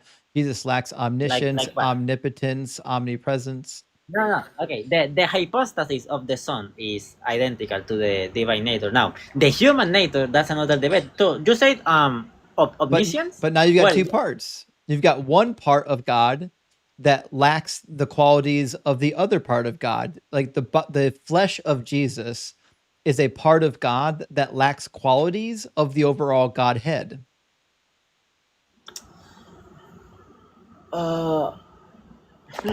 Which means Jesus was only part God. He's a piece of God. Piece of. But when you say Jesus, do you mean like the divine, the human nature? The human. The human nature. That's what you're calling Jesus. I mean, it's obviously a union between the human nature and the God, but when I say Jesus, I'm not saying just the spirit Jesus or just the flesh Jesus. I'm saying the Jesus we have in the New Testament. That Jesus. Well, that Jesus will be God the Son being seen as the human nature of God the Son being seen and interacted with. I didn't hear what you said. Say it again. The human nature of God the Son being seen and interacted with. That's what we see in the New Testament. Right, but if God is part human nature and part God nature, that means God has parts. What happens is that we don't predicate like we don't when we say that the Son is united to the basically we don't say that like the divine essence became incarnate. Only the Son became incarnate. To be sure, you cannot create a distinction within God without creating parts. It's impossible. The definition of a part starts with distinction. Like, for example, if I say there's a distinction in my body is a whole, right? But there's a distinction between my foot and my hand. Well, those are now two parts because I've made a distinction between them, right? So the minute So you do you make a think that parts distinction between Jesus and the Father, you've now created parts. okay, so do you think that a distinction constitute parts? A distinction is the dividing marker of parts. Okay, so do you think that if there is a distinction between two things, That's what they I'm saying. are in a part? There can't be Okay. any distinction within God for there to not be parts. Okay, well, if that's your definition of parts, then I will simply concede that God has parts under that definition. Which simply is that traditional we reject that definition. Well, what's your definition of a part? A really distinct thing united to another thing which is really distinct under the aspect of the real distinction. I don't think that answered the question, or I didn't hear you correctly. Like, what do you think the word part means? Okay, we have a really distinct thing, and that thing is united to another really distinct thing, and then they are parts. So Like you have my yes, go you. a part is defined by anything with segments. So even if you have one thing, if there's segments in the thing, if it's not entirely homogeneous, then you have parts. Well, God is not extended in matter, so He does not Well, has like well, that of you can segment. keep saying it, but it can't be true. If Jesus is matter, Jesus's body was matter, that means part of God was matter and part of God wasn't. That means Jesus is a part of God or Jesus is part God. Wow, this really is getting complicated, huh? Right. So I think this is where it's going to get hung up, right? Is because I'm giving you like clear definitions of words and how it fails. And like when I say that God has parts, I keep hearing back, well, God doesn't have parts. Well, the definitionally speaking, he does based on the definition of parts. Unless there's Well, an that actually. alternative definition. Well, guess what? That's kind of the answer. What which says that because you do know that Catholic theologians, even that are like extremely serious about divine simplicity, do say that God has distinctions. I know that's the problem. If there's any distinction within God, that means there are parts. That's what it means to segment something. Well, yeah, but when they speak about parts, they don't mean it in your sense. I will I mean, what do completely they concede that. mean? What are they when they say part? Well, What is a part? well, it will basically be like something like a part is okay. You know what? You were onto something regarding distinction, but we'd say that there has to be like a real distinction, which is a distinction between realities. Well, Like my hand, it's I'm talking about distinctions in nature, right? So if God has two natures, by definition, he has two different parts. The nature is one part, and the second nature is another part. well, the entire divine essence, the entire Godhead does not have two natures, only the Son. So, but if Jesus is 100% God and Jesus has two natures, that means God has at least two natures. I mean, this I know. I can go on this carousel all day long. I've done it before. Like it always ends in the same way. At some point, you just have to admit that the classical laws of logic can't account for the Trinity, and just say it's a mystery. well, technically, I indeed say that modern logic can't account for the Trinity because the funny thing is that most of modern logic, and this might be like a little bit of a sideway, but most of modern logic claims to follow Leibniz and his law of identity that if two things are identical to a third thing, they are identical to each other. The funny thing is that Leibniz himself said that law does not apply to a Trinity.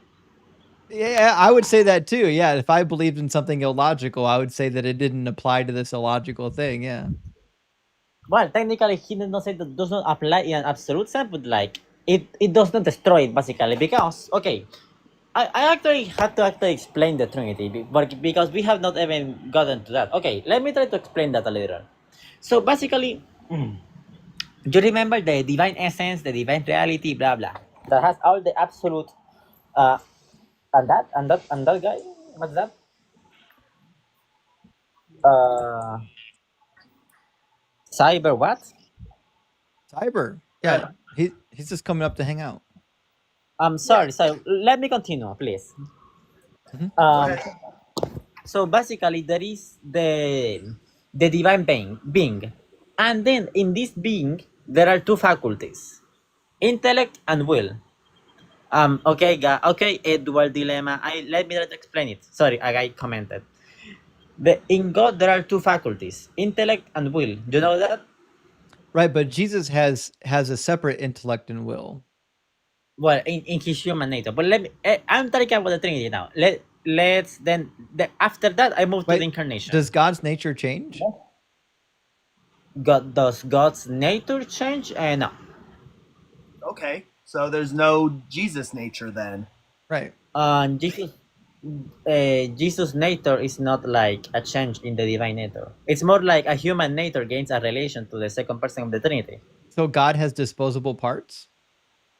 Disposable part? No. It's like the human nature gains a relation to the second person of the Trinity, not like a change in the Right. divine nature. But is Jesus still in the flesh? Right now? Yeah. Yes. He is eternal in the flesh. Oh, so he God the is in the Father in flesh. Yes, he will be for all of eternity. So, fun fact: some I theologians love it. talk No, no, go. This is the right answer. I've never been more tickled for somebody to give me the right answer on this. I agree. According to the Bible and most Catholic theologians I've read, Jesus is still in the flesh. Yeah. Wait. Are there guys? Wait, where'd he go? Are there guys? Sorry, are there guys who say otherwise? Cyber? Are there guys who say otherwise, that like Jesus is no longer in the flesh? Oh yes, lots of people. Yep. What? Yeah. Have these guys not read Revelation? Almost no Protestants subscribe to Jesus still being in the flesh. Almost all the Protestants fuck this one up. Okay, well, I think that's utterly horrific in my opinion, because Well, the whole point of the can I tell you why? why? Because Protestants think that Jesus can't have a location if he's still in the flesh. Because if he's not here on the earth, that means he must be like in outer space or in an immaterial universe. So they believe that God is living in an alternative immaterial universe, and they would find it weird to believe that there's an immaterial universe where there's a human being in the flesh. So, do they don't believe in the resurrection of the body? Listen, they do. I'm just saying that's how they justify it. I don't think it's a good justification. I think it's silly. I agree with you. I think Jesus, according to the Bible, is still in the flesh. I think the part where you and I disagree is that according to the Bible, Jesus being in the flesh is just up in the clouds somewhere. The heaven, according to the Bible, is just up where the clouds are. The Bible has no conception of outer space. Well, I think that's just like a metaphor to speak about it. Yeah, because they have no language. They have no language to describe it. I know. I would say that too. Yeah. But okay, let me just try to explain the Trinity, because we didn't got to that. Okay. All right. Well, so there is the divine. We'll give this our last try. You've been up here for almost an hour, but I'm excited to see if you can put a bow on the Trinity for us. Okay, so there is the divine being, and this divine being has two faculties, two immanent faculties. Immanent faculty is that remains in the agent. By his faculties, you mean like a something to think with? Well, intellect and will. Yeah. So with this intellect and this will he has, so he can do two things: know and will, of course. Now he has his self-knowledge, and his self-willing. But are Jesus's faculties identical to God the Father's? Not in his human nature. So there's separate faculties. And remember, he's always in the... You already admitted, though, that Jesus is always in the human nature, right? Which means, according to your Trinitarian model, there are two separate faculties, one of God the Father, one of Jesus. Well, and this leads me to another quick question. Okay. Yeah, just the other quick question. So if Jesus, in your opinion, still has a body, does God the Father have a body? No.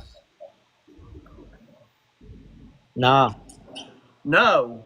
So Jesus has a body, but God the Father does not have a body. True. So They're not. Jesus has something that God doesn't have. Okay, in his human nature, by virtue of being hypostatically united to human nature. So his other part. Guess you can call it a part, maybe. Yeah, okay, I will concede that in your language, it is indeed a part.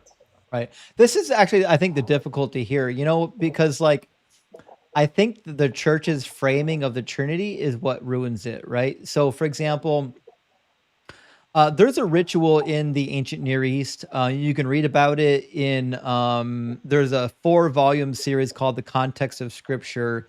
It's a really interesting ritual for the goddess of the night. And the ritual is designed for what do you do when you set up a new temple? Because we've already got a temple of the goddess of the night, right?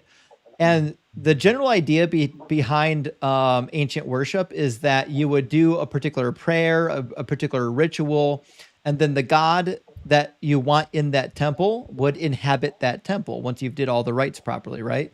But they also believed that that god could be in more places than one. It could be in that temple, and that temple, and that temple all at the same time, right? Yes, I think that that's probably the context of like the Deuteronomy constant emphasis on like there is only one Yahweh in part because of the reforms back then, because there was like the cult of Yahweh there, the cult of Yahweh in Jerusalem, the cult of Yahweh in other places, blah blah. Right. So, Okay, so but the thing that sets the Trinity apart is in ancient theistic worship, the god could inhabit like a standing stone or an idol, and then you would treat that idol as though it was equal to God. But in that respect, they understood that the idol itself wasn't equivalent to God. It was more like a housing for the god, a body for the god, and then you could dispose of it and give it another one later if you needed, right? The problem with the Trinity is that realistically, Jesus is the flesh idol that God inhabits. And this model fits perfectly with the rest of the ancient Near East. You could have just said that God decided that he was going to inhabit a human being for a time period, so that he could have a physical representation on the earth. And then later, he cast it off. But sometime in the future, he'll take it on again. You could have done that. You could have just owned up to the idea that God has parts, because I think it's logical that God has parts in the Trinitarian model. I don't understand why the church had to go through all this nonsense to claim that God didn't have parts when he just clearly did.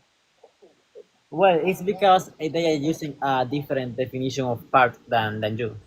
Well, I have no other definition to work from. If they have a different definition, I don't know what it is.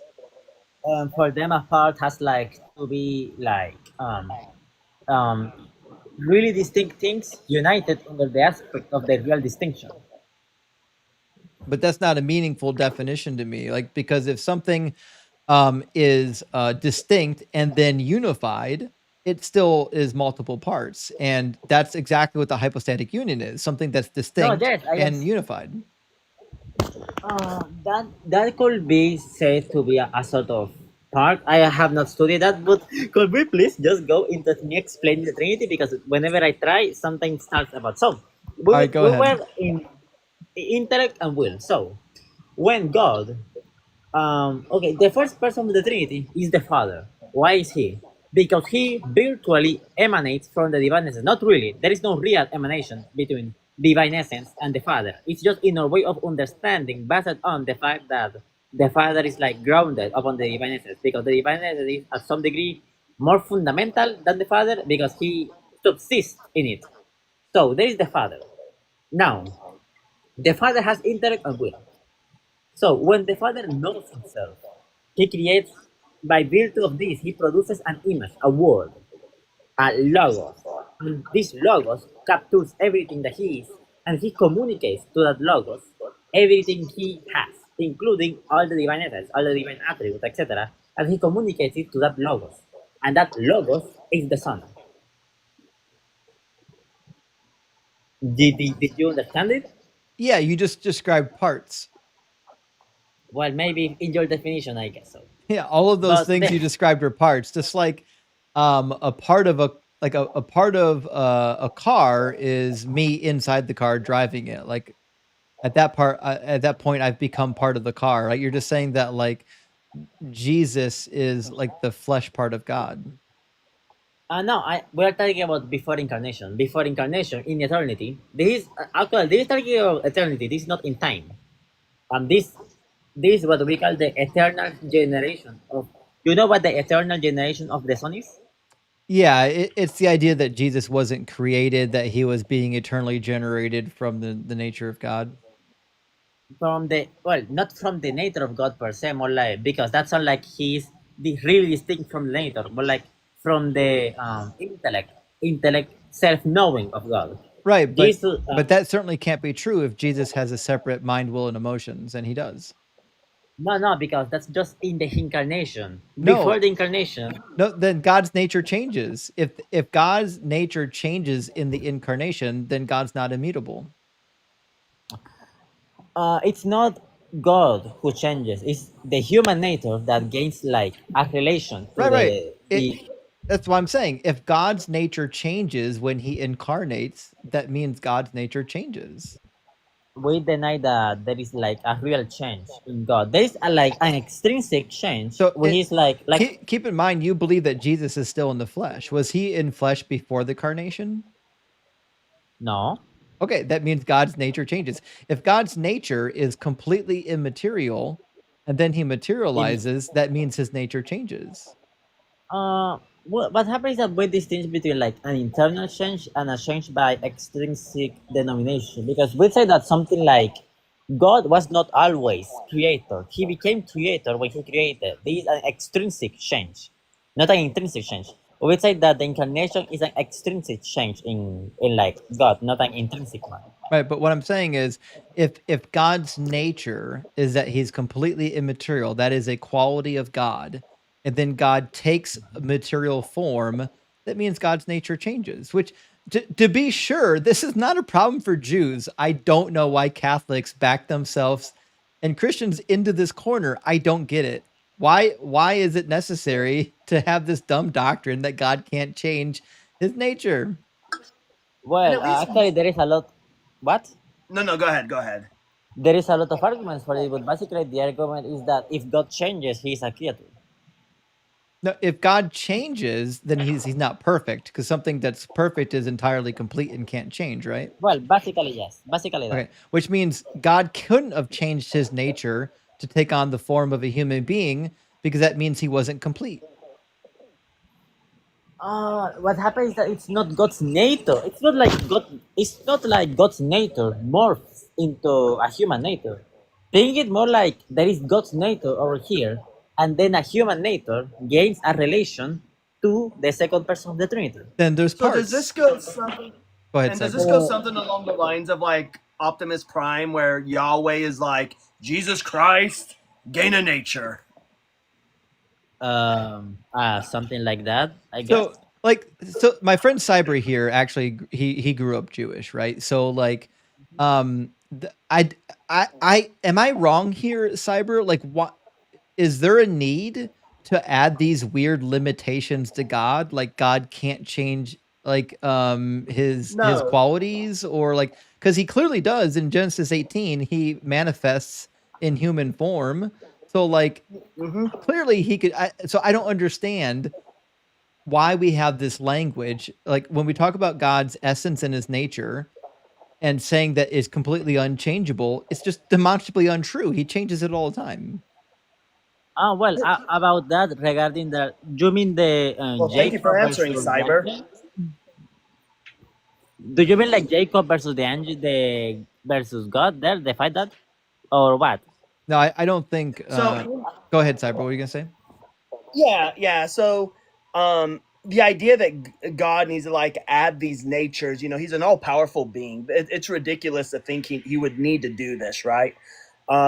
What I think it is that as soon as Christians adopted the teachings of Jesus Christ, and at the Nicene Council, when they had to confirm that he was in fact divine, they kind of painted themselves into a corner, and they had to come up with goofy words like hypostatic union, which nobody can ever explain. nobody can ever give a good definition of it, and ultimately it always ends in well, it's just a hypostatic union. You don't understand it, and if we're honest, neither do we. Well, really, there are like hundreds and hundreds and hundreds of pages explaining this stuff. Like you could just go to You shouldn't Thomistic. need 100 pages to explain it. Well, there are That tells well, me that it's irrational. well, hey, bro. In case science has hundreds of pages. I'm sure it Like, does.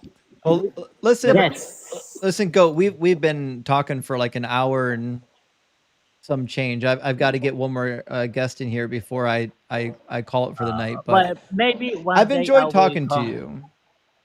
Just I try to be enjoyable, Yeah, even you're a nice when it's guy. hard. Yeah, And I will say, I out do of my best.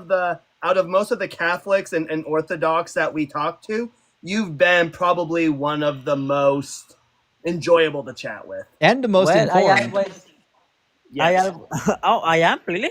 Yeah. Why do you think so? Because you actually know like a lot of these Catholic doctrines. So like I had to learn them growing up in Catholic school, but most of the Catholics I know don't actually know any of these. Well, that's rather unfortunate because I at least as a person who has gotten into like the depths into the like internet scholastics, I have seen like Catholics who have a level of knowledge. Like I know you won't believe this, but there is a guy, a Catholic guy, who is like in living in Iran. He's like underground because it's a Muslim country. He can be Catholic, blah blah. He's not even baptized, and this guy knows stuff that I have no idea. He has read stuff in Latin. This guy, I think he has read almost all of Thomas Aquinas. I have absolutely no idea how this man does it. Yeah, there's some impressive people out there. I'm not among them, but thank you for coming and chatting with us. I really appreciate it, and best of luck on your journey. And thanks for being nice.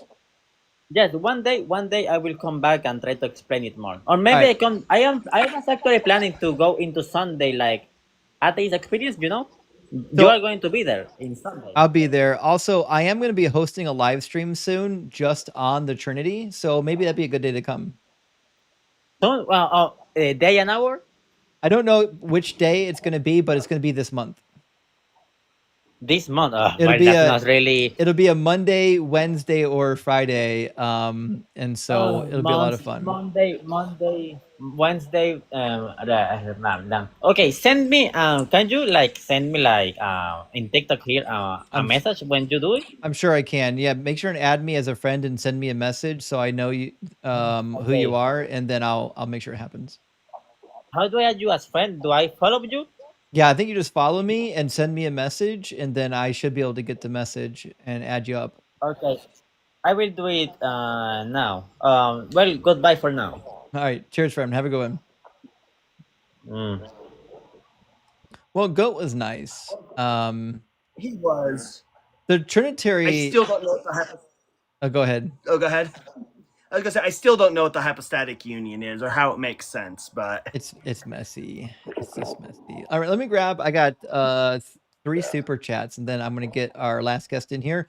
Roger, thank you so much for the $50 super chat. That's huge, my friend. I really appreciate that. Roger says, again and again, even at 73 years old, rock hard for Doug for all you do and teach. Well, thank you, Roger. I appreciate that. And it is. It's like a merry-go-round over and over and over again. Around we go. But it is what it is. We do what we can. David Burke, thank you so much for the $50 super chat. That's huge. I really appreciate that. David says, Yuppie cannot be a lawyer. He was given facts to assume that were clear and turned on the question of being deceived, and then punished for no fault of his own. Somehow he could not comprehend that. That's a 6th grade test question. Yes, I actually agree. Like the idea of being deceived, I think is very clear in the text. It's weird to me that it's weird to me that people don't cast more blame on the people in the Bible who deserve blame, like God. Like nobody, like God shouldn't be punishing anybody because they were deceived. Like if they're deceived, that puts them in a different classification as people who are like deservedly receiving the same punishment. We would we would rightly conclude that there's a difference between manslaughter and involuntary manslaughter, right? Like one is premeditated, one is not. It's crazy that we can have that distinction, but God can't figure that out, you know? No, he really can't. And last If one he was to from put himself on oh, trial. sorry. If he was to put himself on trial, sheesh. I know. Last one from 55445 says, on the all-knowing nature, God, first of all, thank you for this right super chat. On the all-knowing nature of God, it may be useful to relate it to the three-door problem. If you had three doors and behind two of them are dung and one is ice cream, an all-knowing being cannot regret which door they choose. I agree. Yes, that's why in Genesis 6, when it says God regretted making humans, in 1 Samuel 15, when it said, God says, I regret making Saul king, the regret is such a dumb thing. An all knowing being shouldn't be experiencing regret. I think the better way to read the Old Testament is not that God is all knowing, it's that God knows a lot of things, and also when it says things like something akin to God being all knowing, I think it's more of a hyperbole. I love it when like God says things that Christians don't like. They're like, well, it's hyperbole. But the one thing that probably is hyperbole is when it says that God knows everything. That to me sounds like the hyperbolic statement, and because all of his behavior throughout the Old Testament would lead you to believe that he's not all knowing. All right, let me grab our next guest. It's going to be from our YouTube queue, and it looks like it's going to be Craig. Let's see if we can get Craig into the conversation. How you doing, Craig? Hey, good. How are you? Good. Thank you for asking. Craig, are you at least 18, and do you believe in some kind of a God? I got wrinkles on my nose, so yeah, I'm 36. Yeah. Okay. And which God do you believe in? Christian God. Okay. And do you believe that the Christian God is all good, part good, mostly good, or you don't know? You know, it's interesting. I'm a recently born. I'm getting a lot of an echo here. Is there anything I can adjust on my audio to stop that, or Let me check real quick to see something I can adjust. no? Sorry about All right. that. What about now? Hello. Oh, that's better. Better?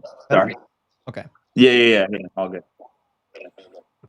So I am recently a born again Christian as of about 2 years ago, and been an atheist for about 34, 35 years of my life.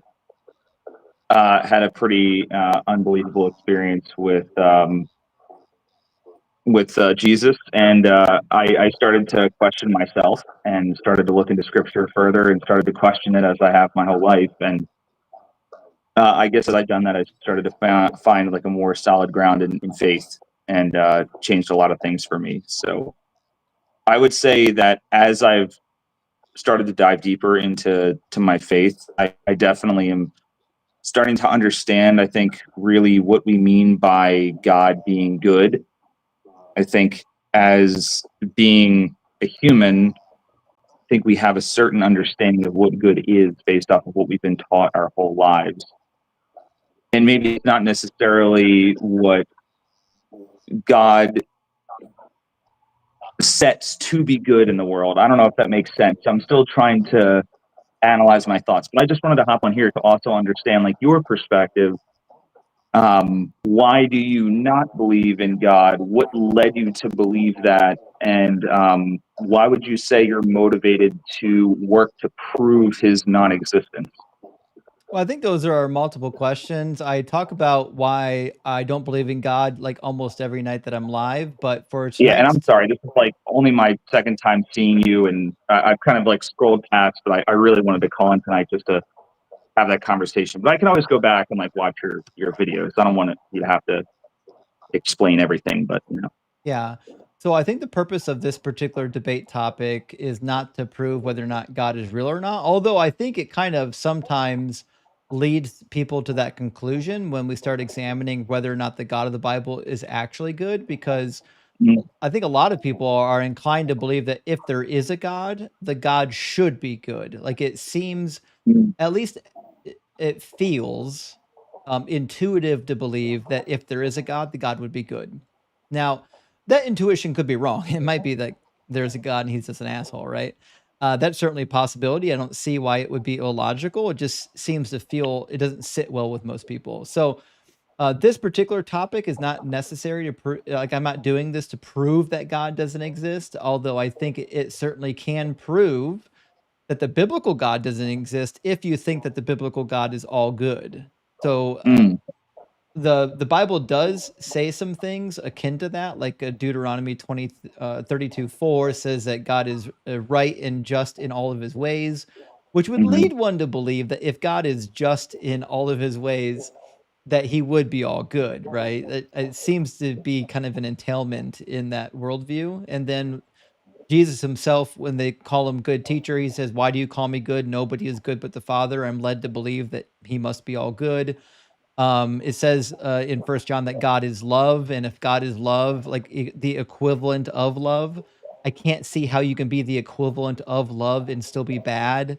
So I mm, think if we point out that, hey, like the God of the Bible might not actually be good, I think it draws a contradiction in the text. And if there's a contradiction in the text, it's going to force some people to go back to the drawing board and say, okay, well, what's really the case? Is God actually all good, or maybe the people who claim he's all good aren't correct? So mm, that being said, that's all stuff that's kind of tangential to the conversation. I think for mhm. the sake of this conversation, we're just trying to get to the answer to the question, which is whether or not God is in fact all good. And it sounds like you do believe that God is all good, right? Yeah, and I think it comes down to, I guess, first of all, I think a lot of people's question, and my question for a long time, which sort of kept me from believing, was if God is all loving, why is there still suffering on earth? I think everybody shares that question. I think that's a very deep question that a lot of people ask. And I guess I never really asked myself a secondary question. I'm sure you have been asked this, but like, what do you consider suffering? And I guess, what do you compare this to in order to judge what suffering is? So, I mean, definitionally speaking, suffering is just any of unwanted displeasure. So, if you're experiencing displeasure and you don't want that displeasure, that's suffering. If you're experiencing pleasure because you want if you're experiencing displeasure because but you want it, like you're going to the gym and your muscles are getting sore, but that's like part of the process. You asked for it. That's not what I would call suffering. Suffering is typically the unwanted pain. So, what about someone who maybe, and I had a cousin who was an alcoholic. He was addicted to alcohol. He was drinking 13, 14 beers constantly. Every time I'd hang out with him, he'd be, a functioning alcoholic. He went to rehab and he went through a significant amount of suffering. He fought his family. He said he hated his parents and they wished they died because they sent him to rehab. They forced him there. And he went through rehab finally on his own will. He, had a couple of relapses. But throughout the process, he went through immense suffering and believed that these people who were trying to teach him alcohol was bad were idiots. But through about 15 years of his life, he slowly turned himself around. Through it, he's found God. But the amount of suffering that he had through that process was excruciating. Thought he was going to die multiple times, was delusional, hallucinogenic. I felt like I didn't know him for many years. He threatened to kill me at my grandfather's funeral. But essentially, the suffering that he went through eventually led him out the other side. So I think sometimes, and maybe this is just because my perspective has changed over the years, but essentially I look at like, okay, what is the purpose of the suffering? Is there a reason for it? Maybe that we don't even understand, especially when we see a young child die of a rare disease. It's a horrible thing. But what comes out of it could be goodness. You have a foundation that's created, you have money that's raised to research this type of degenerative disease that has impacted children across the world, and maybe a cure is found, or a vaccine is found or discovered. So I think that baseline, you can look at suffering and only look at the negative aspects of it, but I think it also comes to maybe looking at the good and maybe what God's working through it in order to provide us a sense of goodness through a fallen state that we live in because we turned our backs on Him. Okay, so What you're attempting to describe is called necessary suffering, and I don't really make any claims about necessary suffering. I'm totally Okay. okay admitting that some forms of suffering can produce good, and if suffering Hmm. produces good, then it does in fact become necessary in some way. Unless you could do it without the suffering, then Sure. that case is just called stupid suffering. Like if I could accomplish something with the suffering and without the suffering, it's not really necessary for me to suffer. And if I choose to suffer anyways, like that's my own Hmm. decision. That's just stupid suffering. But Sure. to the case though, I think it's the unnecessary suffering that is problematic for God. That's God's real problem because if God is all good, then we would expect that he only causes the necessary suffering, right? Right. But what's an example of unnecessary suffering? I think a really good example of unnecessary suffering is perhaps some of the ways in which he punishes people in the Bible. And I think a classic example would be natural disasters. Natural disasters certainly don't seem to be necessary. In what way?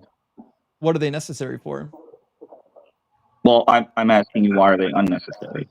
Because they No, don't actually I can answer why I think they're necessary, but I just want to understand like your perspective first. because they don't actually serve the purpose of God, and you might say that they're necessary for like soul building. But Okay. then you would also then have to admit that God is not all powerful. He couldn't accomplish his goal using any other means. Like he has to torment people to get to the goal, and that just limits his actual omnipotence. So in order to make natural disasters necessary, you kind of have to concede God's abilities. So necessarily we're saying concede God's abilities. However, in order for us to love God, I think the Christian theology is in order for there to be love, there needs to be free will, right? Like God can't force us to love him, so there has to be free will. And with free will comes the option to turn your back on God and to introduce sin into the world, which, you know, according to scriptures, Adam and Eve introduced sin to the world, which we then live in a fallen world. Everyone is born into this sinful world, and we're influenced by it day to day. Right. But you're describing the fall of the world as though God had nothing to do with it, like it fell on its own. Did God design the Right. consequences of the fall? Did God design the consequences of the fall? What do you mean by design? Okay, so when God created the world, he knew Adam and Mhm. Eve would sin, right? Yeah, this is a good question, and I've been searching into this for a while now. And to be completely honest, I don't have the best response to that question, and it's something that I continue to search and try to understand. Right. I would love to come back and like talk more about this honestly, and I'm comfortable with saying I don't have the best answer for that right now.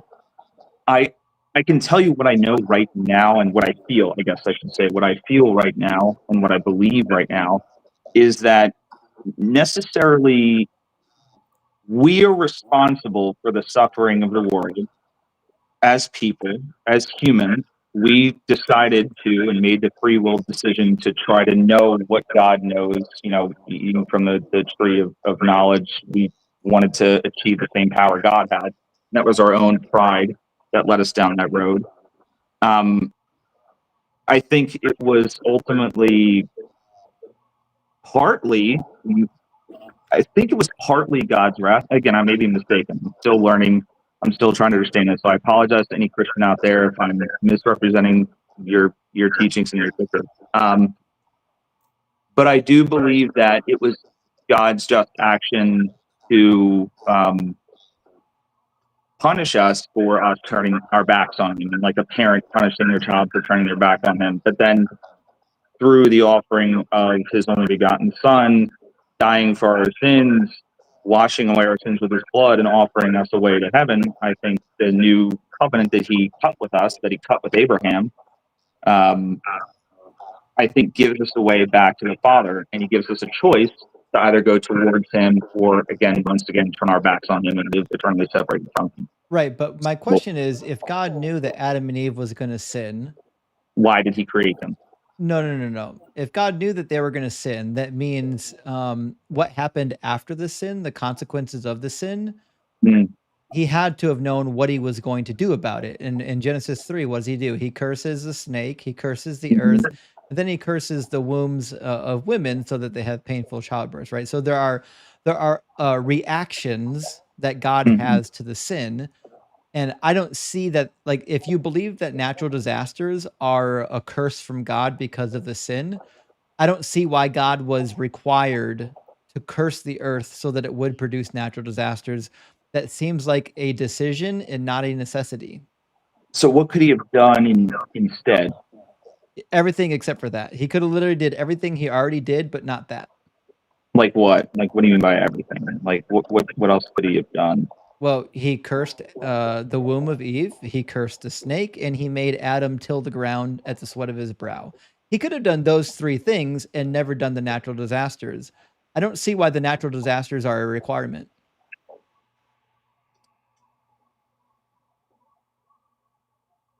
But is it really God's creating to say, "Hey, guess what? We're gonna institute natural disasters on the earth because of sin"? It's not necessarily, sin is not an action, right? Sin is something that's introduced into the world. So sin itself is not someone committing an act. It's not like an action that's taken by someone. So um, I think part of that is obviously man's own doing in their free will, but I don't necessarily believe that it's God saying that and choosing specifically to have natural disasters on earth. Like I don't think So, it's a did hard it happen dilemma. by accident? Did God not know that the natural No, disasters were going to no, no. happen? I'm not saying that it's like by accident. I'm not saying that like God didn't know that these natural disasters would happen. But Were I don't there necessarily, were there you know, natural disasters before the fall? were there natural disasters before the fall? Um, as far as I'm familiar with, and from what I've read, again, I'm still a new believer. I do not think that there were natural disasters prior to the fall because this suffering of the world came from the introduction of sin. That's right. And did God is he in charge of determining what the consequences of sin are? Yes. Okay. So God decided that the consequences of Adam and Eve's sin would include natural disasters, right? Yeah. Yeah. Okay. I Right. see. I see your point. I see your point. So what we have then is this really weird situation where God knew they would sin and he Mhm. decided ahead of time that when they did sin, he was going to create the natural disasters. And I can't see why the natural disasters are a necessary punishment for the sin. Yeah. I mean, I can see what you're saying, and I think that comes down to us questioning God's judgment, right? Right. That's what I'm That's doing. up. Yeah. Right, exactly. Yeah, yeah. So you're saying, why this and why not that? I think it's anything that like you're living in someone's. I'm sure you've heard this analogy. You live in someone's house, right? And you destroy their house, but they've let you live in it, and then they come home and they're upset at you and they punish you for it, and then you blame them for the punishment, even though you destroyed their home. You've punched holes in the roof, and it rains on you, and you're cold and wet, and you wonder why this happened. Well, it's because you did it to yourself. Well, Like I think if that there is no God, right? Like I know that that's not your argument tonight, but kind of along the lines of if there is no God, who is responsible for the suffering on the earth? Well, in If my it's not God, then who is it? Well, in my worldview, nobody's causing natural disasters. Like, it's just a product of a chaotic universe, right? So suffering is a little bit expected in my worldview because there's nothing that created us to be here, right? But suffering, like unnecessary suffering through natural disasters, that is unexpected in the Christian worldview because if you believe that God is all good and he only creates the suffering that's necessary, then Mhm. now we need a justification for why natural disasters are necessary. and I would even add to that, not only is he all good, but he's all just. Sorry, can you put your volume up a little bit? I'm so sorry, I couldn't hear you. So I was saying I would even add, not only is he all good, but he's all just as well. Mm. Right, a just God, meaning punishment for actions is what you're saying, right? Proportional. Right, because this kind of plays into the punishment, right? So if Adam and Eve cursed humanity because they ate the fruit, right? Mhm. It's kind of weird that all of humanity now has to take the punishment for what Adam and Eve did. Like, for example, the child that gets swept up in a hurricane. Well, that Mhm. that child didn't do anything wrong. Why is that child being punished for Adam and Eve's sin? Well, how do we know they haven't done anything wrong? How do we know what? How do we know they haven't done anything wrong? A baby? They're a child. No, you said child. I mean, I think we've all committed some sort of sin. Like the belief is that everyone has been born into sin. We have turned our backs on God. We have committed sin one way or another against His word and have turned our backs on Him. Well, And if babies die in natural disasters, right? Do you think babies sin? no, I babies dying in natural disasters is a tough one, absolutely, and I can't answer that fully. Again, this is something that I'm still reflecting on personally. Yeah, it's a difficult question. I'm not going to lie and have a simple answer for it. It's an extraordinarily deep question. I mean, Um, I think that's a fair answer. You know, when I was a Christian, I would have said the same thing. I would have said something along the lines of, "No, I don't know. I need to reflect on that. Let me think about that." Right? yeah, And I think that's a fair response, and I appreciate that because most people will get up here, and rather than just saying, "I don't know, let me think about it," mm, um, what'll happen is they'll say crazy justifications like, "Well, it's okay to mm, murder babies sometimes." yeah, yeah, yeah. It's a difficult question, right? Because speaking of murdering babies, I'm pro-life, virgin, and abolitionist for abortion, and like I truly believe in the protection of all life, regardless of what the life is, whether it's conscious or not, and what age. So yeah, it's a difficult question to ask yourself as any human being. You know, anyone who says it's not is lying. That's for sure. Right. So let me. I want to take you to one other difficult passage, if you don't mind. And it's getting late in the Mhm. night, so I can't stay up late tonight. Last couple of live streams, I So, stayed up until like 2 in the morning, and it completely yeah, I drew. don't want to keep you too late. I mean, I could definitely call in again. I'm enjoying this conversation. Well, I was just saying, I don't mind getting to bed before like around midnight, but like I have to wake up early tomorrow to meet my good buddy at the gym, and I Oh, don't cool. want to do it when Hey, going to bed at 2 in the morning. But I want to read. I do want yeah. to read one passage with you, Okay. and Yeah, let me know. I I'll bring think it up. because I think this passage I feel I think it's more definitive Mm, than talking about like punishment from Adam and Eve. So there's an interesting passage in Deuteronomy 21. And you and I both know that God allowed his people to go to war, but listen to what it says about this. It says, "When you go out to war against your enemies and the Lord your God hands them over to you, you shall take them captive. Suppose you see among the captives a beautiful woman whom you desire and want to marry. So you bring her to your home, your house. She shall shave her head, pare her nails, discard her captive's garb, and remain in your house a full month, mourning for her father and mother. After that, you may go into her and be her husband, and she should be your wife," right? This, I think, butts up against a really like fundamental internal thing that we have as human beings, which is that we kind of think kidnapping other people and putting them into forced marriages is bad, right? hmm Even if they are a war enemy. Like if Canada started a war with us, we wouldn't say, well, it would be okay to kidnap their women and force them into marriages, right?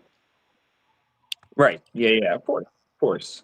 So That's like current ethics. Yes, ethics today. Mhm. it's a struggle for me, right, to think about the biblical God being all good, but then at the same time hearing him say, well, you can kidnap women and children in war and you know. Yeah, and I think the shaving of the head and nails, I do, I have, and I've tried to study the most difficult passages and like look them up and try to understand cultural, historical, and archaeological findings that may show some signs of like what exactly this meant in this passage here. I know the shaving of the head and the trimming of nails, I believe, was I'm trying to remember. Was it some It's for purity. It's Near Eastern like signal that she's leaving her old life and then is underway under protection, under new protection? Wasn't that what that means? so there have been a number of scholars that posited a symbolic meaning to this. I think most scholars of the Old Testament would say that the shaving of the head and the clipping of the nails is for purity Mhm. reasons.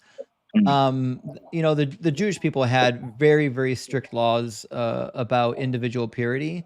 And like even like when you came back from war, if you stole a bunch of like metal or bronze vessels in war, they had to go through a purity ritual. They either got burned with fire, or like if you touched a dead body in the book of Numbers, chapter 19, you have to burn a red heifer, put the ashes in water, and purify yourself with red heifer water ashes, right? So Right. like Yeah. this seems to be akin to a purity ritual and maybe not a symbolic ritual. Um, but I get it. If it's a symbolic ritual, I don't think it's much. I don't know if it's much better because you're trying to erase a woman's identity. Yeah, and I think that comes from those ancient Near Eastern cultures, right? I think there were certain things that were culturally relevant at the time. You know, there's that famous phrase where the Bible wasn't written to you, it was written for you, right? So a lot of what was written in that time was written for the people at that time, not people in our time. You know, there's the old covenant and the new covenant, right? God walked the aisle between the sacrificed bodies. And, you know, Abraham fell asleep and God walked the aisle to forge the covenant with man. And God said, you know, that was God's promise to keep man from turning their backs on him and further diverging into sin. And we kept going down the road. We had hardened hearts. God put these laws in place for people with hardened hearts. But then throughout the Old Testament and a lot of these cultural sacrifices for cleanliness, like you had said, right?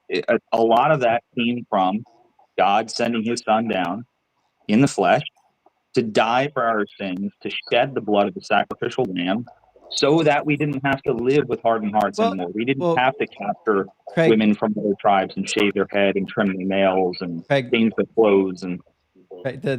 Just so you're aware, you don't have to do the preaching bit here. We all know the story.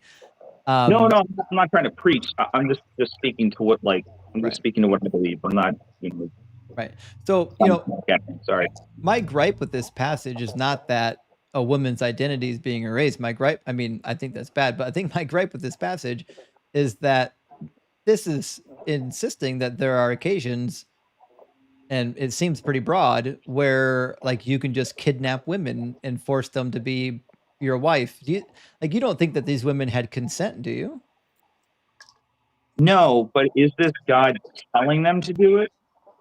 Yeah, all the laws in Deuteronomy come from God. In Deuteronomy 6:4, Moses tells them that all of these laws come from God, right? And so, and then he wraps it up too. In fact, just to put a bow on this, if you fast forward to Deuteronomy 30, it talks about how these laws are going to be followed even in the Messianic age. It says in Deuteronomy 36, it says, "Moreover, the Lord your God will circumcise your heart and the heart of your descendants, so that you will Right. love the Lord your God with all your heart, with all your soul, in Mhm. order that you may live. And the Lord your God will put all these curses on your enemies and on the adversaries who took advantage of you. Then you shall again obey the Lord, observing all of his commandments that I am commanding you today." So Moses is saying, like, when the time period comes where God finally circumcises the heart of the people, you're going to follow these commandments.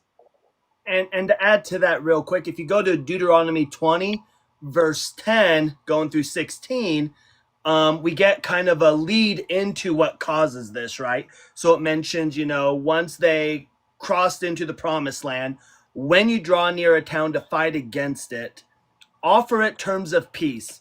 If it accepts your terms of peace and surrenders to you, then all the people in it shall serve you at forced labor, right?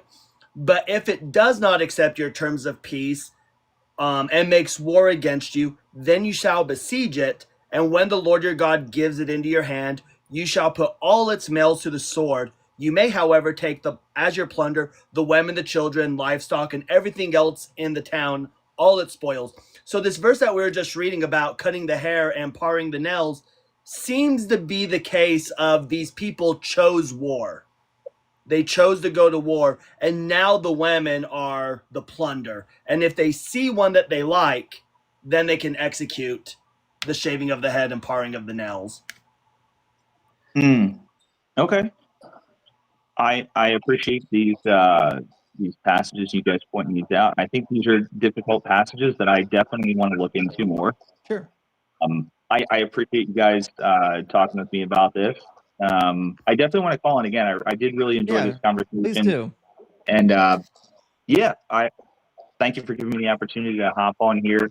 I don't want to keep you up too late.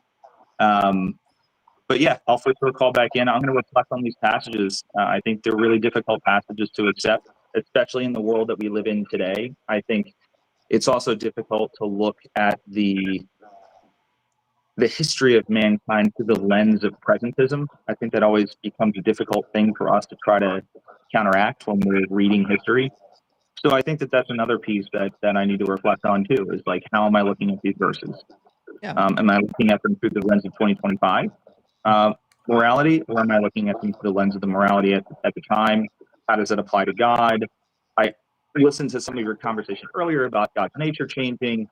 So yeah, there's definitely a lot to reflect on just in the very short period of time you're listening to this. So Yeah, I well, appreciate the thought-provoking conversation. yeah, Craig, you've been a delightful person to talk to, and I know these are difficult passages because when I was a Christian, these are a lot of the passages I had to wrestle with. I was, I was in the hot seat at one point in my life too, and so I get that it's difficult, and I get that like this, like when you're presented with these passages, you're not just gonna like flip a switch and be like, oh, that's horrible. Like you're like, I need to look into it, and so I think that's perfectly fair, and I hope that you do look into it and come back and have another conversation with us.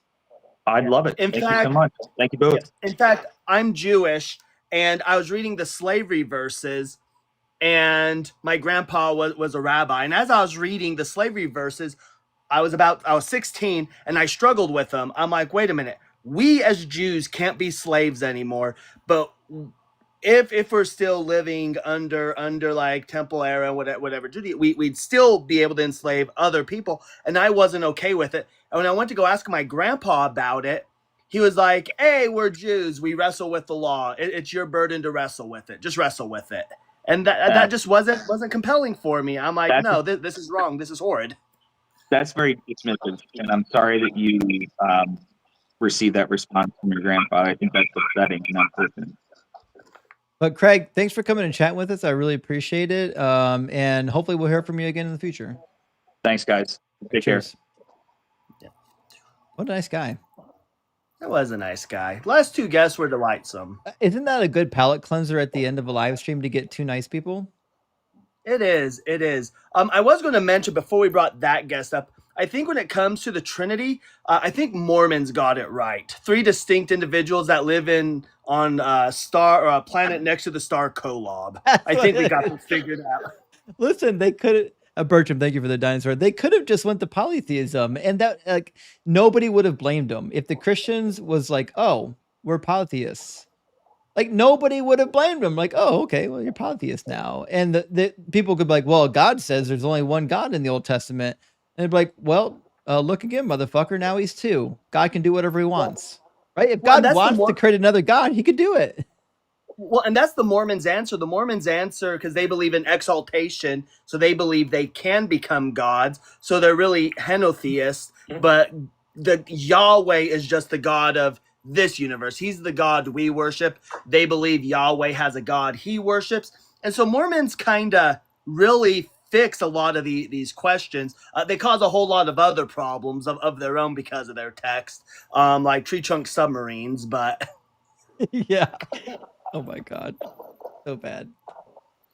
Listen, Cyber, thank you so much for hanging out with me. And we did some cooking before you were here, but I'll be live again on the same channel on Monday. Come back and hang out with me. Yeah, I will. I definitely will. I appreciate it. Thanks for having me up. I think, guys, make sure you're following Cyber Deconstruction on YouTube and on TikTok. He's on both platforms. He's a good friend of mine. He's sharp. He's got good content. I think you'll like him. And I should be going live here again shortly. I'm getting married next month. Oh, congrats. Thank you, and I'm just getting like a mini studio set up. So hopefully, once that's all set up, hopefully I'll start going live again. So, but I appreciate it, Justin. I appreciate you. I appreciate you too, buddy. Have a great one. You too. W Cyber. I didn't know he was getting married. Big W. Damn. All right then. Let's read some super chats, friends. GL, thank you so much for the $9.99. Says, what's your take on the place your hand under my thigh thing? What's going on there? My understanding is that it's somewhat unique to the Hebrew Bible. So the idea, the usage of the word in Hebrew for thigh, and I forget exactly what it is. It shows up elsewhere in the Hebrew Bible, quite often referring to like genitals, right? And so, what seems to be the case when Eleazar takes the pledge, and like the Christian commentators don't like this, but if you read actual good Old Testament theologians, they'll just admit to it. It seems to be that the pledge is about the seed of Abraham. You can't let the seed of Abraham get corrupted by marrying like a Canaanite, right? So the pledge was on, he was literally cupping the seed or the seed sack of Abraham to make the pledge. Put your hand under my thigh on my seed and pledge to my seed that you won't let my seed get corrupted. That seems to be, I think, the most plausible reading of it. And I can understand why most Christian theologians don't want to actually say that out loud. But I mean, it's a widely accepted view in the scholastic literature. It's just one of those things where you can say it in scholarly circles, but you can't say it in church. People get really bent out of shape in church. So, Adam, thank you for the $5 super chat. Says Luke Bryson wrote a book about Plato's Timaeus and how it relates to the Big Bang and the problem of scientific language. You should check it out. Maybe I will. I promised Ian that I would eventually read modern philosophy, but I'm starting with the old stuff. I'm reading some of the basics before I read the modern stuff. That way, when they reference some of the older guys, I'm like, oh yeah, I remember reading that. I get, it just makes it easier, It's like trying to read, thank you for the crown, Dougal. You should read the Bible before you read books about the Bible. That's basically what I'm doing. Adam says, the best argument for the Trinity, look at look at the trees. Indeed, actually, I think the best argument for the Trinity I ever heard was actually about a three-part tree. One tree trunk with three branches.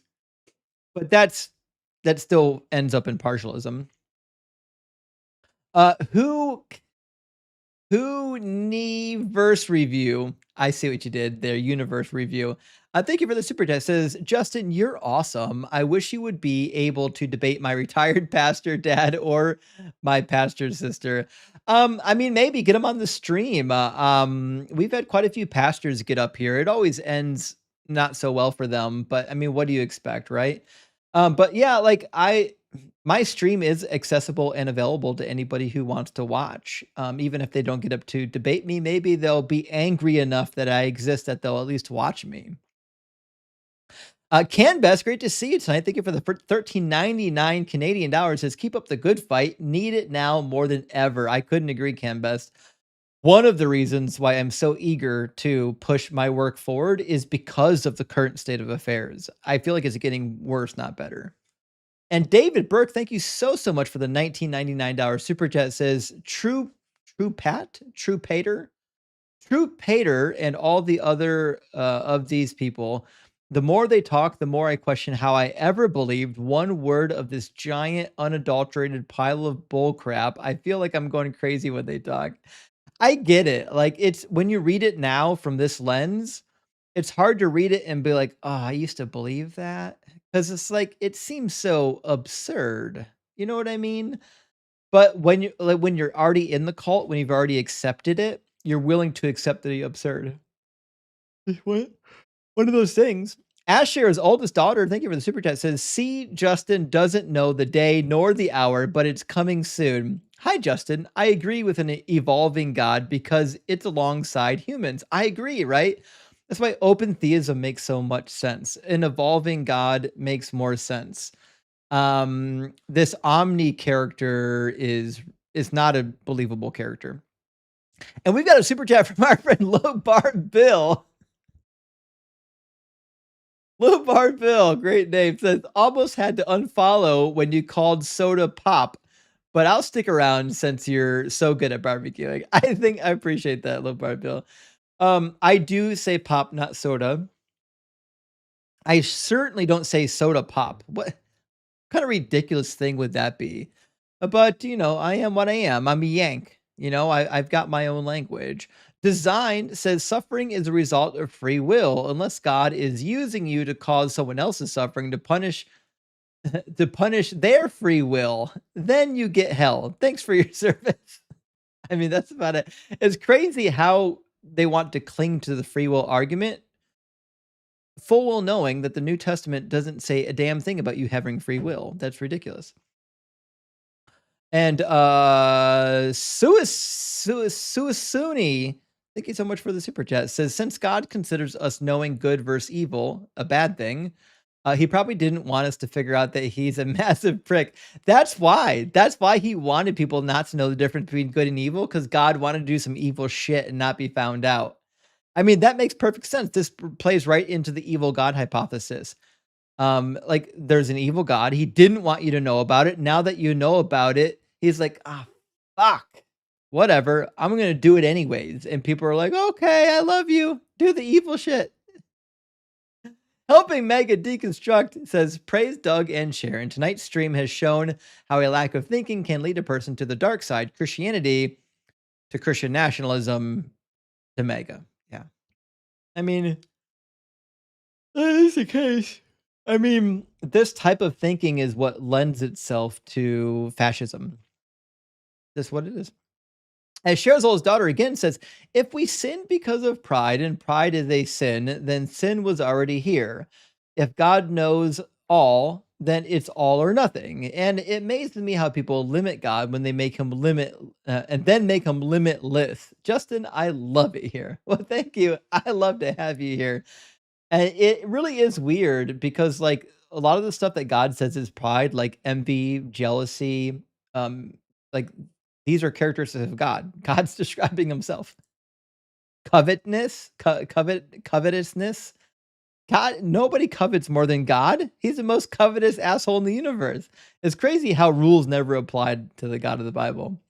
And Simeon says, it's funny how Christians scream context, but throw a fit when you point out the context of Isaiah 53 by reading the previous chapters. It's almost comical. I couldn't agree more. It's crazy how the minute you start talking about prophecies, all of a sudden, no, don't read we don't need the context. The context is not important whatsoever. The original context means nothing. They didn't even know that they were prophesying.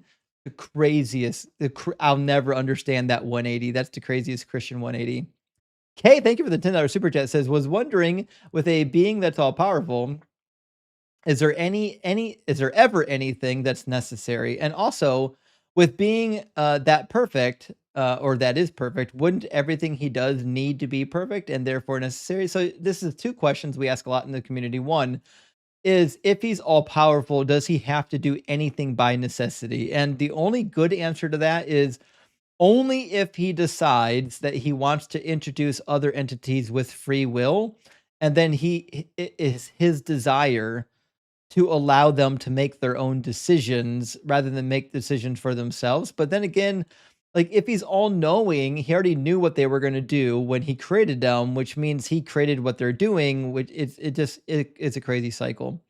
But the second question is, if he's all perfect, wouldn't everything he created be perfect? Well, it depends on what you mean by perfect, because, like, if it's perfect to him to make imperfect beings, then technically you could say it's perfect. I think it's like a shitty argument, because, like, the Christians would rightly conclude that humans did a thing that God didn't want them to do. Like, God regretted making humans in Genesis. So if God regretted making them, then it would entail that he didn't make them perfectly, because if he made them perfectly, that means they would have done exactly what he wanted them to do, which means he wouldn't have regretted making them. It's a lot of crazy stuff in there. Miss Pickle says, Craig thinks that at some point it was perfectly fine to harm women. It gives of Predator vibes. I know. I know. I should rewrite a Bible passage about this happening to men and see what he thinks. I'm just curious if it would change his mind. Helping Make a Deconstruct says, thanks for rating Taco Stream Wednesday. Not, I heard the dumbest question and got sucked into going live to my neighbor's entertainment at 1 a.m. I'm sorry. Taco's live streams are really interesting. I think they're unique. I think they're interesting, and he's a good friend of mine. So I think people should know about him. He does really cool stuff. He's not on TikTok yet. I'm trying to push him to get on TikTok. I don't know if he will, but I think his presuppositionalist argument would work pretty well here. Aaron Feeler says, heads up, on your store, there's a mislabeled product. There's a Philbro Tears mug and a Philbro Tears sticker labeled also as a mug. P.S. Doug bricks me up. Sorry about that. So with the shop that I have, unfortunately, the way it works is like you make an object and you name it. If you want to take that same design and put it on other stuff, it doesn't give you the option of renaming the other stuff. It's kind of weird. And like you could go in and just individually create 100 different things. But the problem is like if you like the Fairbro Tears mug and you click on it, it won't show you the other Philbro Tears items because they're now classified as entirely separate items, right? So the way I've got it categorized is if you click on like the Doug's Pretzel Factory item, it'll bring up all the other items that says Doug's Pretzel Factory because of the way it's classified. But unfortunately, the way it's classified requires that it robs the name of the original item in the group that you made. I can't make a custom group name for it. So it's just one of the it's just one of those weird things with the website that I'm using that I can't really do much about. It's silly, I know. I apologize, but I'm stuck with it for now. That's just, Michael says, shrug for Sharon and Doug. Oh, I like that play on words. That's pretty good. I am working. I am going to get an emoji up for sinfully wet for Sharon. That's a thing that's happening. And Helping Mega says, I'm ready for a Friday night barbecue with Doug. And listen, not only you're ready, you've been here the entire time. Big W to you. Michael came back as well and says, Doug and Sharon making pretzels out of believers. That's what they do best. That's what they make non-believers rock hard and believers into pretzels. And Jay Cal says, we love and thank you, Justin. Well, Jay Cal, hey, I love and appreciate you, friend. Thank you for being here. Thank you for supporting the stream. And Bevan says, love you, Justin. Worst Christian denomination. Oh, that's a tough one. Well, I appreciate that, Brevin. I don't know if there's a worst, but I think the ones that I hate the most are any of them in the prosperity gospel category. I think the prosperity gospel is evil. I think it's horrific. I think it is the most abusive denomination that is popular. We could definitely point to some Christian denominations that are more abusive, but they're on like a much smaller scale. You know what I mean? So there's that. But yeah, I mean, it is yeah, I hate the prosperity gospel. Stephen says, does the new covenant change Moses's law? Confused. Well, no. If you read the Old Testament, it's not supposed to. If you talk to Jesus, it's not supposed to. It's not until you get after Jesus's death that people are saying, no, the law does change. We don't have to do it anymore because the Bible is inherently contradictory. Good question from Good Question. Good Question says, hopefully I can talk you to today. Well, maybe. I don't know who you called in as. So if you did, I didn't see anybody in my queue named Good Question, but thanks for being here. Thank you for the hat, Crash Out. I appreciate that. And Gaius Husky says, your argument made my face stronger equals I don't care for truth. I can't tell you how many times I've laid down a solid argument they have no answer for, and then they leave the conversation being like, well, my faith is even okay. Yeah, whatever lie you have to tell yourself.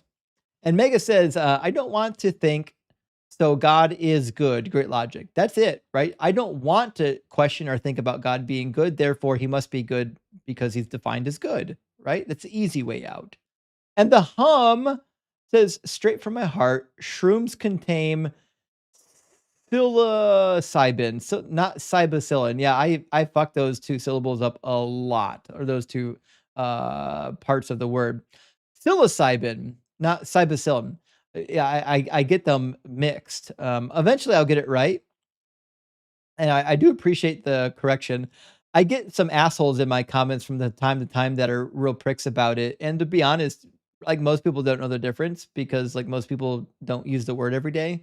But eventually I will get it right. Eventually I'm going to say psilocybin rather than psilocybin. It's psilocybin. Psilocybin. I'm going to get it. Repetition is key. If they had written it in the Bible, I would have memorized it already. Just got to write it in my Bible somewhere. Gaius Huxley says, church does charity to help the very poverty it caused. Oh, yes. If in fact the church wasn't doing what it does, we'd probably have less poverty. You don't need to take money from people. God should have all your money. Michael says, guest should be a politician if a lie isn't a lie. I know. I'll never understand when people like they'll watch God saying something untrue, admit that it's not true, and then say he didn't lie. Nope, it's a lie. Miss Pickle says Yuji is making a convert anti-Semitic argument that the Israelites didn't have the intelligence, so God had to lie, but not lie to them. This is a fair point. I didn't think of it in that particular way, but you could say that. You could say, well, the ancient Israelites were too stupid to understand. Although I don't know if that's his exact argument. I think his argument would have been like human beings in general were too stupid to understand. But still, I get what you're saying, and it's a fair point. Peter, thank you for the super chat, says, God, if you do that, I'll do this. Jews, I don't understand what that means. That's not how you build a relationship with, bro. What? I know. I'll never understand the excuses they'll make. Endless excuses. And Peter again says, argumentum, add what do you mean by male? This guy. I know. What do you mean I'm being deceived about the male? I don't understand what these words mean. If ever you get into a pickle, just pettifog your way right out of it. And Peter, coming in again, thank you so much for the super chat, says, been dealing with this since antiquity. Yeah, and you guys haven't even dealt with the first slate of objections the Roman and Jewish authors made. I know. The objections made by the early opponents to Christianity still stand. They still remain unanswered. That's why, like, I use them in my arguments. And Joshua says, thank you for your donation. Joshua, thank you for your donation, as well as Chip. Chip says, a Phil bro not arguing philosophy and being reasonable, the end must be near. Listen, actually, I agree. That I was so taken aback by the fact that I had an ortho Phil bro who decided to come and engage honestly without Phil broing. Like, it made me like him. Gaius Husky again says it's metaphor / spirit, except the parts that lets me bash gays and collect tithes. Yes, that's parts literal. When God demands a tithe, like in Malachi chapter 3, that's clearly literal. It's certainly not a metaphor. The stuff I don't like, that's got to be a metaphor. And Space Lord says God is outside and above any category anyway. Here's what he is like and what he wants. I know, I never understand it when they'll say, like, you can't know or understand anything about God. Now, let me tell you about him. I think when people get into that position, I just hammer it home and make them admit publicly that you don't know anything about God, which means you can't claim that he's not good. You can't make that claim. You have to backpedal to being agnostic about God's goodness. And Shay says, the best cooking show ever. I love listening to your lives during work. Praise Doug. Well, thank you, Shay. I appreciate that. And what an honor that people are going to work listening to me while they're going about their job. I'm humbled by it. And Joshua again says, does hell mean God can fail in his ability to save on top of what on top of what wrath brings glorification, on top of that, wrath brings glorification to God? I think that is the case. If people go to hell and God said that he desires that none perish, that means he failed in his desire. And that's why like open theism seems to fit better with the notion of the biblical God. You know what I mean? Because God shouldn't be able to fail. And Tim, thank you for the $5 super chat. Says, I'm on my electric bike riding from Philadelphia to Easton, Pennsylvania, listening to a roasting and twisting of pretzels. Well, I'm glad you're having fun. I love biking. I need to do more of it. I'm trying to catch up from my vacation. when I wasn't streaming, but I love it. It's such a good exercise. It's low impact, and like you can do it no matter what age you are. And like so, I enjoy other exercises. I love golf. I used to go to the batting cages a lot. Actually recently just went back to the batting cages this last week because I was like, I haven't been to the batting cages in damn near a decade. I should go grab my bat, hit the batting cages for like an hour, right? I am not joking. I didn't even survive a full hour. I literally pulled my hip tensor muscle and had to like limp my way out of the batting cages. I gave my tokens away to some little girl who was obviously more fit for that exercise than I was, and had to like do the walk of shame limping back to my car as an old person. So like, yeah, biking seems like a much better option than like throwing my hip out trying to swing a baseball bat. I think I've just hit that age where I have to admit that now I've got limitations. Design says the question makes no sense. Equals rubs baby paste on skin. I know. That's 100%. It puts the baby paste on. That really is the thing. You know what I mean? That's what's happening in these live streams.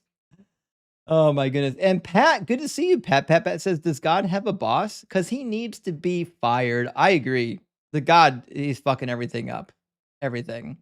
Tripolar says, why does NPC in background have a belly button?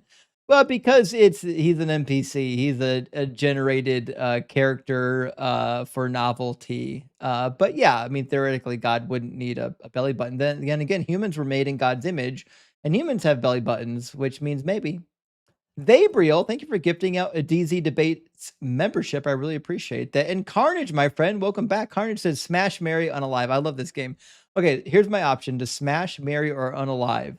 Sin edition. It could be pride, wrath, or gluttony. Well, first of all, I'm marrying gluttony every day of the week. That's just the thing. If I have to pick a smash, it's going to be pride. Pride can be fun to smash every once in a while. For something to kill or to unalive, it's got to be wrath. Not interested in wrath. Not a violent person. Like I'm borderline pacifist to begin with. Like I feel like even the act of protecting yourself has limitations. Like you should never, like if you have the option to protect yourself without injuring the other party, I think you should. Like if you have the option of just exiting the fight, you should just exit the fight. Like you shouldn't feel compelled to fight somebody that challenges you. Like it's the dumbest thing. If somebody is being attacked or accosted, then yeah, protect them by all means. Like if an old lady's having her purse stolen, yeah, go take care of business. But like if somebody's picking a fight with me, I have the option to leave. Like no one has to get injured. Like you see what I'm saying? Like the only reason, like if someone's picking a fight with you and you can literally just walk away and you choose to fight, to me that's just silly. You don't know if that person's got a gun. You don't know if they have a knife. It's just a dumb. It's bad logic. It doesn't make any sense. Fighting should be like only when it's necessary. You know what I mean? So wrath, you can keep it, God. I don't need wrath. I think we can go a lot further in life without wrath. Ashera, thank you for the super chat. Says, why do people think they have to serve God? It starts with human authority mixed with future punishment and earthly. It makes deconstruction for some two-part, first with emotions, then truth. I agree. I don't understand the imperative that you need to worship God. The requirement or the imperative that you must worship God only seems to stem from the fact that God says he'll punish you if you don't, right? If God wouldn't have punished you for it, I don't see why the imperative is there. And if the only reason to worship God is because he'll punish you if you don't, he's just a vindictive prick. Who gives a fuck about this guy? Like, why do I care, right? Anyways, I think that's all the super chats for tonight. Let's see who's live right now that we can go raid. Certainly, there are some people right now that are live that we can go raid their live streams and drop in with some blessings from Doug and Sharon. Let me see who's on right now. I see Mezzo's live right now. Taco's live right now. Who else is live? A bunch of people are live. Some of these people aren't really live. Oh, mostly. All right, Mezzo's live on probably TikTok and on YouTube. So let's go raid Mezzo's live stream. I'm gonna put it on the screen for everyone who doesn't know Mezzo. If you don't know Mezzo, I wish you would. He's streaming at the Deconstruction Junction right now. That's on YouTube at the Deconstruction Junction. He's also live on TikTok at Mezzo_sphere, I think is his TikTok handle. It looks like he's taking a PP break. That's fine. He'll be back in a minute. But guys, thank you so much for being here. Thank you for liking and sharing and supporting the stream. Thank you for all the members and everyone who supports via super chats. I really love and appreciate the community. Like, it means the world to me that you guys support my work. Thank you to the moderators that help to keep these streams on the rails and make sure that like the weird fascist neo-Nazis don't infiltrate and get my live stream banned. I really appreciate that. And when I get more news as to when our 501c3 tax exemption gets approved, you'll be the first to know. So thank you, friends, for being here.